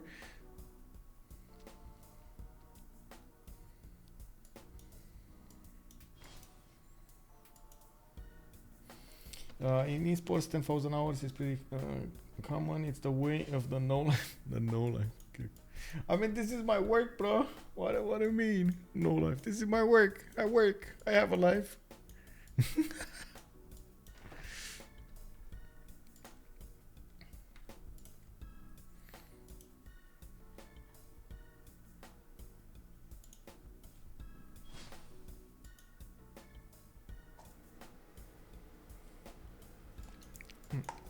We do have Mongolia getting that city right in the face of Rome, and now he is gonna get to use field cannons. He just upgraded all of those Kesheks into field cannons, getting a few bombers to work this, and I still think, yeah, Bevet is generating a decent amount of gold per turn. Eins though is losing, and Ambirex is losing a lot of gold. Very surprising though. Again, I gotta say, I was expecting Spain over here to get a lot more gold per turn. He did get a lot of these commercials, not a lot of adjacency coming up from them, but he still is generating a good amount from the banks inside, from the markets. Oh, he doesn't have the banks? Wow, no banks? Naughty, naughty. You gotta build the banks, bro. Like at this point in time, 1090, no banks? Come on, you can't do that. You can't do that. Come on, taClaG. Sorry, Eins. Eins.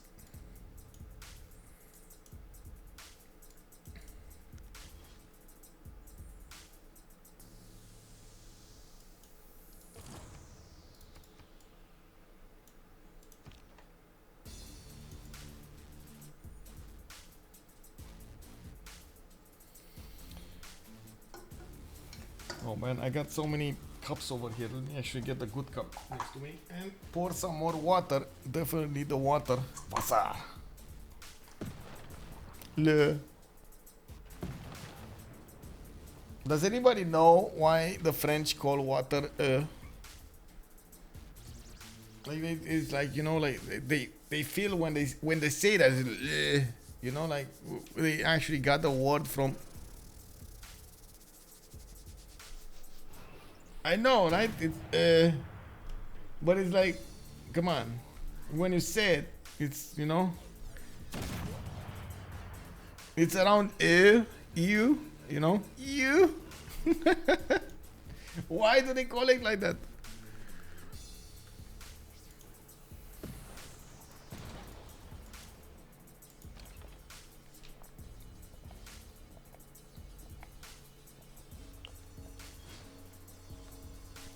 Yep. Romanian O. I mean, it's, yeah, I guess. O. O. Actually, we call it O. In Romanian, it's just O. I heard a weird dialect. No, it's just like like when I read it, like it, you know.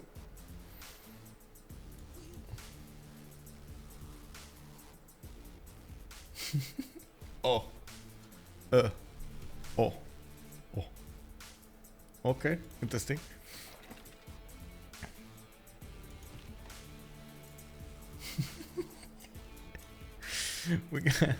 We got actually Rome did manage to push back those units of Mongolia back to his cities, and it looks like now with England getting an ironclad right next to the city of Malik, that city is gonna go down finally.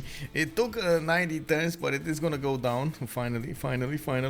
We do have Mongolia keeping the pressure on Rome, but it looks of it finally the Gaul did get the tanks up, and he's gonna start bumping into the cities of Rome soon enough. Rome did manage to get the city of Antium to the north here, but that's a very, that's a very dangerous position, especially since we do have tanks coming around here. They might end up breaking the defenses of England, or they should end up breaking the defenses of England. They are shining these field cannons, and we're gonna see quite a bit of a show here really quickly. Eins is gonna get the moves going. He does have Rani Lakshmi Bai coming up as the general, and it looks like at the moment Rome could not get one. Yeah, that's a problem. Spain, Rani. Do we have Gaul? Gaul? No. Come on. Do we have the Gaul with one? Yeah, we do have Dandara on the goal. Okay. One goes down, and it looks like the encampment went down. The tank corps killed another one. We do have more tank corps getting on the front line there, trying to shoot back. But yeah, the tank corps are still breaching through the defenses with ease. A level 4 Sea Dog fleet. Wow, silent running, homing torpedoes. We got the boarding parties, loot. Okay, well, they have everything,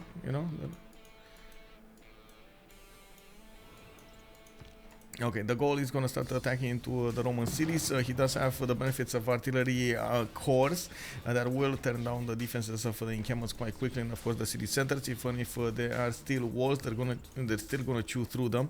The goal does have some tank armies also at some point, and I do see him putting down a few more of these encampments, attacking towards attacking China at the same time as attacking Rome. Is gonna split his forces quite. I would say badly, though. Honestly, at this point, I'm concerned about this one. I usually, when I see a two-prone attack, I feel like it's in pieces. In all of the horror movies you've seen, let's be honest with this. What happens when somebody says, "Let's split up"? Is that a good idea?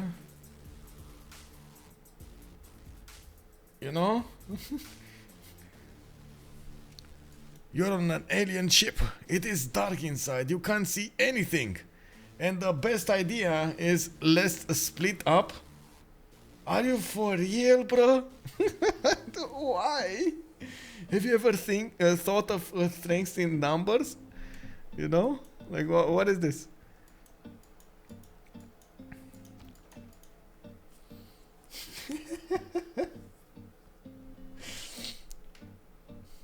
Never. Lee. Hello there. Good evening, sir. Good evening, ma'am. Doing Napoleon divide and conquer on yourself. Yeah, the confidence. Oh, serious. Yeah.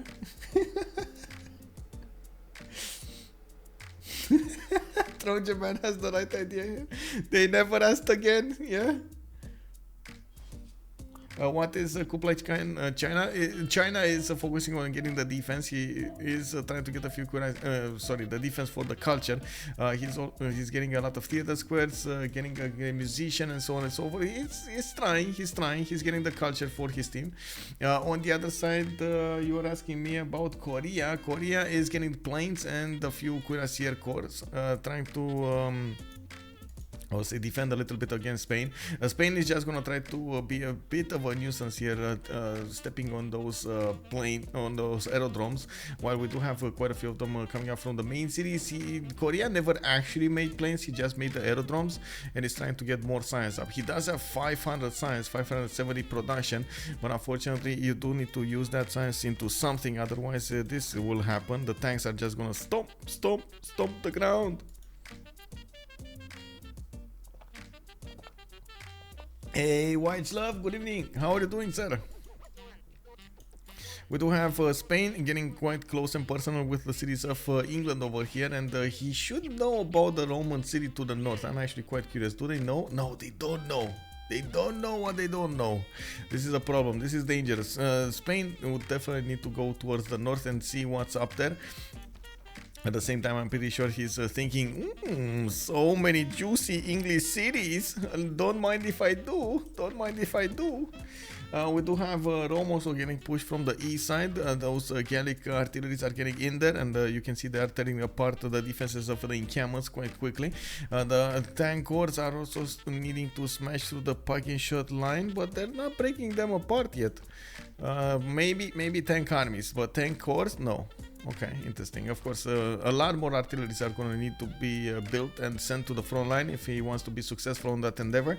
And this is the problem. He split his units up. He would have had 1-2 artilleries to work on the west side. He would have definitely taken down his opponent there. Now he's going to try to go through Shenyang and Jiaodong. And this is just not going to go his way. They not even know Korean? Why Gaul always minus GPT? Tell me. I mean, Gaul is just Gaul. What do you mean? he's never building commercials and banks and harbors and gold making stuff. What do you want from the Gauls? Gaul is Gaul. He did manage to get 277, which, I mean, this is a surprise, 277 production, it feels like he could have had a lot more. Wow, 100 minus 114 gold, wow.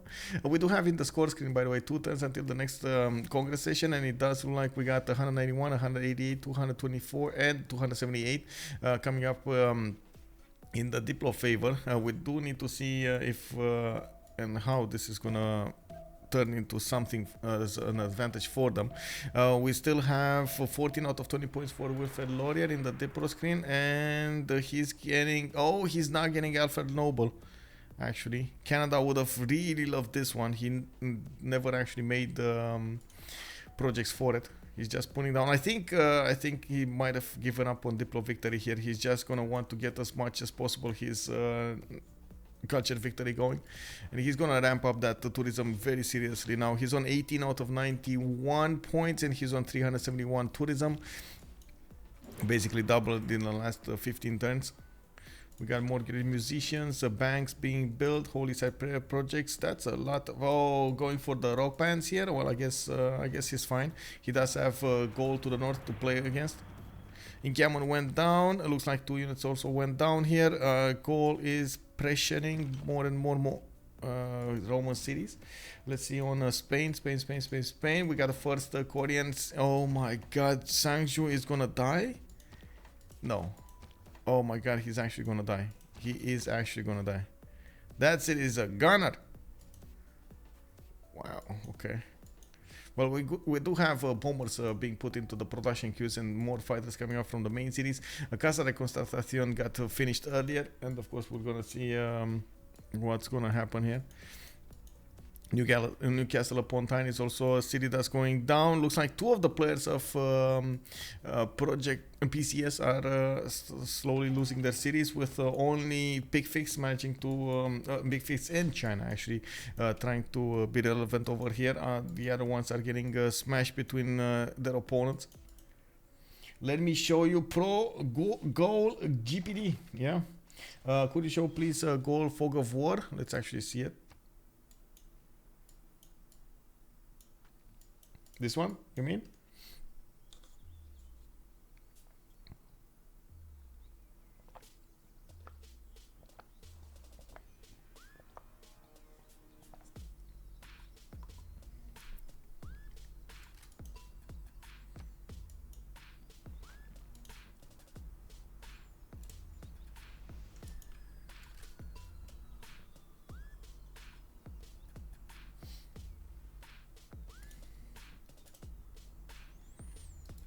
Wow, Chichen Itza being built now? Wow, okay. taClaG going for it. That's, oh, he's going for scorched earth tactics? That was England. Where is he putting that? It's not even killing anything with it. Oh well.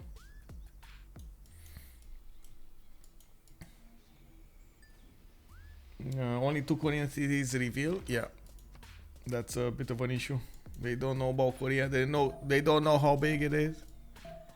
It is so big, bro.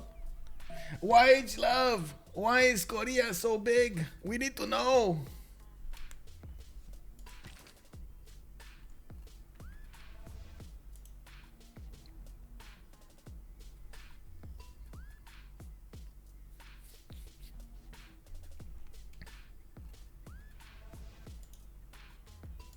One tank, one city.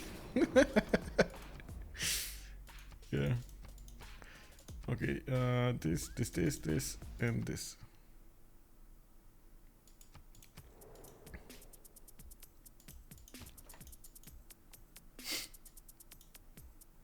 Well, it's kind of hard to get tanks through one-tile fighters. Well, I guess, you know, fighters in one-tile chokes.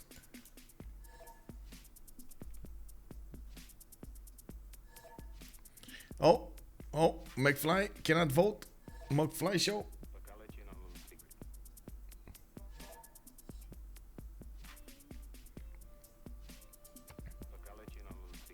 That's actually bad for them. Oh my god, that's very bad for them. McFly has the most Diplo favor. But I guess it's not that far away from Aurum, so I don't think it makes that big of a difference. But they do need to...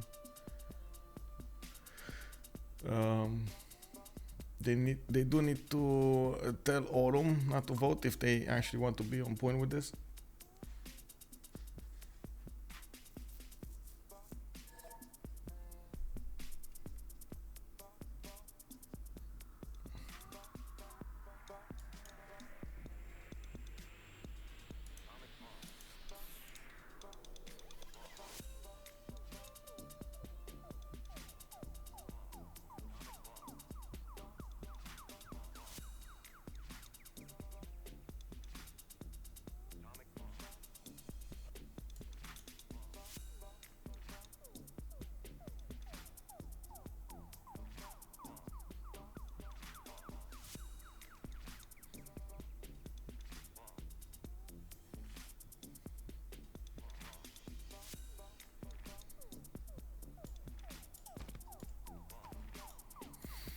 Oh, look at that appeal. Look at the ground-breaking appeal. Very nice. Where is that tourism going to? Aurum is on 400 tourism a turn. And I don't think he even has environmental. I'm pretty sure he doesn't have environmentalism or computers. He does have 125 science with what, 500 culture or something like that? 459. It's getting close to it. Getting close to it.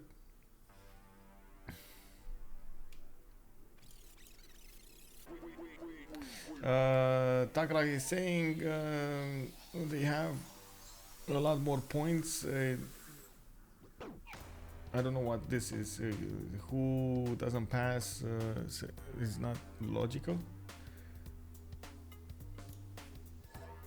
Oh, taClaG is saying that he should that nobody is getting so close to the Diplo favor, but it is. It is Aurum that's very close to McFly. Anyway, doesn't matter. Aurum is the only one that could shift enter this.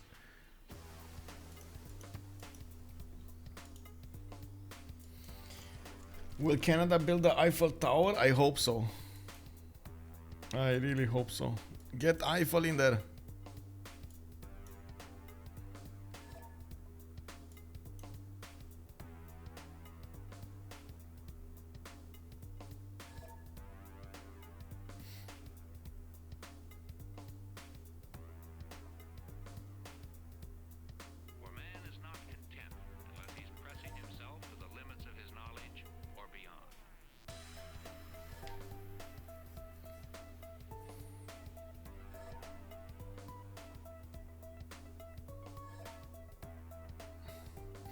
Aurum is saying that they either let Meuhmeuh shift enter or there's gonna be a relobby.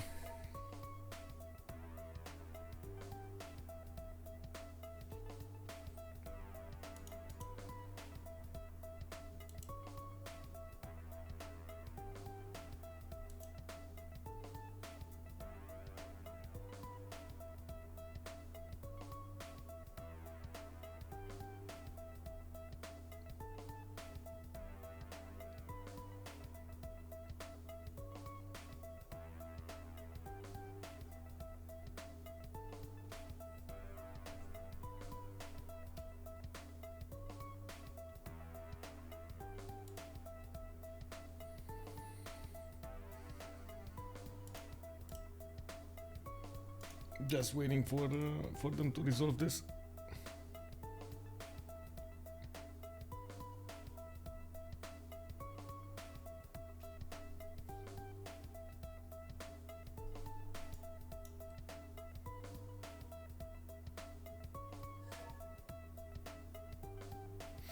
And Aurum is now asking for a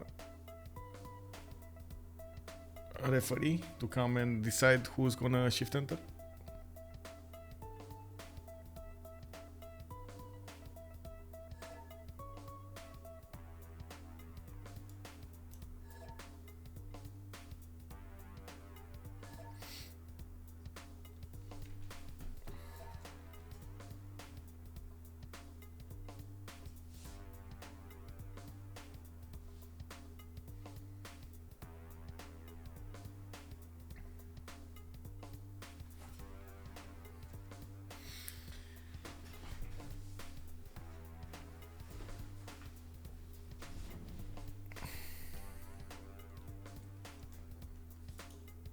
To be fair, I don't really think they're gonna win this Congress anyway. Yes, they do have a chance maybe to go through tiebreakers, but they're also gonna lose,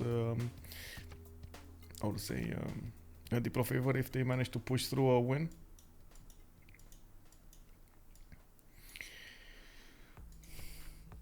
He's probably gonna need to downvote himself anyway in the last one, so he gets 1 point back and then focus on getting a win on the next one, like on the other two options in the above.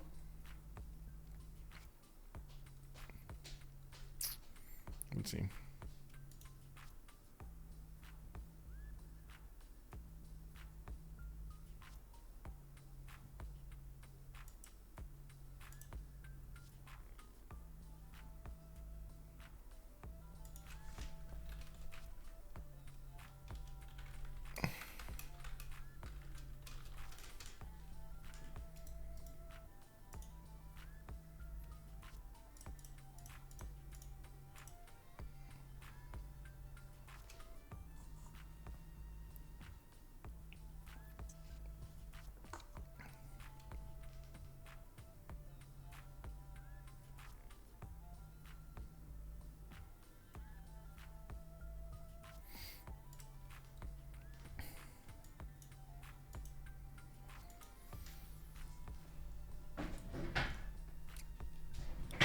Oh man, let me actually take a look over here. Do we have any referee coming around?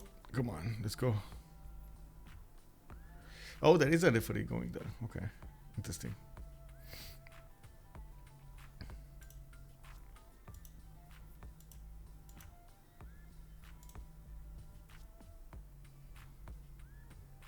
Oh no, there's not. What's happening here?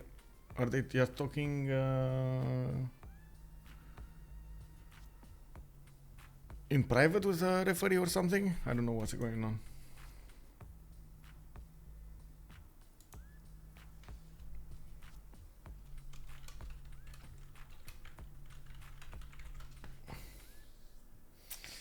CC Pyro is saying, oh, wait, what? Bro, Jashper declared that the team composed of Meuhmeuh wins the game, the cup. Oh, bro.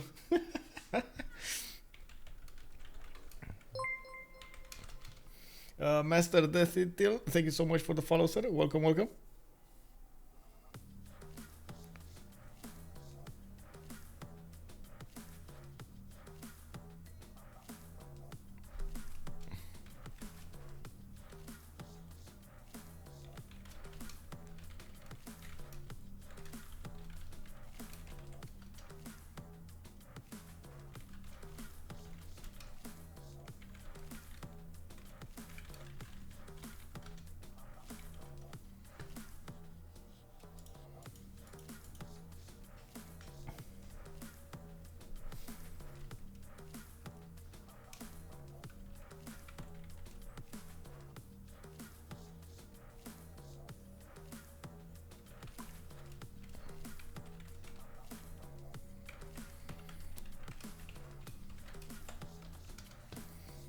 Did it gone do goof? Did a goof? Yeah. Is there somebody here? Oh, I see referee. Yeah, Arbiter Squadron did join the channel. Yeah, they're talking.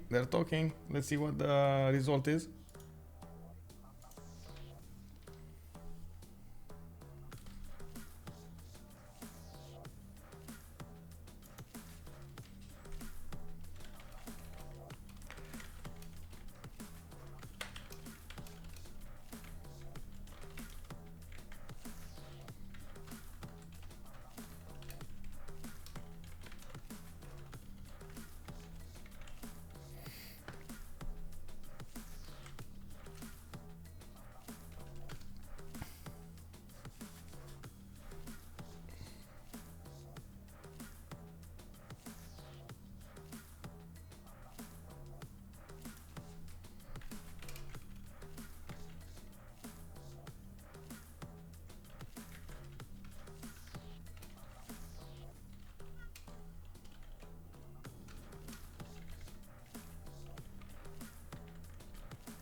So, what's the resolution on this? Hello?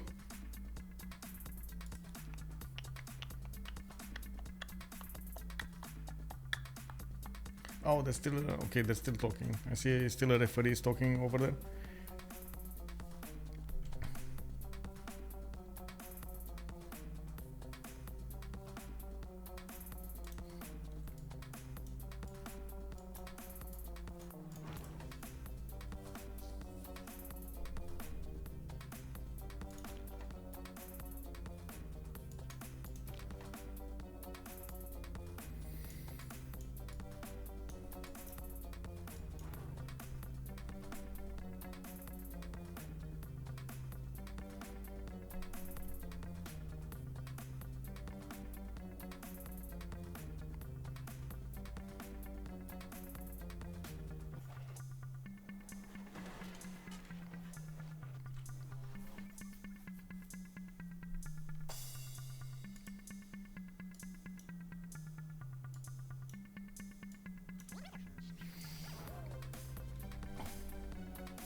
Still waiting. I'm sorry for the wait here. I'm not sure what's going on there. They're not saying anything in the chat, and I'm pretty sure they're still talking with the referee. Oh no, she actually left.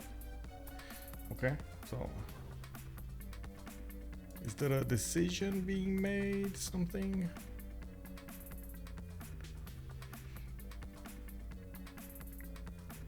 Is it some backdoor channel talks or something? Private talks, private channels? Okay, maybe.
Still waiting. Oh no, they actually wait, they unpaused. We're going. They're going for this. Oh, they're going. They actually did it. They did it. Oh, they unpaused. Okay, so what's going on? Why is it still please wait? Kick W.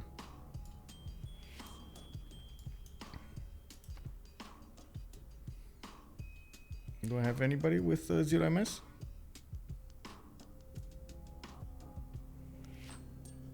Okay, there we go. Okay, so what happened here? We got the rainforest. Okay, one like this. Loses to diplomatic on Aurum. Coal power plants 50% discount. Let's take a look at the total tally here. It's 15 out of 20. So the next World Congress they're probably gonna win anyway. We do have. Oh no, actually we do have a decent amount of Diplo favor still remaining on taClaG, 268. And McFlyShow does have a 338, while on the other side Aurum is on 311. We do well, I guess it all depends if they do manage to take out a player or not. The most well, I guess taClaG is gonna try to get out of there with a settler.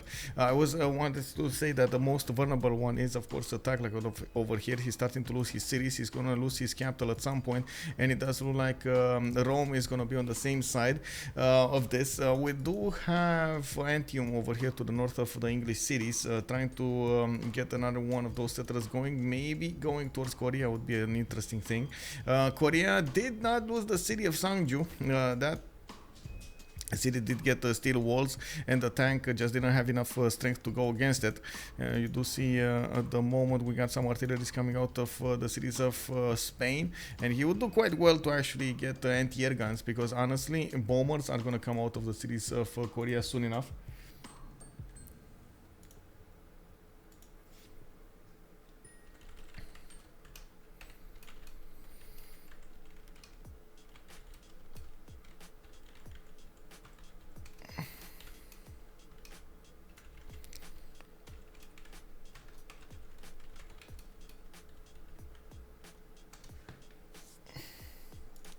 I want to grab some food. How did they fix the can't vote problem? I think they just made Aurum not vote. That's basically what happened there, and that's why he has the favor. Him and McFlyShow did not vote in this World Congress. I don't know what happened with taClaG. Why did he just get his point back? Maybe he, I don't know. He didn't focus on something. Oh, I see. McFlyShow. No, this is just the AI voting on this. He probably put the points in the wrong one or something. That's a lot of Diplo favor that got returned here on taClaG. We do need to see also what's going to happen here with the culture victory. We do have 24 out of 101 coming up from Aurum, and by the looks of it, 404 tourism per turn. We got the banks, we got mounties, universities, okay, holy sites, we got holy site projects, okay, interesting.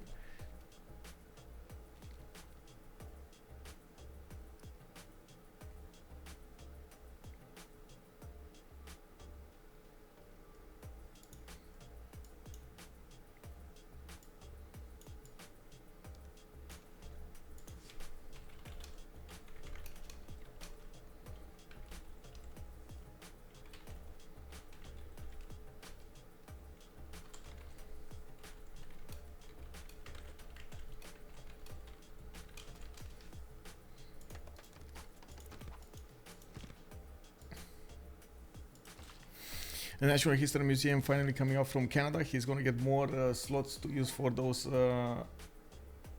Oh, this tag over here. Where? He's going to get more slots to use for those music.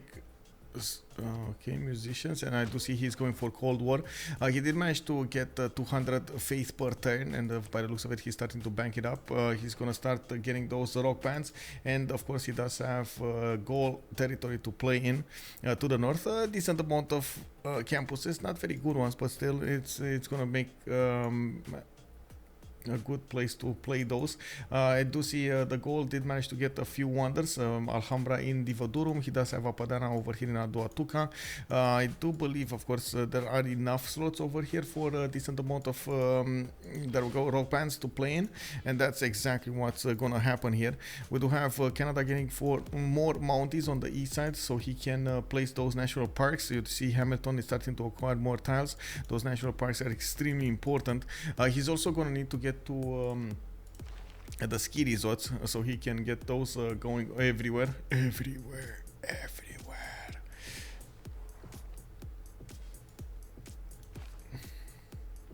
Holy Site projects coming up from a few of his cities. Looks like he's 100% trying to get as much faith as possible for those rock bands. He did start up his religion relatively late, and I think that's when he made his mind up to go for a culture victory rather than go and put all of his eggs into one basket, and of course that would have been the Diplo victory. Since they are on 15 out of 20 points, it would have been amazing if he actually got 20, if he actually got 16, but Korea was the one that did manage to get Alfred Nobel, the extra diplomatic victory one.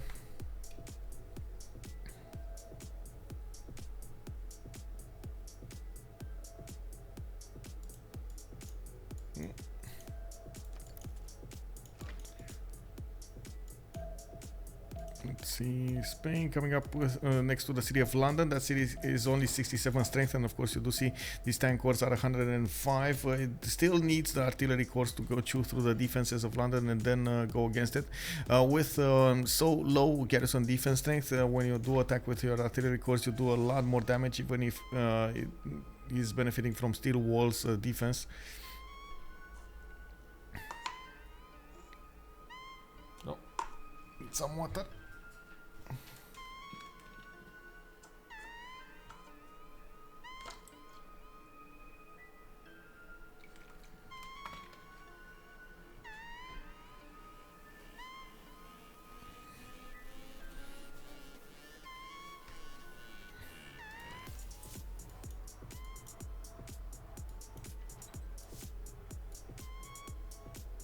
Oh, Kublai did fall. Gaul is pushing forward towards Rome, and by the looks of it, he is gonna start breaching through the defenses soon enough. Unfortunately, he doesn't have a lot of units here because he did split his army up with good enough contingents going towards Shenyang, towards the Chinese cities, where we do have the Gauls needing to actually push through. He's trying to get the infrastructure going, and of course getting the military engineer to build the roads so he can actually move faster. I still don't believe this is a good strategy, but oh well, we're gonna see how this ends up. We do have China getting a few of these aerodromes. He did manage to recruit great musicians and still is building up his walls. You can see he's making it around to the north, so he gets as much culture as possible from that. Looking at McFlyShow, he did arrive for 319 culture a turn, 253 gold per turn. And looking at the culture screen here, Aurum did get to 30 out of 105. It's gonna get dangerous when he's gonna get halfway there, but he's building up a lot of tourism very, very quickly. 492 at the moment per turn coming up from Canada, and that's of course not including these upcoming rock bands that are gonna play in the series of the goals here.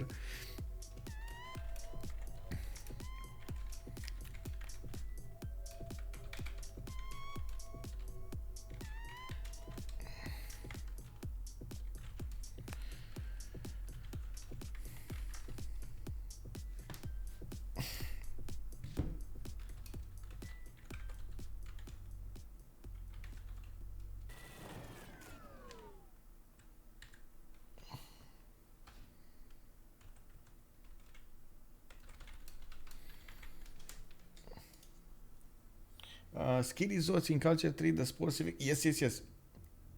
Good evening, sir.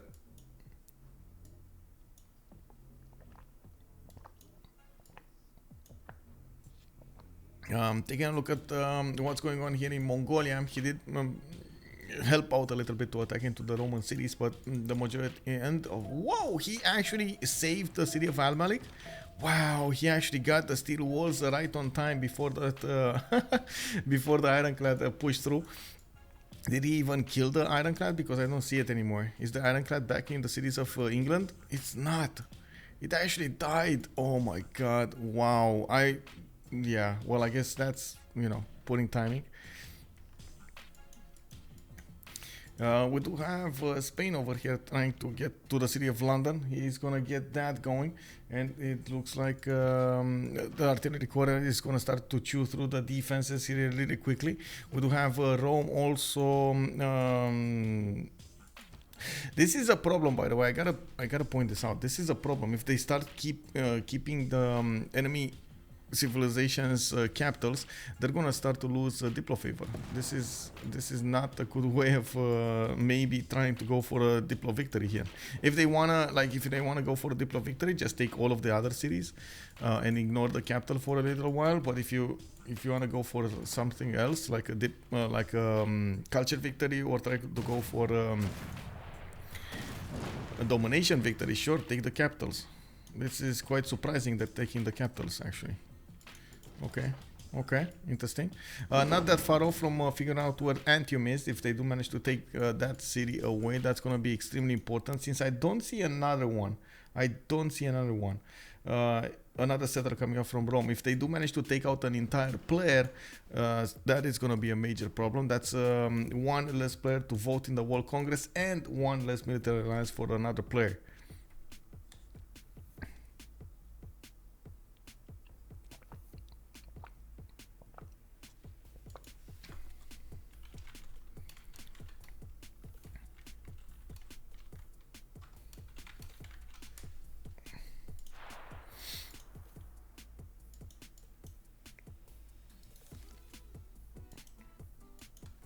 I actually don't know this, but if you loyalty flip a capital, does it cost you diplo favor? Yes. Please. I mean, you can loyalty flip it into free cities and just keep it free cities, so that's not going to cost you. But it's very hard to loyalty flip a capital. Very hard.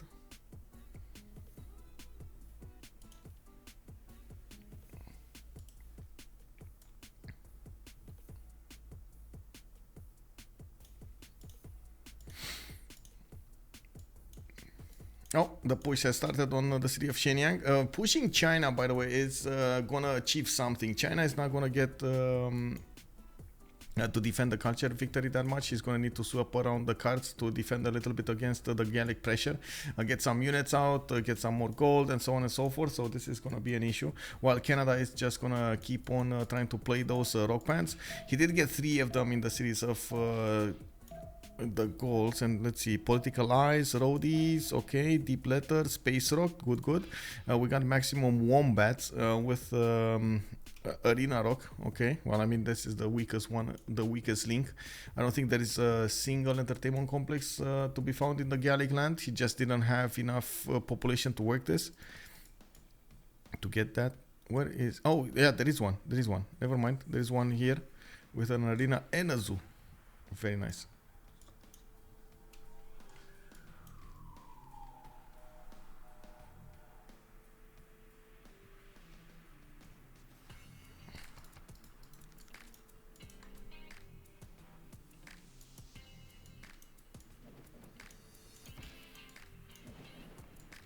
Okay, we got Spain tearing apart the cities of England slowly but surely. Looks like England was also caught on the wrong foot here. He's trying to get a settler out, but yeah, that's gonna be caught in the city of Plymouth. We do have him. Okay, Sheffield going down. Artillery is getting in there, repairing the outer defenses. Looks like he also is going to ignore the city of Bradford for a little while here. Okay, not bad. When is he going to find out about Rome to the north? That's the biggest question. If ever. Actually, I think he will at some point. But at the moment, you see the fog of war is just not revealed in that part. Let's see what's also going on here. Korea is finishing up the bombers, and he started bombing the city of Madrid, while Spain is going to have an issue. It looks like China can actually move in or try to move in some courses there, while Spain is trying to get the tank corps to keep up with the defenses on the west side. Still, there are quite a few cities that he would need to chew through, and you do need, I gotta say, you do need a decent amount of bombers to actually attack into an enemy like this. You need like 4 or 5, actually more, like what am I talking about? Probably 10 to go very quickly and take down an opponent fast enough so it makes a difference.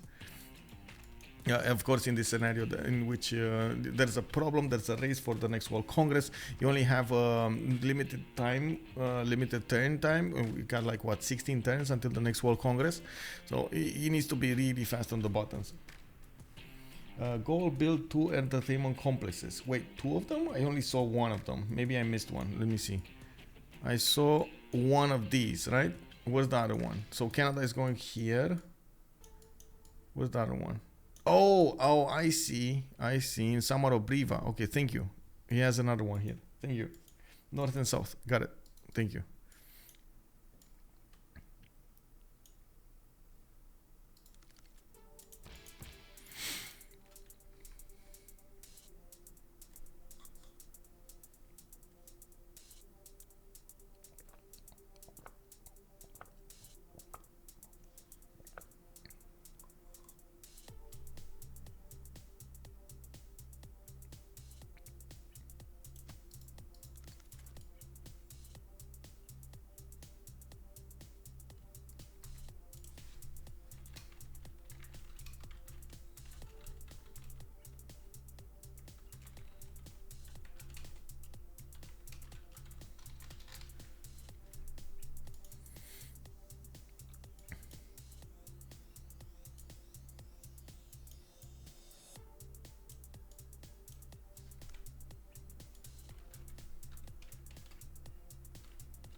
Okay, come on. I want to see some plays over here. Come on, let's go.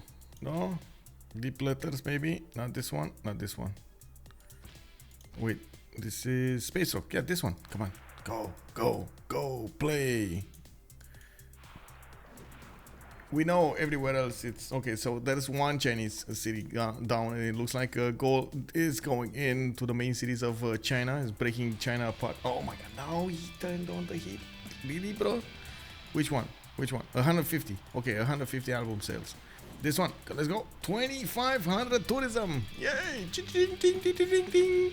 42 out of still 121. Looks like China is starting to lose a little bit of his culture generation.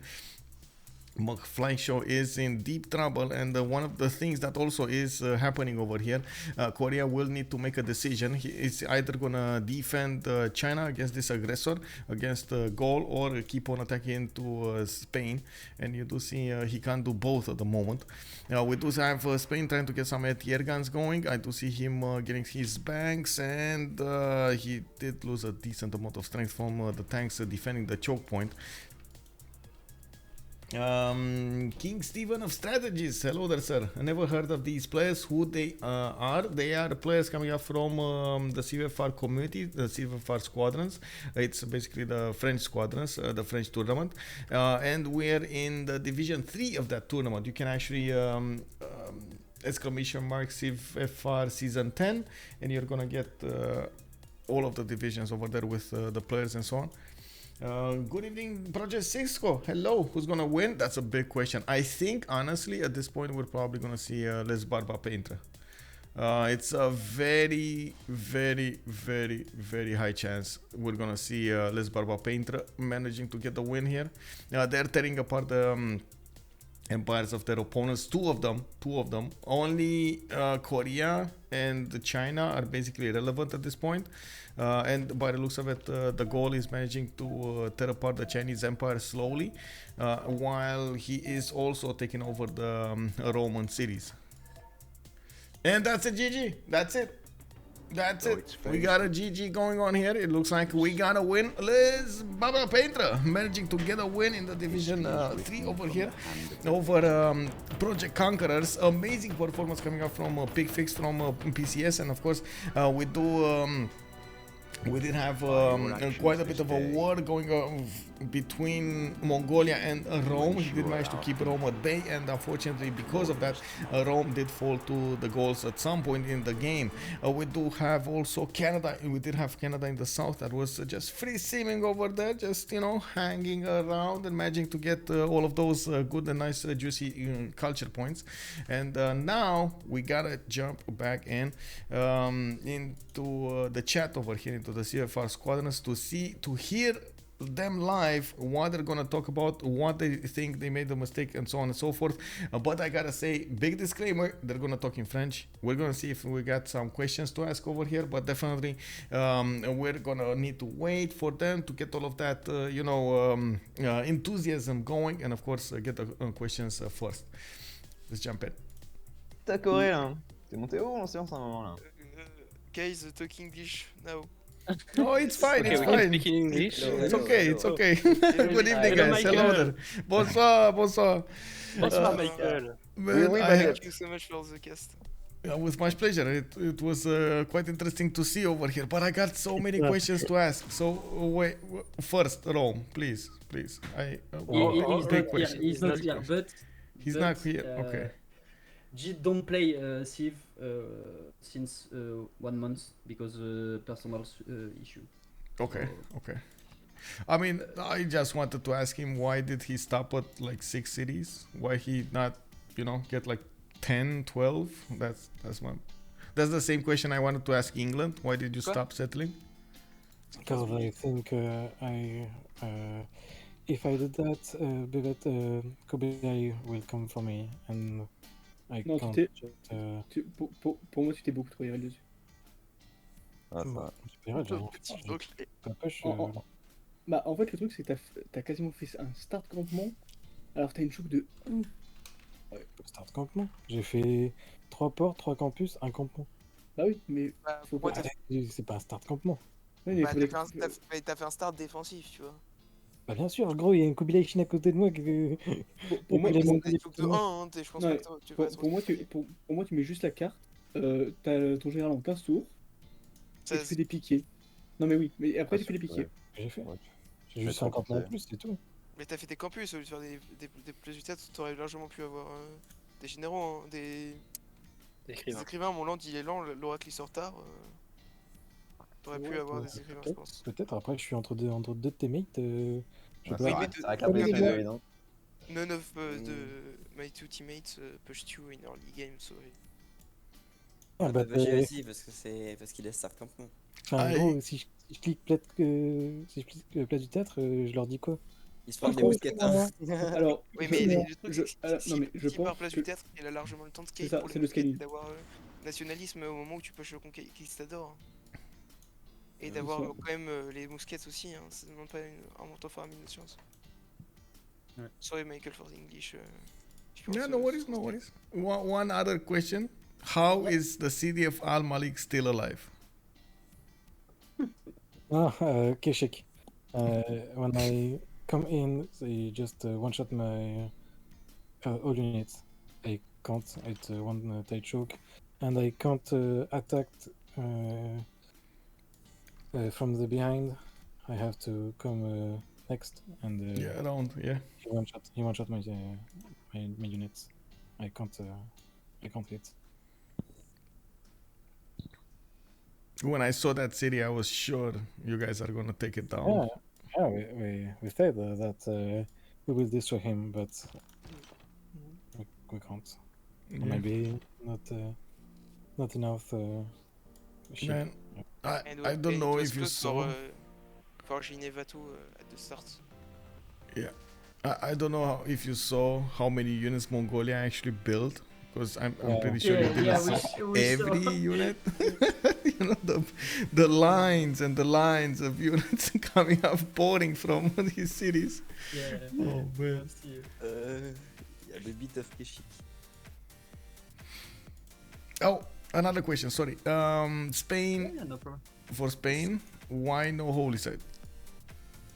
Because I'm bad. Maybe no. I built one, but it was too. Okay, you totally forgot about the missionary. Okay, I see. No. I was like, okay, I will put crusade, but it was without was enough, so I just decided to. Yes, I think what he meant to say is that it's a skill issue. He's very bad at the game. Skill issues.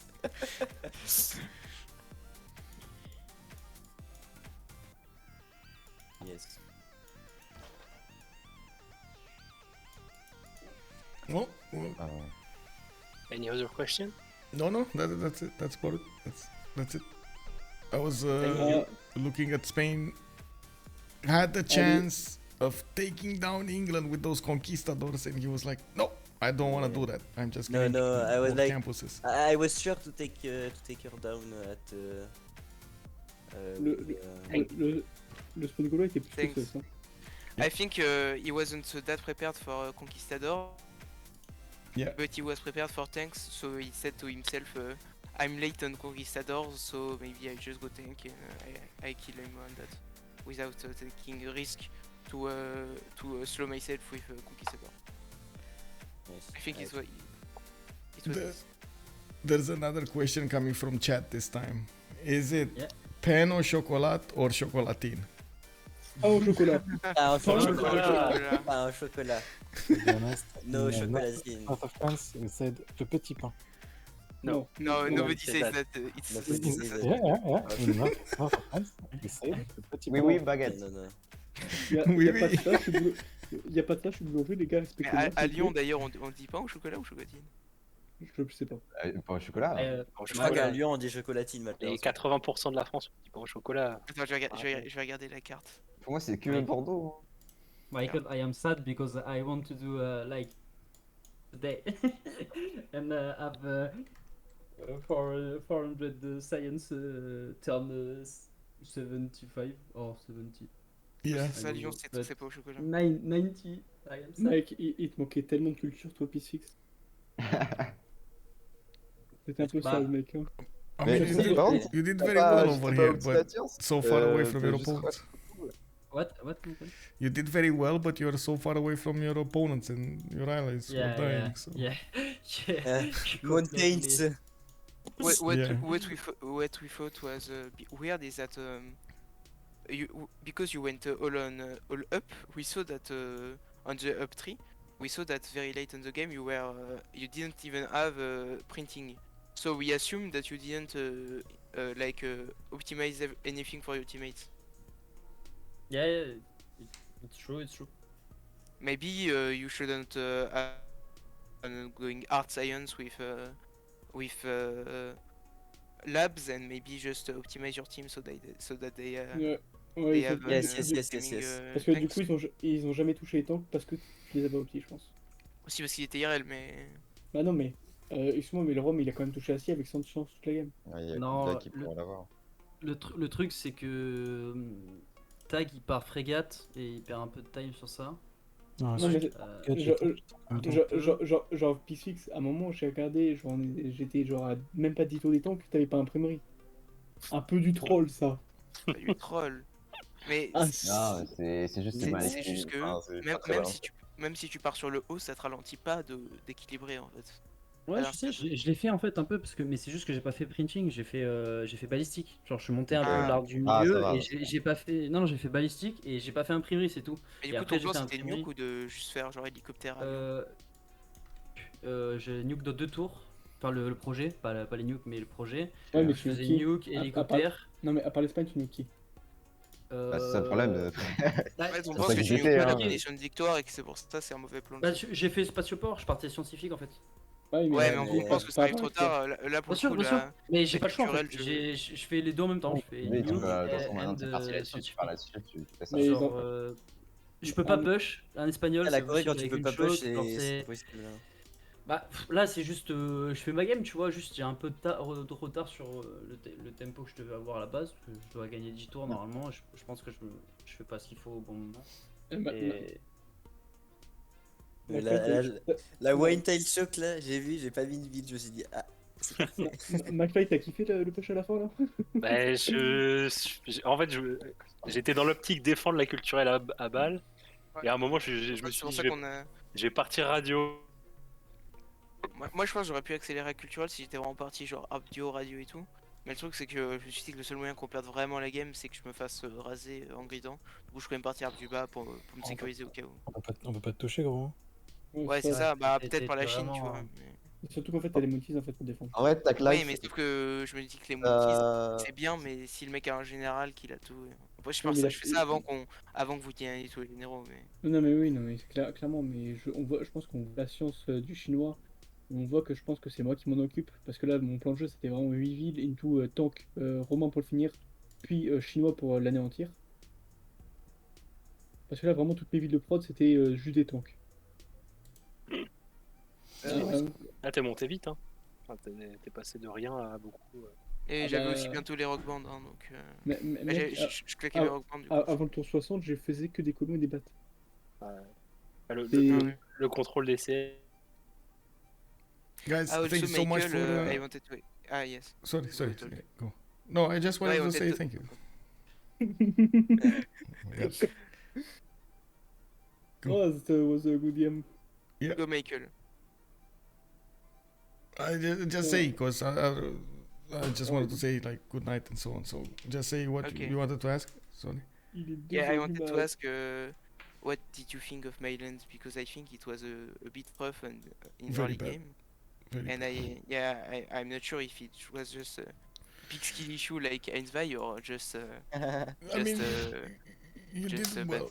I think you did well with wait, you're Canada, right? You're Canada. Yes. You did well going for Oracle and the Temple of Artemis. I was thinking you're probably gonna open you might open up with the holy sites from a little earlier, because you did have more land to the east, good land to good land, not good land, but later on it will be good land to expand in. But still it worked out fine. But I think commercial hub is better, because now we had a time where like turn 80 we are all low on gold except me and Mongolia, and if I were also low on gold with holy site, it would have been very hard. Yeah, true. I was so the only reason I was thinking about holy sites was for the extra housing you would have gotten from Feed the World. Yes. Because you had so many non-freshwater cities. That was so insane. No freshwater anymore. Eventually, I just settled 10 good cities that I improved rapidly, and then I just did 2 more for the national parks. Yeah. Okay, thanks. Thank you a lot. I will get the rediff. It was a pleasure. Okay. Les gars, sur la Gaul, sur mon settle, je me suis niqué 2 opium plus 6. Let's go. Comment t'as fait ça? He gambled when he settled on the 2-2. Michael a dû vomir. Non, mais il gamble en se niquant, ça se 2-2 de son land. So there we have it, boys. We heard from both teams, and we did hear them talking about their challenges and what they could have done in this scenario. We did also see ProjectConquerors go against Les Barbapeintres, and the Barbapeintres managed to get on top. The Cotton Candy Boys managed to get a win tonight against ProjectConquerors, and we're gonna need to see what this is gonna end up in the next few weeks over here. I do believe we're gonna start up with the playoffs soon enough, if they didn't actually start this week, if I'm not mistaken, in the CivFR Squadrons Division A. This is actually the third division. Tomorrow we're gonna have another game starting around 830 GMT, if I'm not mistaken. Let me actually take a quick peek over here in OnSpotTV streams. We do have upcoming games. Tranquility versus Gaul by Library, 1800 GMT on Saturday. This is gonna be the first game out of a best of 3 series, and of course, depending on the result, we're gonna have 2 or 3. We'll see how this will evolve. If you're coming up from YouTube and you like the content, I do believe you're gonna help me out with a thumbs up. Not to mention, you can always, of course, leave a comment down below and help me beat that Google algorithm. Let's see each other in the next live stream on twitch.tv/OnSpotTV streams, /OnSpotTV. You can also check out my Discord if you want to take a look at the schedule here. I do try to keep it as updated as possible. !Discord, and you're gonna get or my Twitch, by the way, you're gonna get direct link to this Discord. I do have to say I'm quite tired, so I do want to go just click off, sign off, and see what and how much sleep I can get in the next few hours. So thank you so much, everybody, for joining, and I do hope we're gonna see each other in the next ones. Thank you so much for the follows, for the subs, for everything, for the gifts. Much appreciated. It helps me so much, and I do hope you enjoyed the show. Have a good evening, everybody. Bye bye bye.